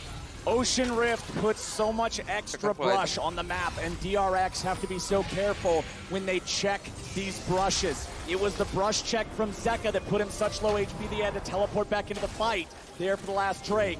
DRX now going to find a ward here in the Baron pit. They can't start anything up cheekily or sneakily. 4 full items plus boots completed on Zeka, working on that final item. Faker himself, full build, late game victor.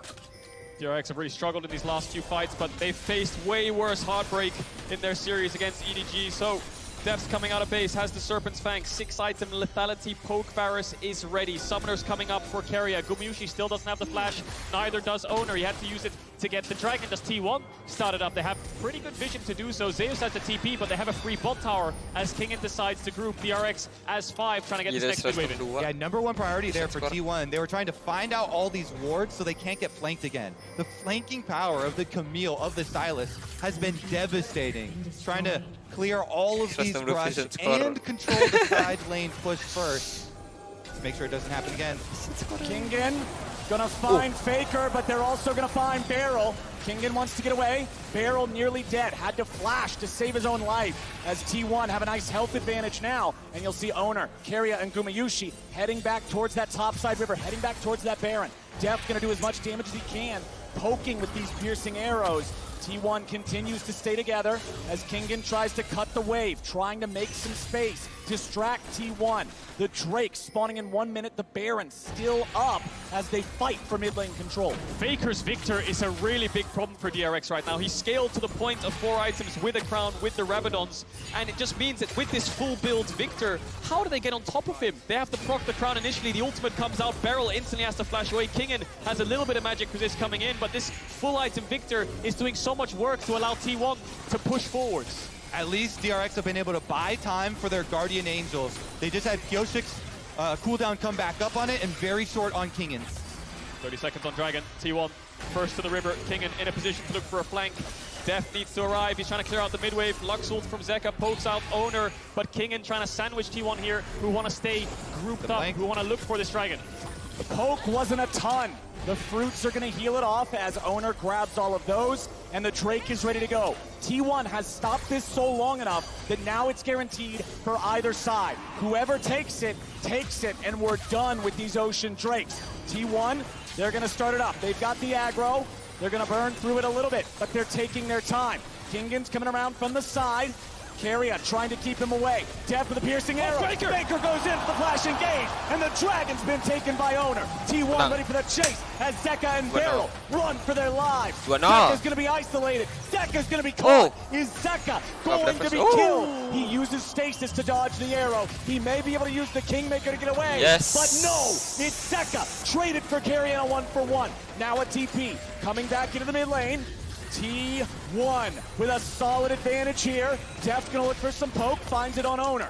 They're so good at using these timing windows. T1, they focus everybody on pushing DRX off of the Dragon, allowing Owner to get it. Pioshik is sticking around for the Baron transition here, but Keria also sacrificed his life to keep Kingen out of the fight. It's a 4v4 and they started up Baron. Baron's gonna burn fast. T1 got it at half HP. Beryl also at half HP. Pioshik and Def ready to fight. Chains of Corruption fly out. They're going to find 3 different targets. Faker is low. Faker is down. Zeus tries to fight. Owner into the back line. Going to pick one back up. Def gets Guardian Angel out of Gumayusi as Pioshik is ready to fight. Sword versus gun. And Owner has to run away. Deft has 1 shot to kill the king, and he doesn't miss. Faker falls, Gumayusi and Zeus as well. Zeka's TPing in, and he has the TP as he spawns. Do they go towards Baron, or do they look to end the game? It's only Keria and Owner for 40 seconds. They gotta focus on the minion waves. They can't do it. They don't need to focus the minions if they're gonna be able to focus the enemy team. Keria drops as Owner is now the target. DRX, a couple minions at their back. They keep going to go. Kingen wants Owner, but he ain't gonna find him. The push continues. Inhibitor falls. DRX want to make it happen. Owner trying to flash in, trying to do it, trying to save it. But no, DRX rise to the occasion, and they will tie this series. They lose the soul, but they win the game. DRX clutch it out. Oh my God, that game was clawed back by T1. They had a soul and they went for a Baron, but it's Deft who shoots the arrow onto Faker, gets the initial kill. Once the Victor is down, the rest of DRX can clean up, and with that 1 single window in the last 25 minutes of the game, DRX end the game. What a win What a win that started off looking a lot like game number one. What team play coming out from DRX to keep themselves going blow for blow in what is now the longest game of the tournament so far. That beat out game 5 of Gen G versus Damwon. My God. It was a mid-game drought for DRX. They couldn't get as many kills as they wanted. They got some towers. They lost 2 or 3 dragons in a row. Heroics were necessary in this game, and they were delivered. I'm sweating, boys. That was a game. I hope we get 3 more of those. 10 years in the making, this finals. It really is. And if DRX lost that game, it would have been such a heartbreak, being in the driver's seat. Their first win against T1 all year. They had it in their hands, and they almost dropped it. But they stood tall. 1-1. Remember, versus Gen G, they got their first win against them in game 2 as well. And remember how that series went. But T1 is an entirely different beast. This final is shaping up to be what we were all hoping it would be. And Worlds is a gauntlet, my friends. And the best way to keep up with all the action on the go is Riot Mobile. It's home to all things League, Valorant, and much more, where you can watch Worlds live, catch up with the series scores, and talk about all the action with your friends. Check it out and join us as we head over to the State Farm Analyst Desk. And we're all tied up, just like that. DRX, a strike back. What a game 2 that was. It started off with so much action. We had kind of an interesting change of pace in the mid-game as both teams were really trying to feel each other out. And then an explosive few fights there, back and forth to end it all. And it falls in DRX's favor off of a wild, wild Baron play. Tonton yang lain dulu lah. Tonton yang lain dulu. Penyegaran sakit mata gua. Ngeliat ngeflipping di Baron. Aduh, aduh, aduh, aduh, aduh. Aduh, aduh, aduh, aduh, aduh. Aduh, aduh, aduh, aduh. Aduh, aduh, aduh, aduh, kok kayak begitu sih.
welcome back to Worlds 2022 here in the finals, here in a tied series. Oh boy.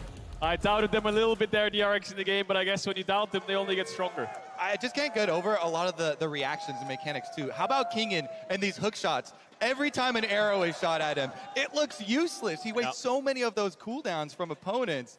Really nice play from him. Reaction time was flawless, really, wasn't it? Even on the ones that missed, he was already ready to jump away. Only had that one mistake in mid that hurt their Baron push. But T1, I expect him to be back on the blue side, run back something similar. Does DRX change it up? You know, we saw the Yuumi ban, we saw the targeted Lucian Nami, we saw the Caitlyn ban. Do they want to give one over and try something new? Because in game one, can you fault their draft? Sylas Aatrox, that's really DRX's bread and butter, but maybe they don't want to change the matchups and pick differently.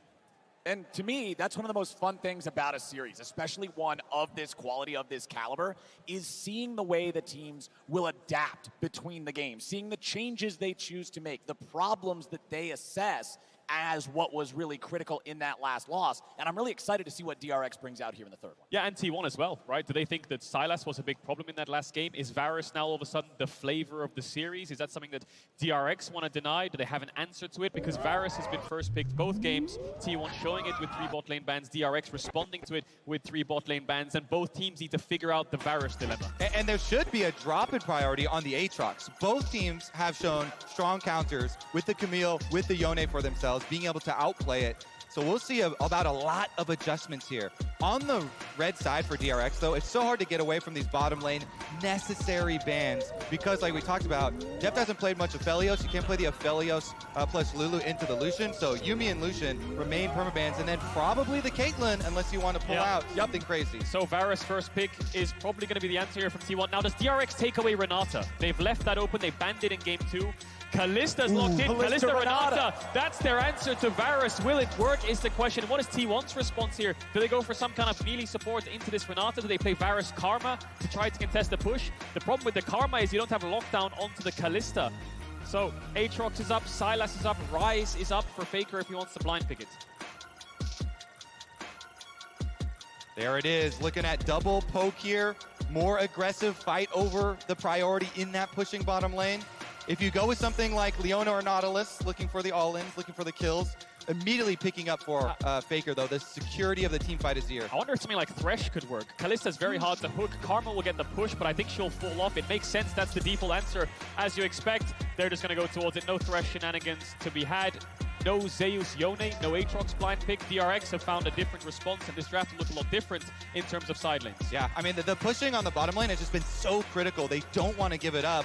And now, though, the confidence of Zeka, this champion, he has mastered both the Sylas and the Akali sides of it. It's a big part of DRX's handle on the meta that got them here. Confidence to lock it into Faker again. Last time around, he actually had more CS, even with all the harassment from the Azir. Great ultimate to take away as well. Varus ult is just going to be so powerful through throws. Yep. There's a Yone ban, so I think T1 might have to ban away Aatrox. DRX might look to pick Aatrox up on 4 here. A lot of powerful champions up and available. Camille, Fiora, Aatrox. We're looking at champions like Graves, Viego as well. Kindred is up for Pyosik as well if he wants to look for that angle. Well, with Aatrox banned away, when we talked about last game being another no tanks kind of matchup, you guys said how it was Aatrox that wills that into being because he creates a carry versus carry style. Now with him banned away, with Yone banned away, we might see some big frontline for the first time in the series. I agree, especially if it's Poke, Varus, and Kalista, 2 champions which really struggle to get tanks down. They need to be careful though. Picking Ornn for T1 against Sylas, you just give them that engage onto your mobile carry. And they ban away the Kindred answer to the Graves.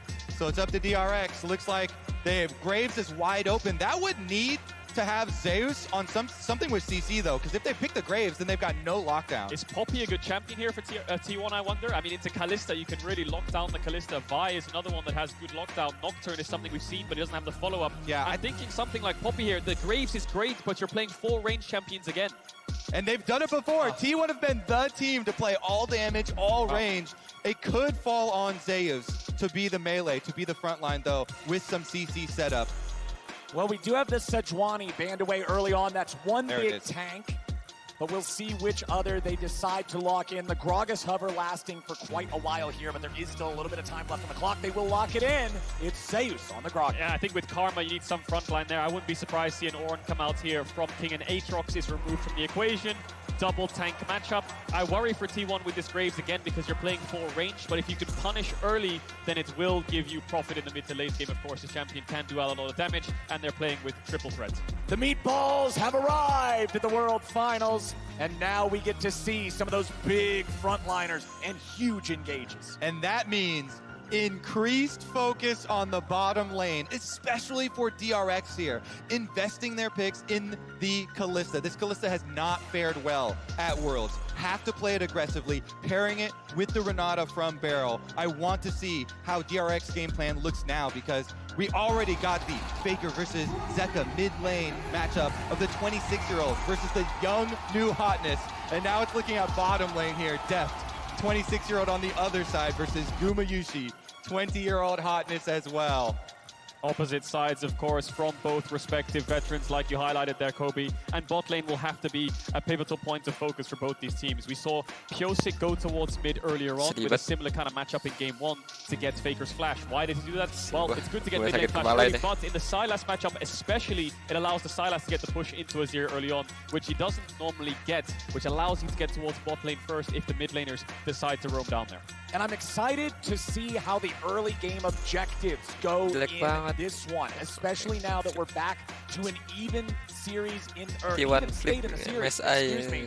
T1's objective control in game number 1 was absolutely dominant. In game number 2, DRX and D1, they had one dragon each at the very start. There wasn't that same level of, man, we're losing everything for DRX, and T1 is grouped up as 5 here at level 1. Yeah, 5-man bot to get middle brush control. I expect them to either sweep or put a ward down here to make sure that the Varus Karma doesn't get any kind of cheese from the Kalista Renata, make sure that they can poke them out with things like the Mantra Q. They don't see anything yet, so they're going to walk their way into this bot side jungle, but they know that Death is in the river, so T1 are first to bot brush, which helps the bot lane matchup level 1.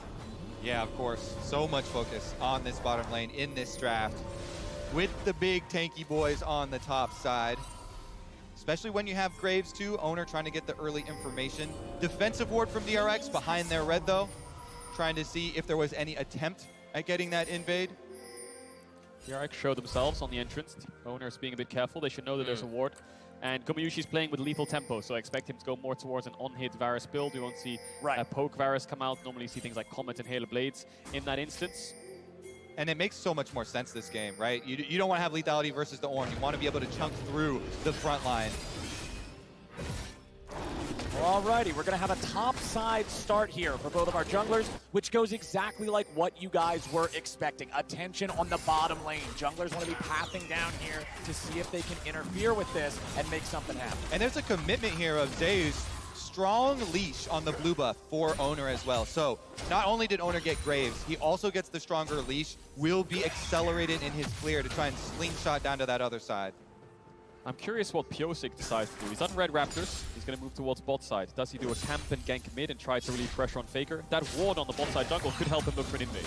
Alrighty, as we see how the lanes are going, remember to make sure to grab the exclusive Very Nasus Much Wow emote from Prime Gaming by connecting your League of Legends account with your Prime account. As Kingen has the push here in top side, Gumayusi and Keria have it in bottom, and Faker and Zeka are pretty evenly matched. Yeah, I would hypothesize that Pyosik would reverse clear up to the top side Scuttle Crab because the bottom side pushing here with the Varus Karma means that it's so hard to fight over the bottom side Scuttle Crab, and it would be a little bit dangerous, but his sweeper doesn't see the ward. Oh man, Pyosik walking right past it. He's gonna wait here in the brushes. Keria and Guma are staying up. Pyosik with a flash engage. What? It doesn't matter if they knew he was coming. They're still gonna grab first blood, but it's a 1-for-1 trade. Beryl now trying to get away. Should be fine. The DRX killer instinct still comes out on top. Great first blood for Deft. You have to wonder if Gumayusi, he should have known that something like that was coming and maybe tried to react with the flash. Either way, it's a 1-for-1.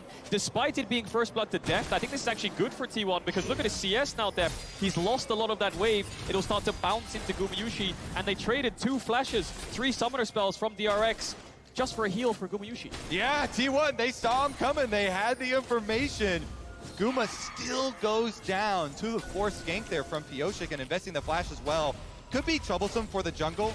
Graves could be very abusive, going to harass the Viego.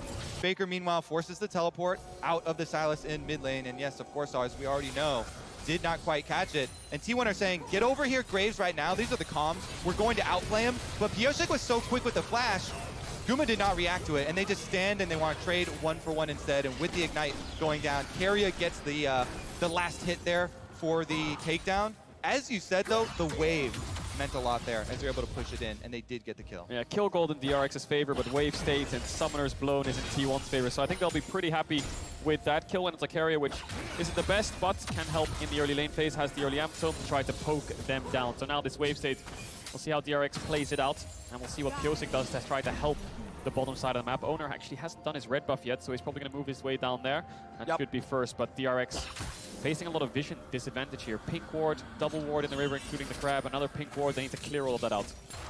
They do have Kallista's little ghost walking around, trying to keep an eye on everything. Pyosik throwing out his own Krugs on the other side of the map. Owner finally going to pick up that red. Solo laners all at level 5, so we're getting close to that critical point where the ultimates are going to come online. Remember, there's no arrows or anything this time around to be stealing away there for Zeka, but he does have some incredibly powerful tools, like a Gragas ulti, like a Varus ulti, that with a full AP ratio can wreck a team fight. And on the bottom lane, you see the power of the Varus Karma nullifying this Kalista pick. That poke from Keria with the Comet coming through, and Guma landing as Oh my well, lord. continually forcing Deft and Barrel back towards their own side. Slow pushing wave here. When you slowly stack like this, T1 are actually creating their own mini objective, building up a big minion wave to then either bring Owner for a dive or force more losses from DRX.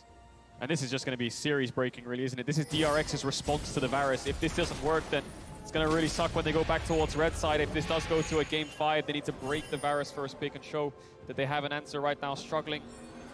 DRX normally like to start up these early Drakes. Owner knows it and he's hovering around. Pyosik has the level advantage. Owner not too far away from leveling up, but he's making sure his bot lane is safe. Both junglers also on the same purchase and the same charges on the knife. So nobody has the Enchanted Smite yet. Nobody's really close.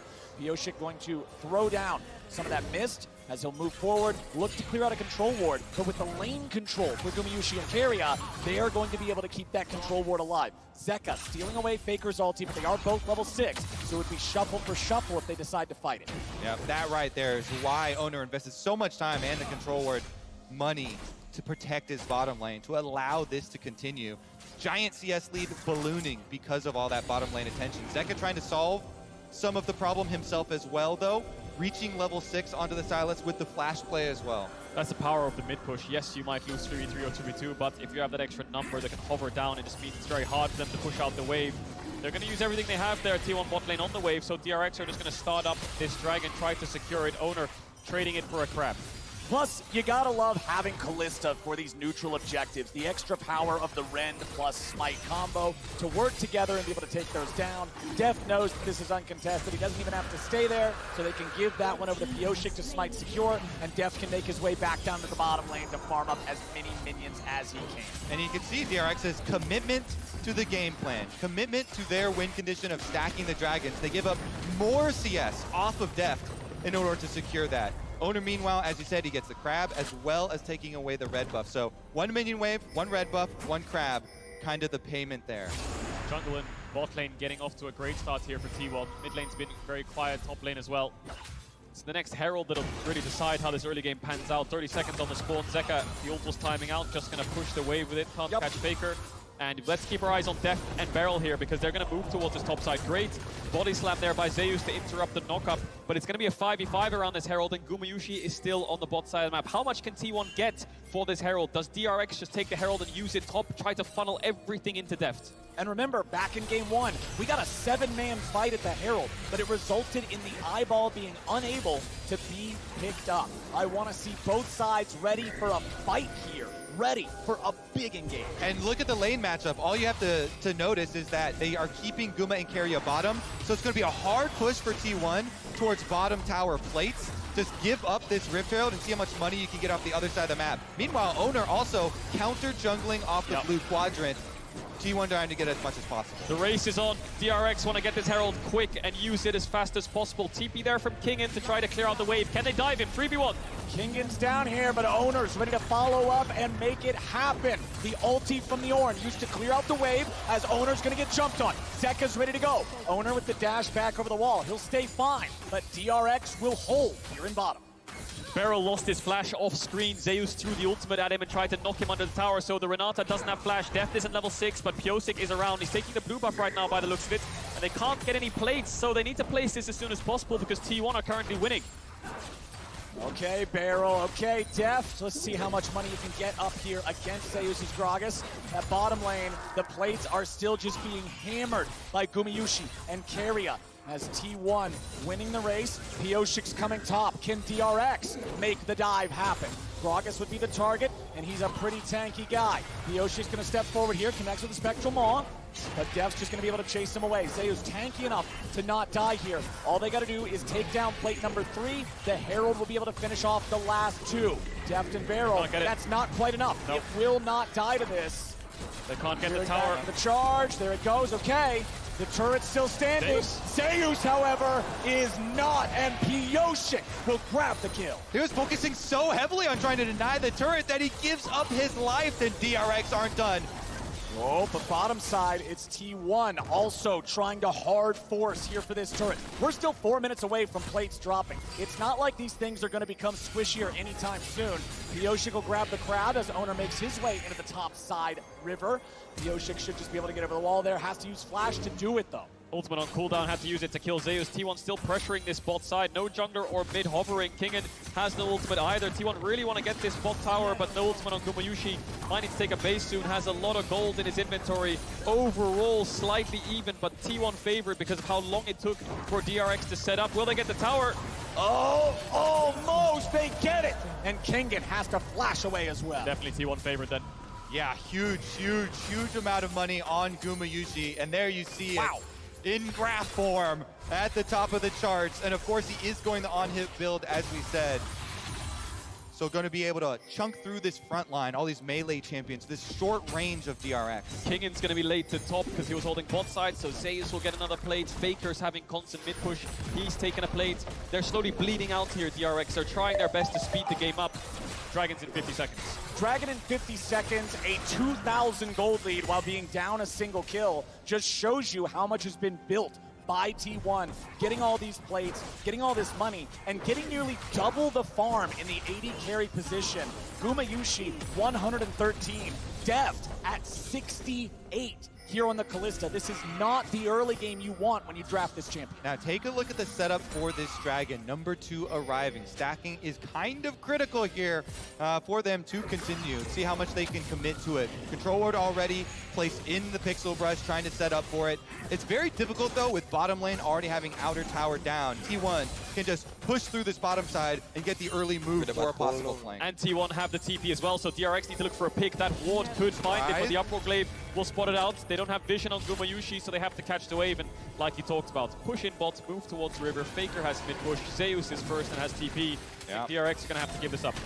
Well, the silver lining for DRX is that this is the second Drake of the game, and they got the first. So T1 will not be fast stacking towards a soul, but they will tie up that neutral objective as the Cloud winds quicken, and we get ourselves a Cloud soul here in game number 3. Zeka just trying to clear out the waves here in mid. 1.5 minutes left to get more plate money, which T1 has been doing a really good job of here so far. Zeka tries to jump in and go after Faker. No E2 means he won't be able to follow it up with the stolen shuffle. Keria is hanging around nearby, as are Pioshik and Beryl. Faker with the flash away. Zeka with the flash follow to throw Faker back into his own team. But now Zeka stands alone. He'll try to get himself away, and Beryl provides covering fire. Zeka with a re-engage back after Keria, and Zeka will finally die to the arrow of Gumayusi. Now you gotta look at Zeus, who there's just not enough damage to take him down. It's mid for mid, 1 for 1, but Pioshik is trying to get away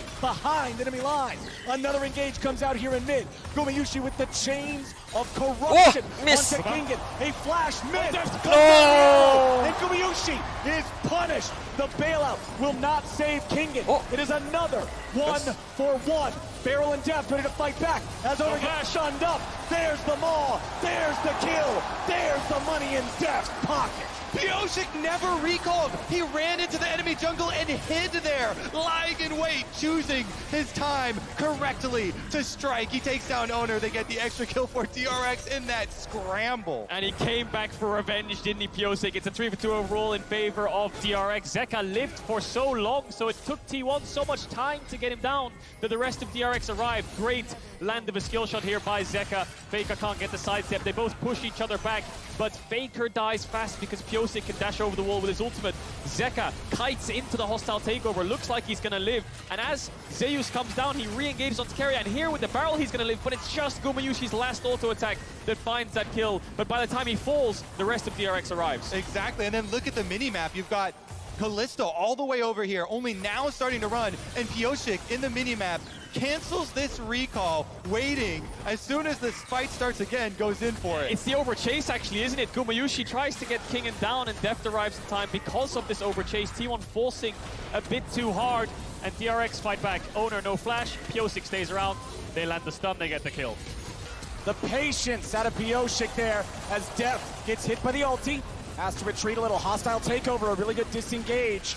But Kingen and Deft still got to get the hell out of town. Pyosik and Zeka, in the meantime, have taken the second Herald of the game. Yeah, that was an incredibly big cooldown here. The flash off Gragas, the Gragas flash engage used onto Deft. They only got the cleanse.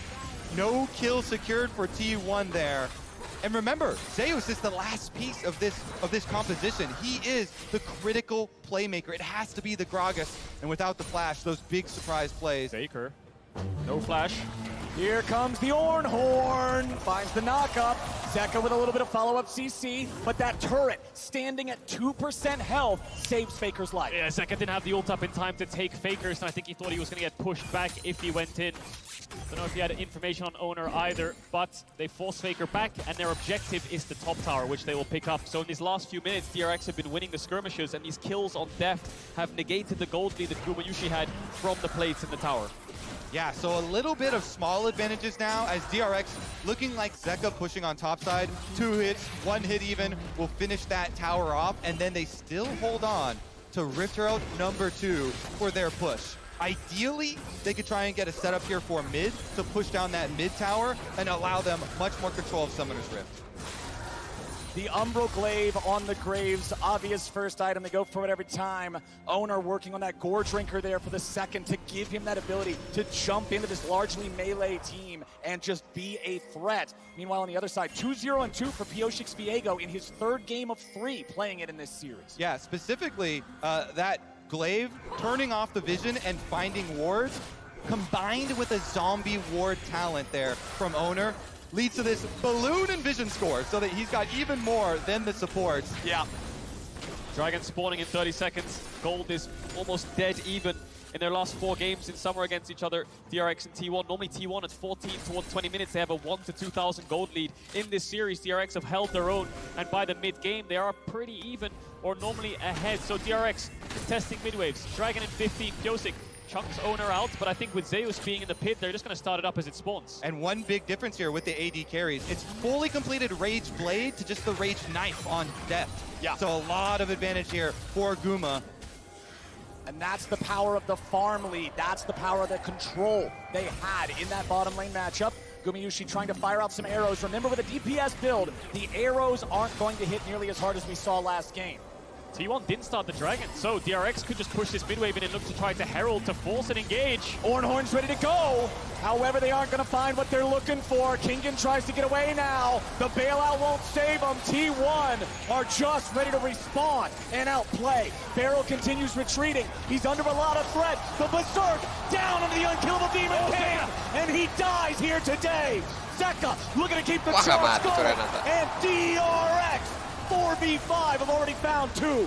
Zeus looks like a pin cushion as Deft may have overreached. He barely stayed alive, and Beryl has single-digit HP. Against all the odds, every time DRX somehow find a way through, and they somehow seem to pull it off. Faker going a little bit too deep there, despite getting the kill onto King, and Deft and Beryl living on a slither of HP. Oh, the slimmest of margins there for the DRX bottom lane, but it is Faker who steps too far forward and gets punished immediately from DRX.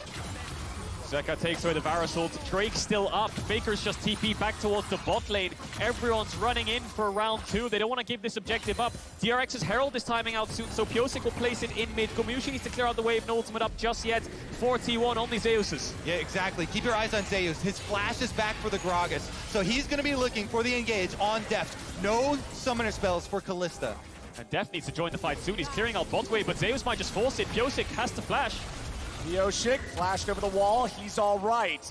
But no ulti, no flash on the jungler. T1 with control over the mid lane. Zeka steals the chains, finds a little damage. Owner chunked to half, but it's still control over this neutral territory in the map here for T1. You can see pings coming out onto the Drake. They're going to move over to the objective, and you can see DRX has no interest in contesting. They're not in any shape to do it. It's only second Drake of the game for T1.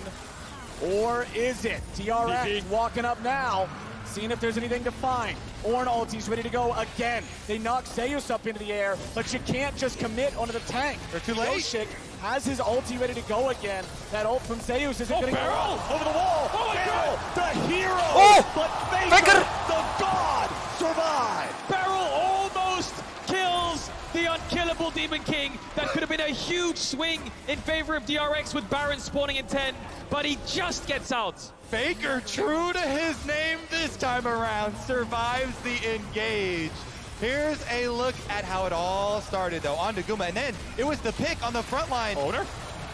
Oh, Owner trying to do something here, but he ain't gonna find it. 30 seconds until the T1 jungler respawns. Mid lane tier 1 gonna die now too. I don't think they can go towards Baron. Sylas is so low, Beryl is as well. They have no wards left. They're just gonna take a base with that pick, but DRX's pace of the game is so quick. T1 are struggling to keep up. They're playing Varus and Azir, and they want to scale with these somewhat immobile carries, whereas DRX just want to keep the skirmishes going with Kalista and Sylas. Yep, this short-range team from DRX wanting to try and dogpile onto T1, finding some scrappy plays for themselves.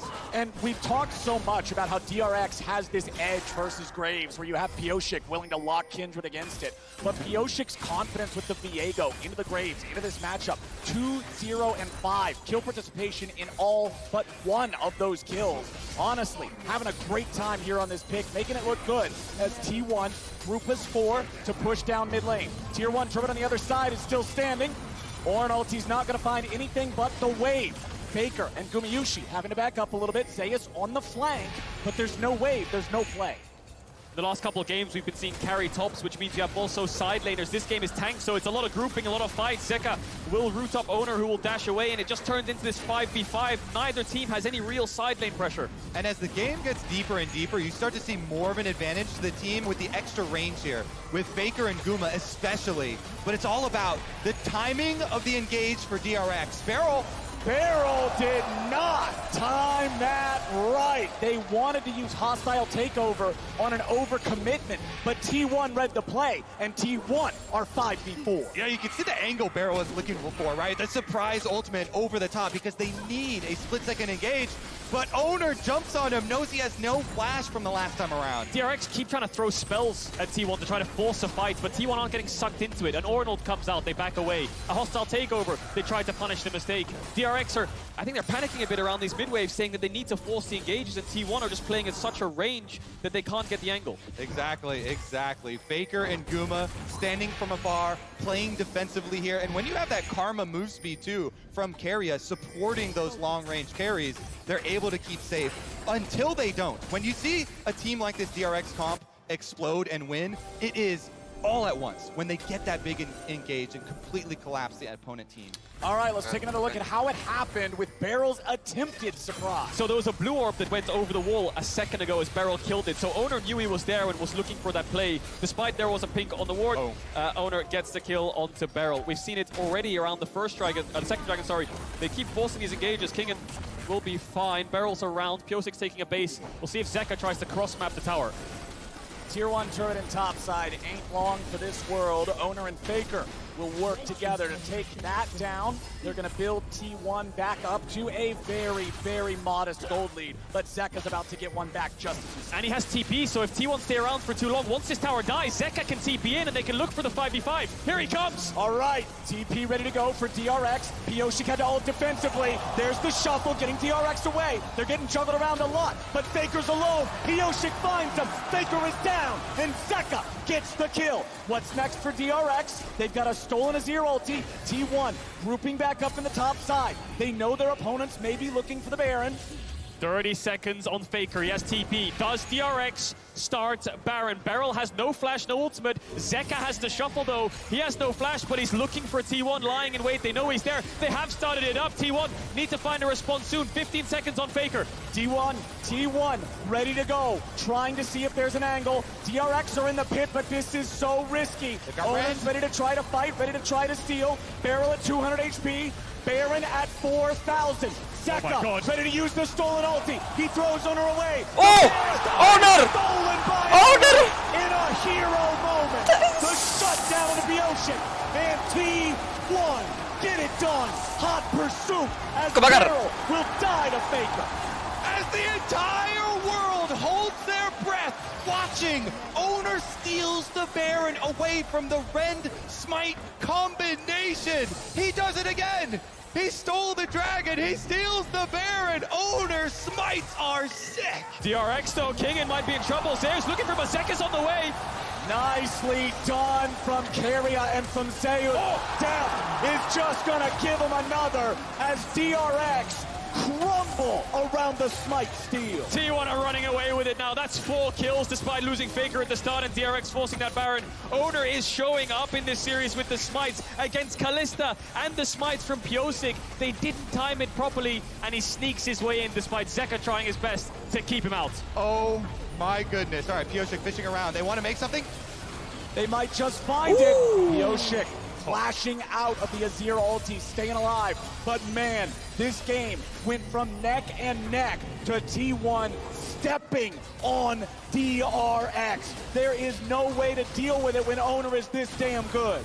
This steal from Owner could be one of the defining factors that makes him win his first World Championship. And it's similar to the one on Dragon. Zeka this time steals away Azir ult, he pushes him away, and he just flashes over the Azir wall, still gets in there. You always talk about syncing up the timing, picking a number with your Kalista. We smite and rend at whatever, 1500, 1800, but Owner gets in there right in between, flashing over the Azir wall, actually insane stuff under high pressure. A lot of people talk about if T1 win here, it's Faker's 4th, but it's also the first and the beginning of such a strong legacy for players like Owner and Zeus. Keria and Gumayusi so young with such a long career ahead of them. This could be the first step in being so dominant and staple names in League of Legends like Faker. And I love that story so much because T1 trusted in their own amateur program, in their own youth programs, bringing up these players.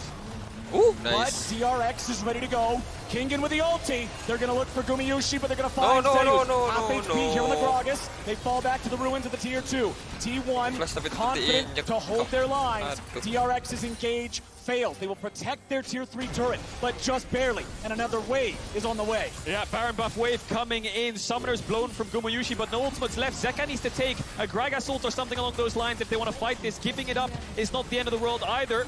Takes the Varus ult. Does he decide to throw it out, or does he hold on to it till the next couple waves come in on mid lane? Ooh, nice. They find Zeus there with the chains. Locking him up with the Everfrost now too, but they got to be careful. You don't want to engage on the big man, and that means one inhibitor over to the side of T1 thanks to that Baron that Owner stole. Owner. Funny origin with his name as well. When he joined T1 and was brought up through the program, he had so much respect for the T1 organization. He wanted his name to be Oner, like T1. But everyone just started calling him an Owner instead, and that became his name. Full respect, full commitment to this organization and really paying them back. Definitely owning this game as well, despite a couple of hiccups in the early to mid game and Pyosik getting the better hand. That one smite just turned the entire tide of the way the jungle role has been playing out Now the siege will come in through top. The next objective for T1 is this tier 2. Pyosik getting caught on the recall. Oh, Pyosik, I don't think this is where you should be, buddy. Zeus on the chase. Pyosik still trying to get Nice! It should be nothing but the cleanup here. Faker gets the kill. 5v4 for 40 seconds for T1. T1 will break open this top inhibitor. You have to imagine DRX could use the Ornal to try to clear out the wave because there's no more Baron buff. And this tier 2 will fall. How much will they press the advantage? So with that numbers down for DRX, 25 seconds left on the Viego. Tier 3 turret getting pushed, but there's no Baron buff. It means DRX can actually clear these waves out. They can hold the line. Owner already has another one prepped and ready to go here in mid, but again, DRX can clear these. The turrets will take a little bit of damage. They'll suffer the poke, but they'll hold on. Yeah, with this composition, DRX have to choose their moment so wisely to go all in. They have to wait for Pyosik to revive, and then you find a flank with Zeka. He's got teleport right now, or an ultimate, and fully commit to the play. That's why they felt so pressured. You can see it from their eyes, from their angle on that Baron play. After they got the pick onto Faker, they're thinking, we are going to get outscaled. We're so short range. We have to commit to a Baron play, and they think they've got the advantage with the Rend, but not the case, and they have to pull out an amazing one now. They do, and it comes down to this Dragon. Soul for T1, 25 seconds on the spawn. DRX didn't lose the top inhib, so they can find their way in. Double TP's up, but there's no wards in the bot side jungle. Rabadon's finished for Zeka. And Deft has evened up the items against Gumayusi. Only a stopwatch is the difference. DRX trying to find an angle into this river. Bot side looks like their best bet. No mid push for them. Need to be careful though. Zeus here, stepping up, dashes away. See Deft trying to push out this bot wave so they can find their way into this river. But T1 are trying to keep this mid push so they can threat an inhibitor. Yep, Faker done this before for T1. They're trying to pull them apart. Inhibitor down on the bottom side, and Faker shoving up mid. Well, we've got a 4v3 standoff here in mid right now. Owner gonna join up, Faker gonna join up. Everybody's here except Zeka. He just now hits level 16. Beryl is zoned away from the rest of the team, but he might be able to find a takeover angle. Owner again, looking for that Renata, looking for the opportunity to blow him up. A TP's coming in, but it's coming in pretty late. They try to go in, but it's going to be the objective bounding for the side of DRX. They go for Zeus. They're going to find a ton of damage. Owner's no! But he ain't going to live long.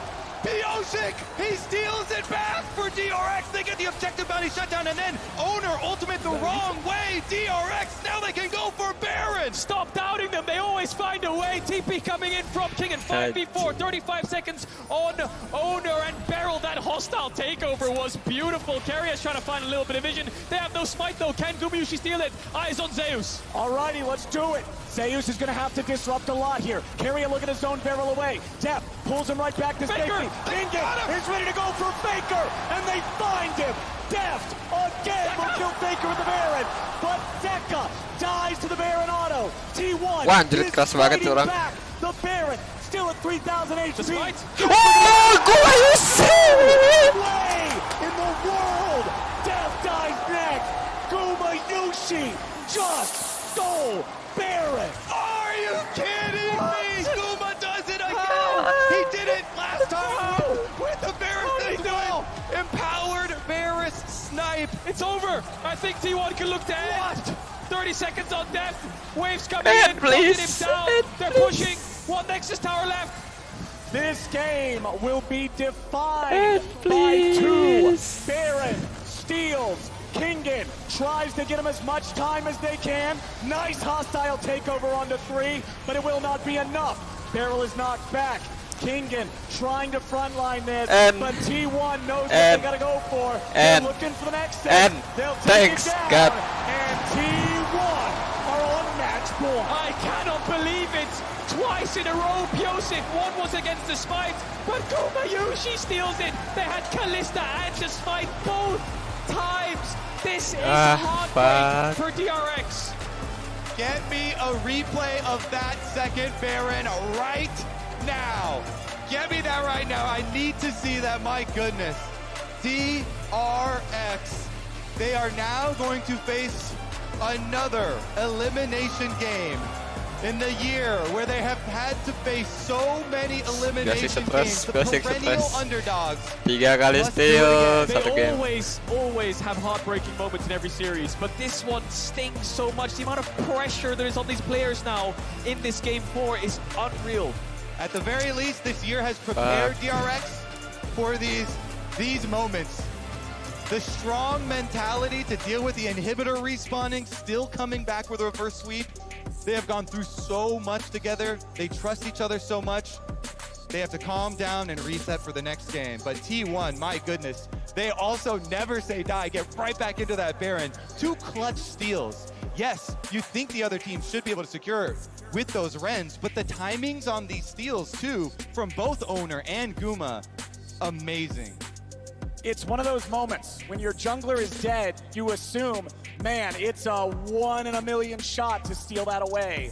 But sometimes that's all you need, and Gumayusi lands it. And Zeka was tanking the Baron when they turned. If he didn't fall there, they would have had an extra member to try to take that fight. But losing the Baron with Smite and Kalista against the Varus on the hit is unacceptable. DRX are going to be kicking themselves. Those empowered Varus arrows, my goodness, those will catch you. And they have multiple times here in this series already. We can see it in the gold graph with the bounce back and the swing here.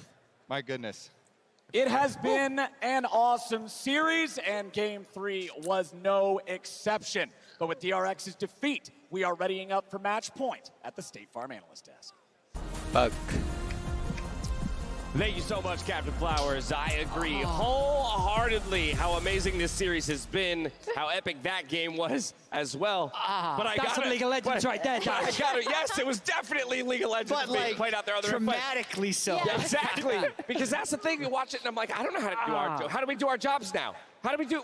That's cool. I got a droid thing. I'll do it. You got. All right. You help make it make sense. Give me the Thaddeus. droid thing. All right. So when we look at this initial Baron play, right, the important thing to recognize is the current map state. Because when we look at the top side of the map, we can see a large number of people heading up towards here. The ultimate has already come across to the side, and initially this is looking like a pretty promising fight for T1 that ends up going in the favor of DRX. So let's start rolling out the clip now, and let's see how things pan out. So because Faker gets isolated on the side, he's going to end up dropping, and with the numbers advantage, DRX are seeing a window of opportunity to force the first Baron, and this is really one of the big play points with which DRX can run away with the game. But as long as T1 members are alive, that is one of the scary things that DRX have to be cautious of. Now, you'll notice as well on the backside, Zeka's going to try and flank, create pressure on the side, but Beryl's already being forced away. They're being funneled into the back of the pit, and then this gives Oner access into the Baron itself, which means that with the smoke screen being thrown down and Zeka doing his absolute best to keep him out of it, flash in,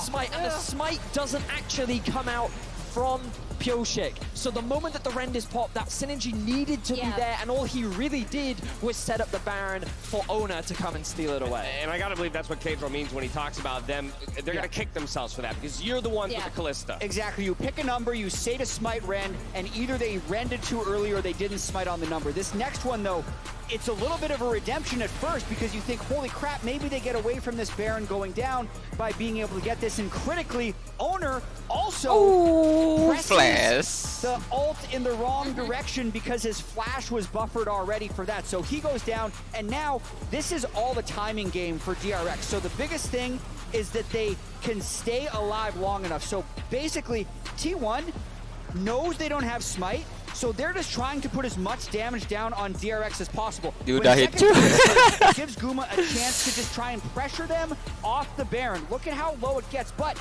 DRX thinks they're going to die. The Baron comes up early, crucially, on the second one. That was 1,300 health after the rend, and then there was a smite, but he was dying anyway. So this one, I think, was actually more about the pressure of them getting forced. Weirdly enough, because there was no smite to steal. It's the first one, I feel, that is actually more what they should be kicking themselves over.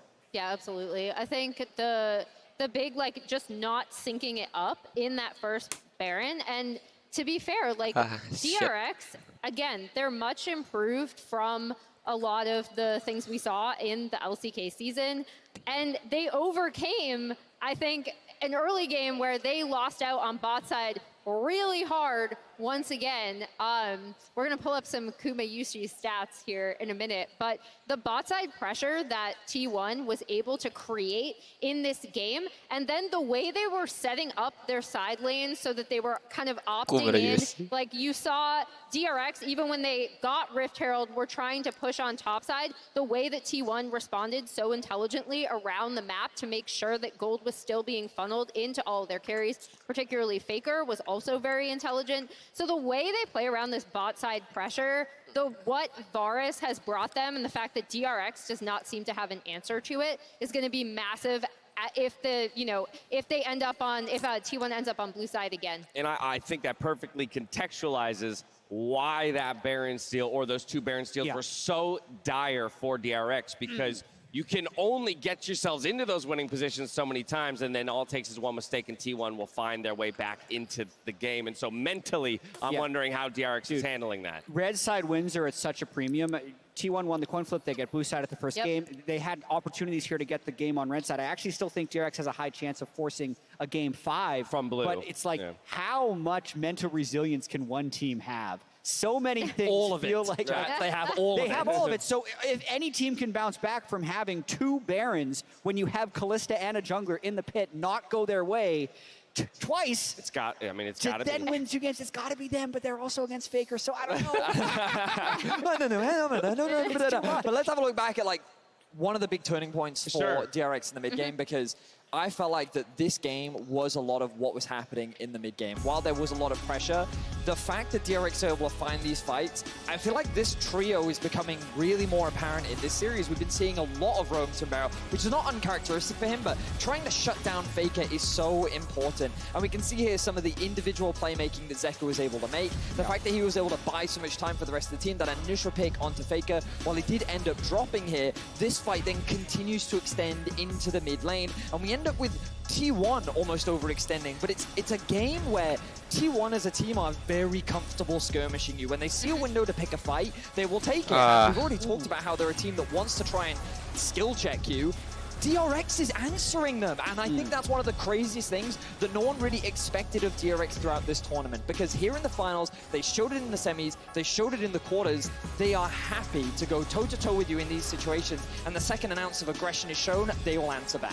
And that's why it's really interesting to see in the Gen G series, right? DRX push Gen G out of their comfort zone as well when they kind of wanted to sit back, scale, get gold on their carries. And that's actually why I thought T1's split map response also, like, pre-mid game was really intelligent, right? Because they still did have gold, in particular on Faker, where they were able to rely on playmaking later on in the game. Yeah, well, Faker has fallen down a number of times due to an absurd amount of pressure going his way. Jat, now I have to start calling into question whether or not that's even the proper approach here for DRX, because while they're putting that pressure towards Faker in the mid lane, we saw those CSD numbers for Guma in the bot lane, and so backs against the wall, you got to put 2 together in response. How do they do it? Yeah, Faker has absorbed pressure exceptionally well. I think this series and these drafts will continue to focus around the bot lane. There has been an absolute arms race for being able to have bot lane push. The answer here that was tried by DRX to the Varus was the Kalista Ashe. This is 3 games where Varus has been first picked, 3 games where first pick Varus has won. And it's not like Varus is the king. Caitlyn and Lucian, those are the ones that are there, but it's just they're going down the tier list of what can get that bot lane power, and that's really what's deciding it. So absolutely, if you can find a way to path down and help that lane more, you absolutely should. The real question of this series is, how do you deal with Varus? And it's mainly due to the lane, but once you get out of lane, the pressure that he offers is ridiculous. And we even saw Gumayusi bringing out the Ashe to try and match it. And even that, even with the amount of picks they're able to find, like, it, as you approach the mid to late game, it's like, it's not enough. And this Varus is proving to be the most pivotal pick in this series. Well, there you have it. T1 are only 1 game away from carving their names into the halls of history once again, with a legacy on the line. We'll see if they can close it out here in game number 4, or DRX can extend the series. We'll catch you back in just a minute. Beryl continues retreating. He's under a lot of threat. The Berserk down into the unkillable Demon King, and he dies here today. Zeka looking to keep the charge going. Baron at 4,000. Zeka ready to use the stolen ulti. He throws Owner away. The Baron is stolen by Owner in a hero moment. He won. He is fighting back Still at 3,000 HP. Death looking. No way in the world. Death dies next. Gumayusi just stole Baron.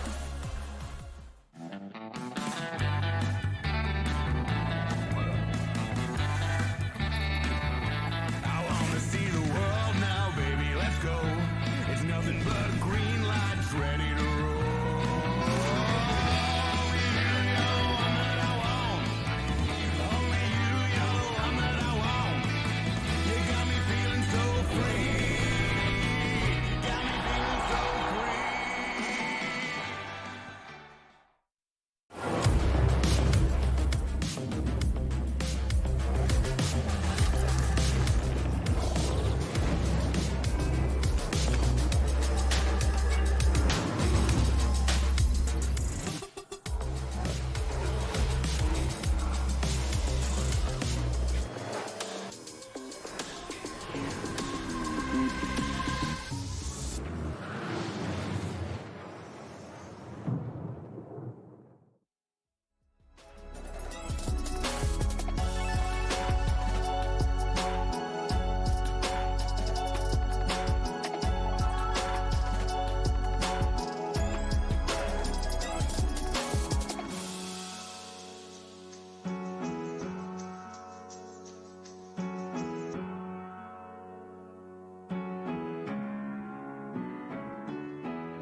Welcome back to the World's 2022 Finals.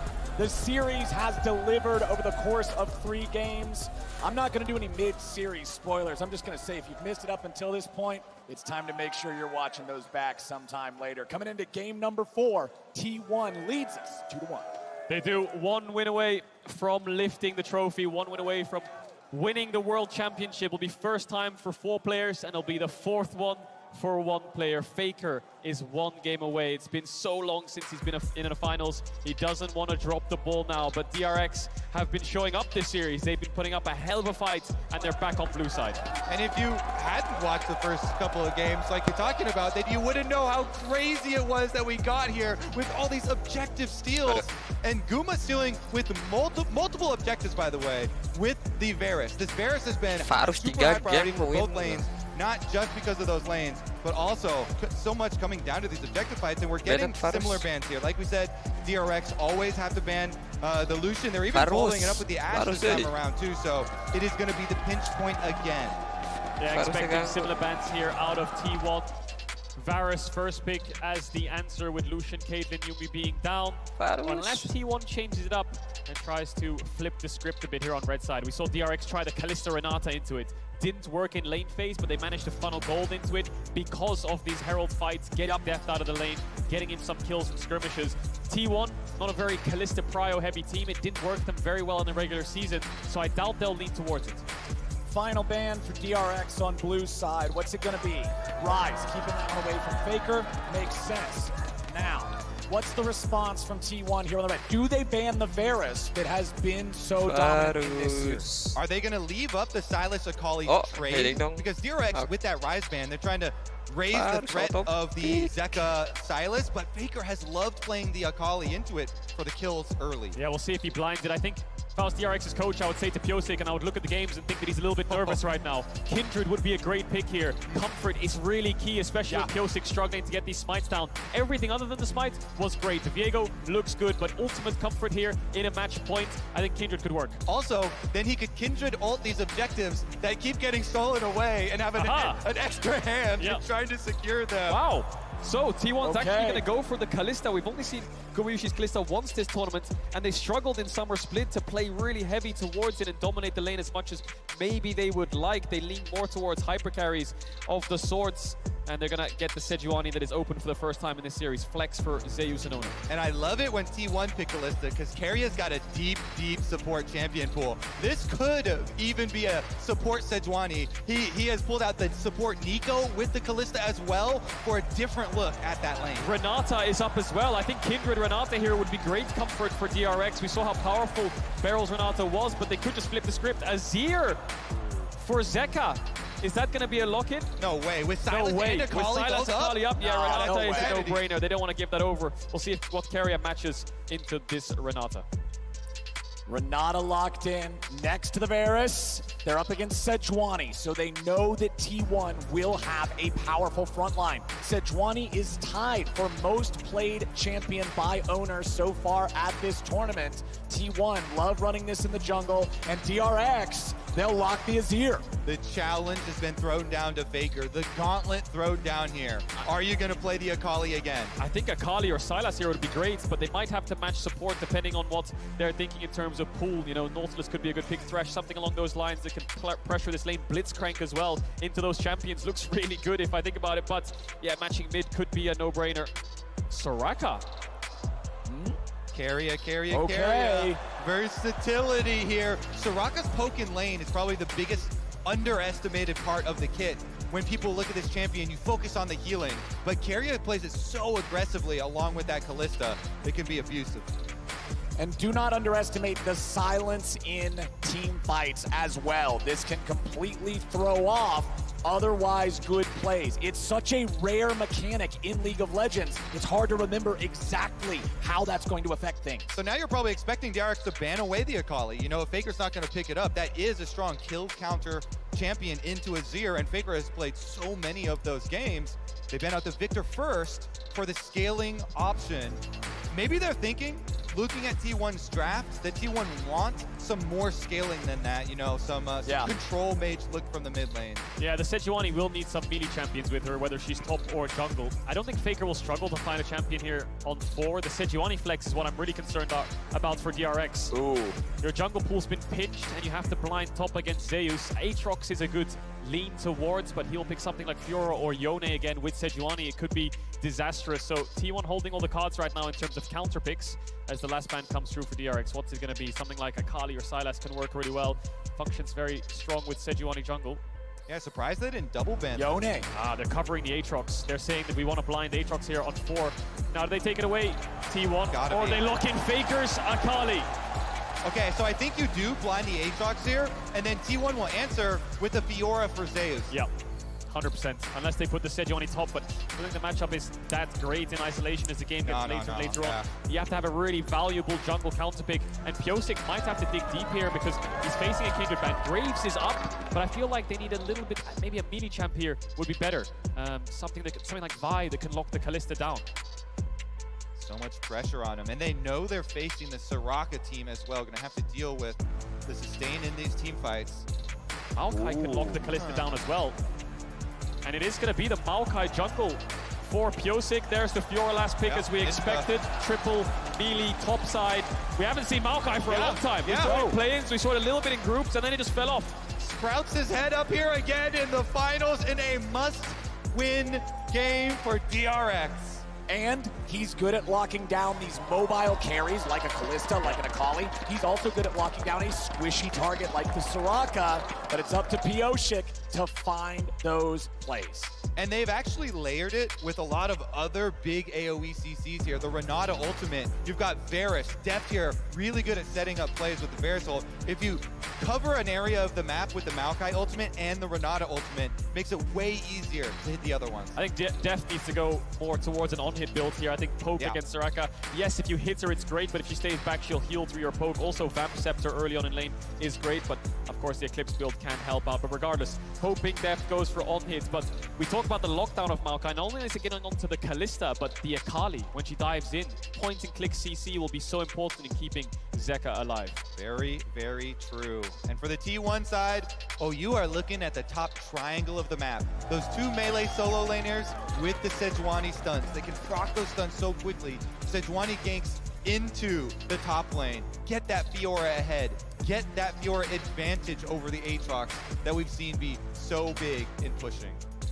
DRX must step up now.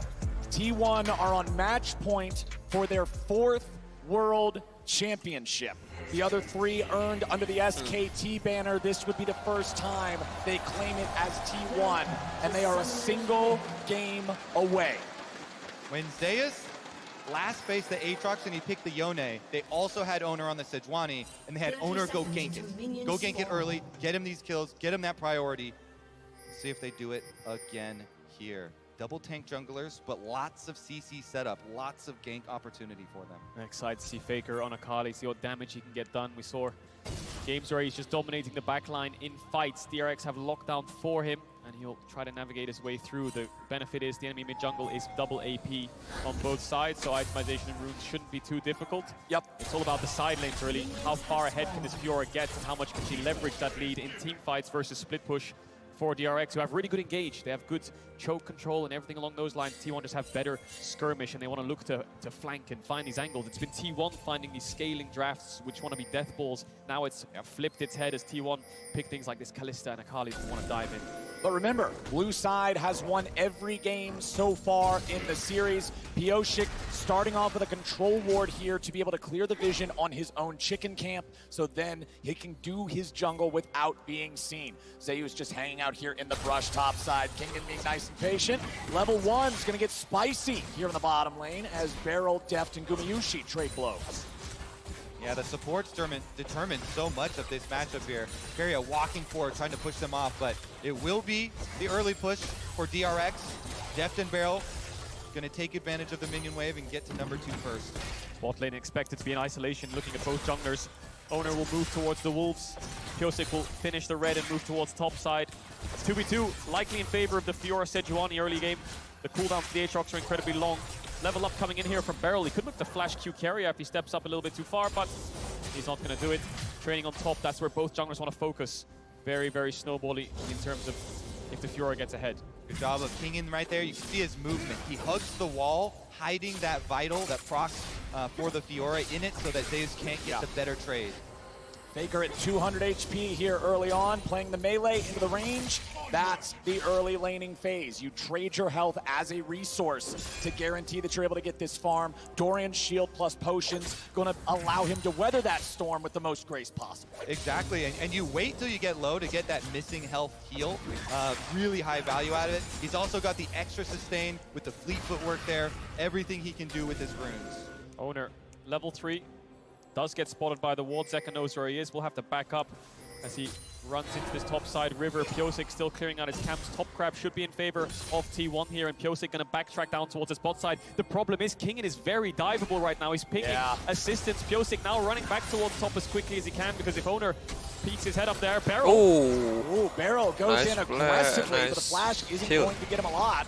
Now he and Deft have to back away. Gumayusi goes for the Pierce. Carry able to flash forward now too. Beryl's at 200 HP. Beryl tries to get away. Deft is at 100. Carry has low. Deft is going to block the bailout. Will he get the damage? Nice. No, it's first blood over the Carrier. Guma and Carrier do it again!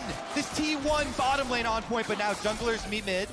Junglers both here. Faker at 200 HP. T1 can't take it any further, but the T1 bottom lane, the return to glory after falling short at MSI, trying to reclaim that title of top bot lane in the world, and they're showing off 2v2. And they're showing off in the most important game of their year, maybe even their career, winning out on that bot 2v2. Guma and Carry have struggled so much throughout summer, with Guma taking bad trades or dashing too far forwards in lane, which just hurts their 2v2. But it's this time where they get the advantage up against DRX. I love to see the replay here, because I think Gumayusi dashes out of vision to stop Deft from getting the kill, and I want to see Carrier silence towards the end. I think he silenced Deft on his Q to get the kill. So Gumayusi and Carrier, Beryl doesn't get the connect. They then flash forward to look for Deft, who then responds to this flash. Beryl puts the bailout on Deft and tells him to just run straight into them. He loses vision on Guma here, and I think Carrier silence just about pulls it off to stop the Q from landing. Just barely, and Guma runs all the way around into the alcove, out of Fog of War. Can't see him anymore, can't finish it, can't get the bailout.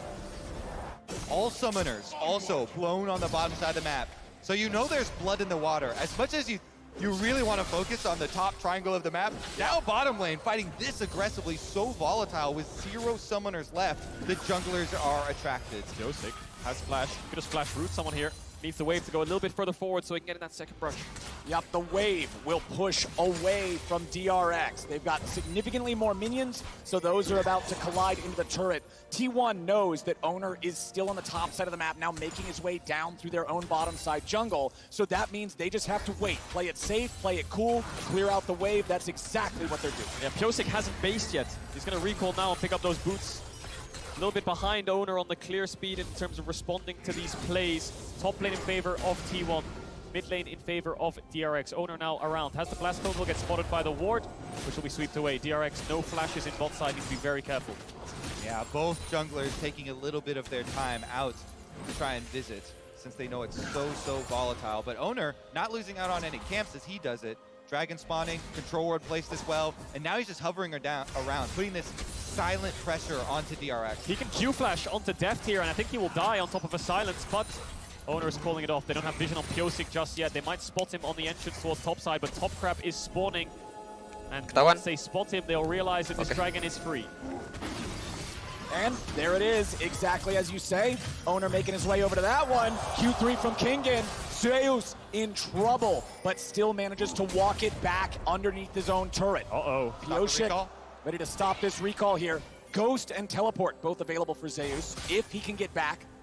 Pyosik will not kill him 1v1. They do need extra damage. Faker making his way up to top as the dragon goes down for T1. That was a critical heal. Zeus got the fleet footwork heal off of tapping Pyosik, so able to sustain under his tower, and now the bottom side with Oner. Oner's ready to go. Deft is the target. They're ready to try to fight back, but DRX are 2v3. Gumayusi will not fall, and DRX will lose their AD carry for the second time. So close. I wonder if Deft had heal in that exchange and he could use it before the bailout. Either way, they don't get the reset. He dodges the Sejuani Q, which is pixel perfect, but they can't trade in the 2v3. They knew Oner was bot side, and they still felt confident enough to take that fight. T1 come away with 2 kills onto Carrier. Yeah, and they just got that dragon with the alert going up as well. Huge stuff for T1 starting to snowball in this game. Exactly what they need. It's one of those things where the bailout might be expiring, so maybe that's why he didn't use the heal. So we'll look at this one again. Owner's there. I think Flash Q comes in and Deft doesn't actually flash as much away from the Q. Bailout comes onto Deft. He has to heal up, but he chooses not to use it. Maybe that extra auto weaved in would have made it a 1-for-1. Yeah, Owner a little scared there of the handshake to come out, I believe, too, to knock him in. So he flashed out, and then the re-engage. It was so close. Not able to get it. And now it's T1 again, first to the objective. They already took first Drake for themselves, and now they'll look to take first Herald. Kingan's nearby, there's a control ward in the pit, but no other DRX bodies are even close, so they can't really do a whole lot to keep fighting for this. Kingan wants to keep these guys nearby. The Maokai ulti's not going to find anybody just yet. Zeus continues running. The little sapling, yes, he's enchanted by the brush, but he can't catch up in time. So T1, they get what they came for and they get back out. Now Zeus ready to issue a fight onto Kingan here with a grand challenge. Pyosik showing up to try to help them. They're going to try to turn it around right back onto Owner. He's low, but can't make the difference. However, DRX will outplay. Kingan still looking to keep the fight going a little bit further, but he's got to be careful. He'll look for Keria. Q2 lands. Where's Q3? Flash coming out from Keria to stay alive. Kingan is playing this fight pixel perfect in the 2v3. Calls Pyosik to take it, even though they have a Soraka. Keria uses both summoners in that fight. Owner dies. That Q3 flash from Kingan was insane to turn that fight. Incredible stuff for him to be able to pull it out, and DRX needed that to get leverage back in this game as well on those support roam timers. Faker. Nice. Faker's all right. He's chilling. He's chilling. Good dodge, good dodge. He's still got it. Still has the reaction speed. Meanwhile, bottom side left alone because of that top side commitment on the support roam timers. Yeah, Deft struggling in this 1v1. Faker was hovering down towards that bot side, going to trade really aggressively onto Zeka. Knows he doesn't have the shuffle, so he can afford to play so far up. The first play the DRX actually found success in was in this 2v3. They've been taking a lot of fights at numbers disadvantages. They've been arriving late to these objectives, but that one kill will help them out a little bit. Kingan lost his flash, so has to be very careful. Sejuani Fiora, a really good setup. Zeka getting a small lead in this lane. We were very surprised to see Zeka on not so much of a playmaker, but more of a scaler. But DRX probably think that these games are going very long, so having that control mage is necessary. Yeah, and then the last game we just saw T1 utilizing the Azir plus the Varus range advantage for later very effectively. DRX trying to choose that one this time around, but T1 have very, very good flankers here. We'll see if they can get to the backside. A lot of attention up here on the top side now from the junglers. After the summoner spells came back up bottoms, it's back to what you guys were talking about as the game plan with that top side triangle.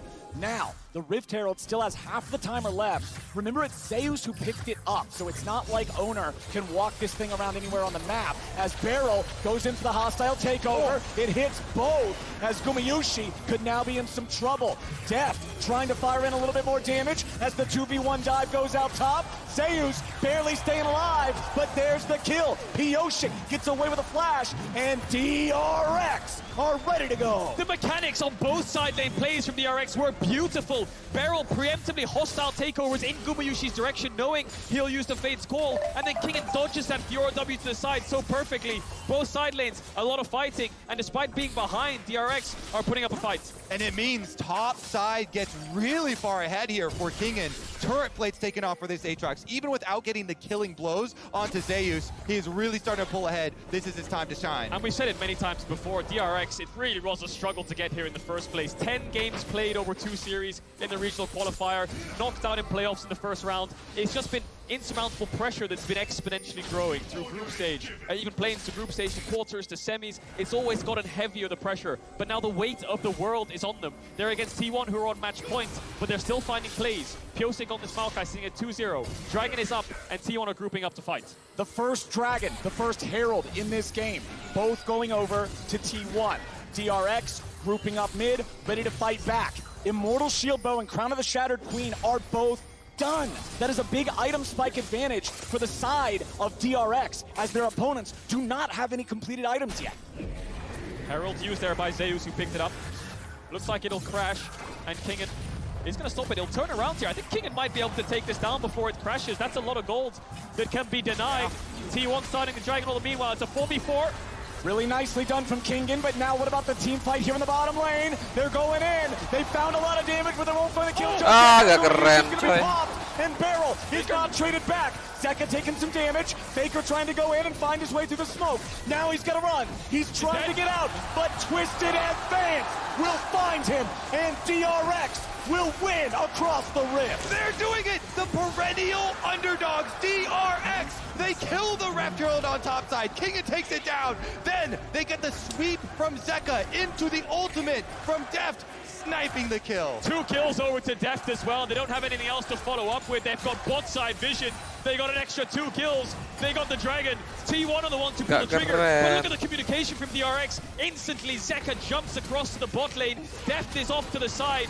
Great Barisal. T1 have to retreat. Faker tries to salvage it, but it backfires. As he goes in, he has no tools to escape. The dashes aren't far enough, and Pyosik finds it. Beautiful stuff. Deft with the arrow right through the heart of Guma.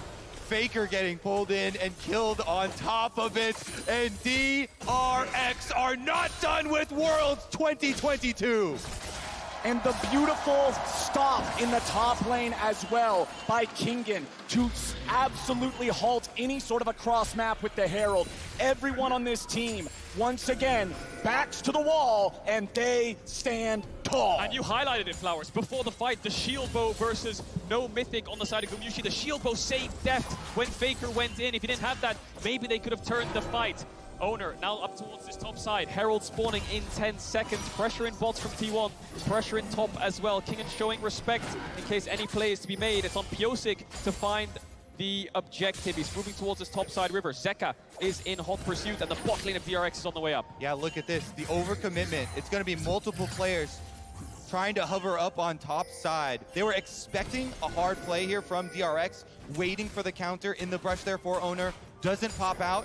And so they're just going to get a refocus. Ward's already over here. You see towards bottom side too. They're trying to make the trade again, but it's a bottom side recommitment. They're going to get back. DRX, they're going to make the cross map defense and not give up anything for this Rift Herald. So does T1 take the 3v3 then because they have information? Soraka ult is up soon as well. Faker not there just yet, but is level 11. Owner's in the pit. T1 bot lane now on the way up. DRX are on a timer to take this fight. T1's ready to challenge. Faker is here, objective at 2K. Faker's going in, smoke is ready. Zeka getting himself back. Owner's taken low, they're ready to keep the fight going. Kingen charges forward, but now Zeus is looking for Pyosik. The killing spree for the jungler of DRX.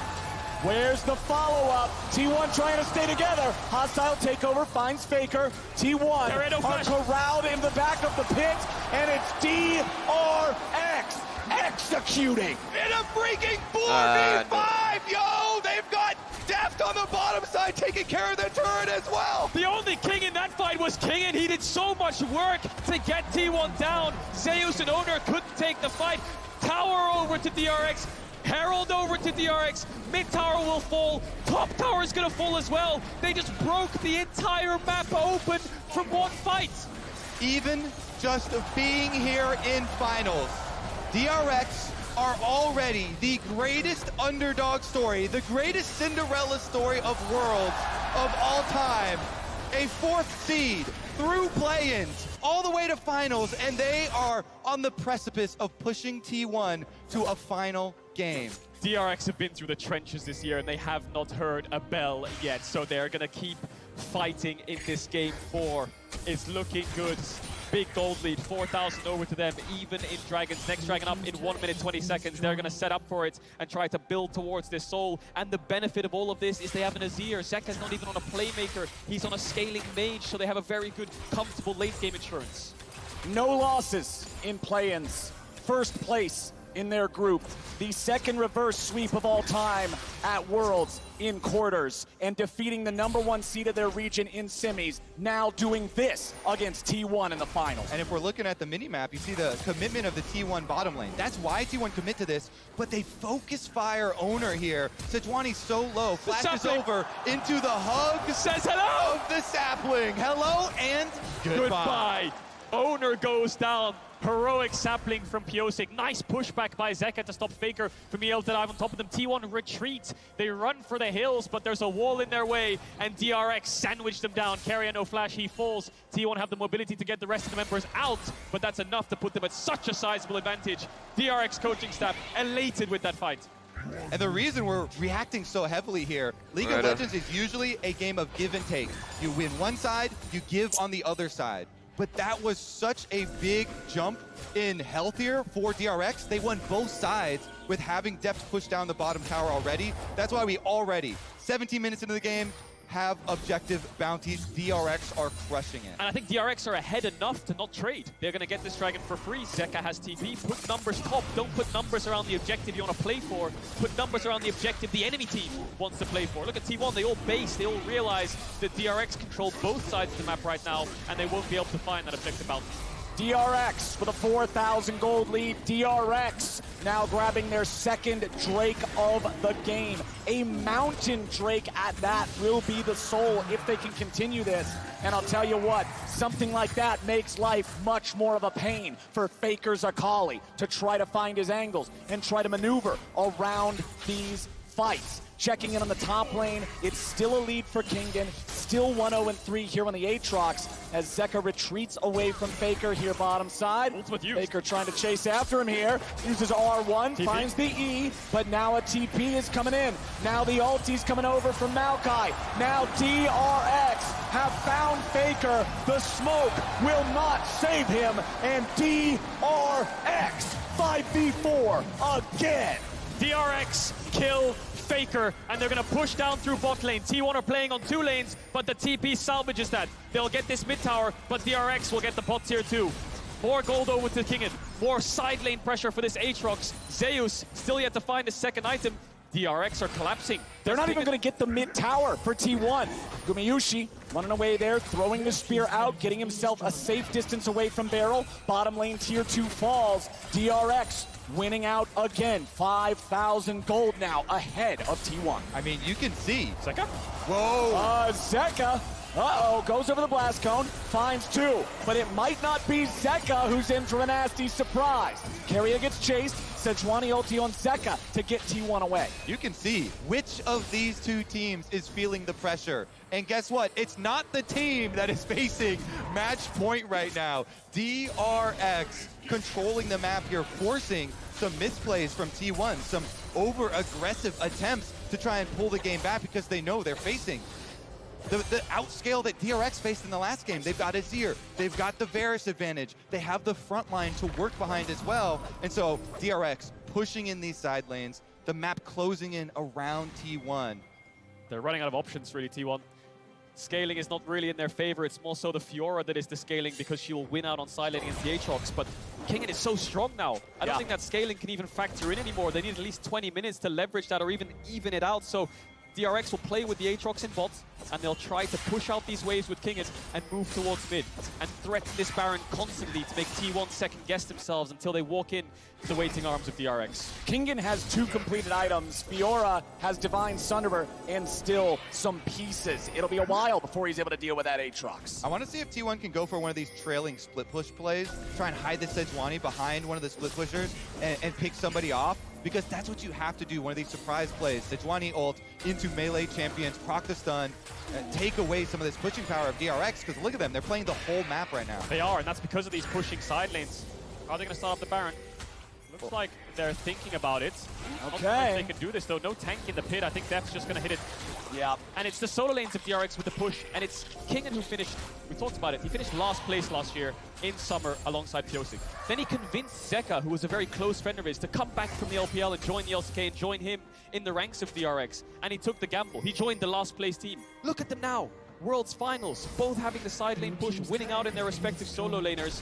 And they really want to threaten this Baron. Owner is in the vicinity. Started up. The sapling will spot out the jungler of T1. He has no vision to work with. Keria's trying his best to help out. No Kalista. It's a smite fight. It's time to overcome the demons of Game 3 for DRX. Maokai ulti flies out. Kingen in World Ender goes over the wall. Faker's lost half HP. Faker is nearly down. Hostile takeover over the wall. Wish from Soraka will heal the mid laner, but Maokai says no. DRX ready to fight back again as Zeus is going to be shuffled away. T1 tries to find the fight, and they're finally going to kill Deft, but Kingen's still ready to fight over the side. Zeka getting chased. Beryl trying to protect. A beautiful handshake from Renata as Keria falls. T1, 2v3. Barrel may be the target, but Gumayusi is locked down. Gumayusi is executed by the sword of Kingen, and Owner is the only man standing wearing red. Guma does everything he can to keep T1 alive, but Kingen comes to collect. And he's looking for his crown, isn't he? He's putting the whole team on his back in these fights. Zeka and Deft fall, but the last threat on DRX is Kingen. Dragon spawning in 30 seconds.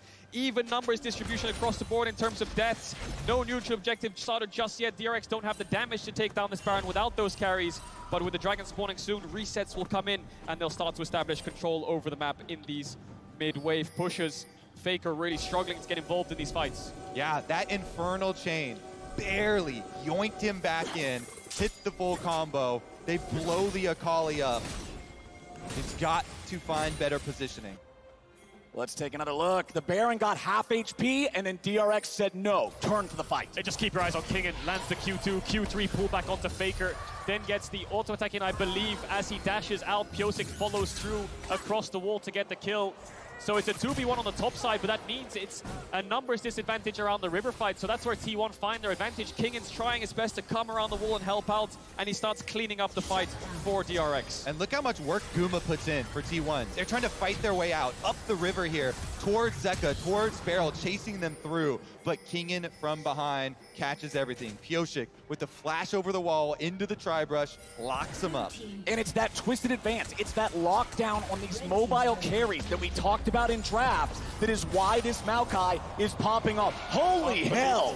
5,400 damage from Kingen's Aatrox in that fight. This is a man who wants game 5. This is a man not willing to let this series end on 4. And this is a man leading the way for DRX. Maul completed as his third big item. DRX, now with their soul point status, has total control over Summoner's Rift. Kingen, he'll look for it. He'll only find Owner. Carry is nearby. He's trying to get away. He has to flash. Nice stun from Owner to stop Pyosik. Very big cooldowns here burned before this Baron attempt. DRX now retreating back into the vision that they do control. I think they might have to force this soon because Zeus is pushing bot. Kingen doesn't want to TP down there. He wants to force Zeus to TP up. So I feel like DRX need to make a Baron call soon, and they're going to do it. They haven't pushed in mid-wave, but Zeus will have to TP in. It's time to go. Objective bounty claimed, and now Zeus is ready to join the fight. Baron at half HP. Owner's trying to find his way in there. He Arctic assaults over the wall. He has no flash. There is no blast cone, but just the threat of the steal gets DRX off the Baron. They got double TP. They need to get back towards mid, clear out this wave, and then reset the map state. No TPs on T1 means their side lanes are going to struggle. DRX have the advantage on the globals. Exactly. DRX got what they came for. They don't care if they don't finish the Baron here. They don't want another crazy steal coming through. They want 2 teleport cooldowns, and they got both of them. I think the second Zeus shows himself in bot, they'll start it up again. But as I say that, they're just going to start it right now. Faker took the base. Keria did as well. It's only Owner that's around here. Kingen will jump over the wall here and start to zone him away. But it could only be Owner that they need. He did a miracle last time. Kingen wants to stop him this time. Baron at 3K. Owner goes berserk. He's locked down. The Baron for DRX. They did it. They kept him out this time. Everything thrown over the walls there. Owner can't get in. And DRX secure the Baron. And they'll use the Baron as a blanket to secure the soul. They'll keep waves in onto T1's tier 3 towers. Maybe they'll look for the tier 2 top if they want to play 4-1. But the Dragon Soul is what they'll look for. They're playing Fiora, Akali, Kalista against Mountain Soul. This is going to be really tough for T1 to find any avenue back into this game. The pathway is laid to the Prophet.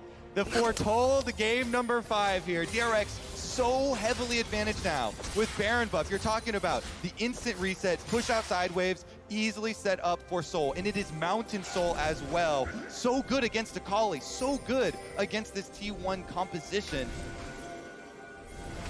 T1 looking for a pick. They found Pyosik, but Zeka's right behind him. They're committing so many numbers down here to try to find something before the waves start to crash onto their towers. Zeus will get an objective bounty top tier 1, but the rest of DRX are running down mid, and T1 are cut off. Kingan's going to spot them out in just a second. Do they take the fight?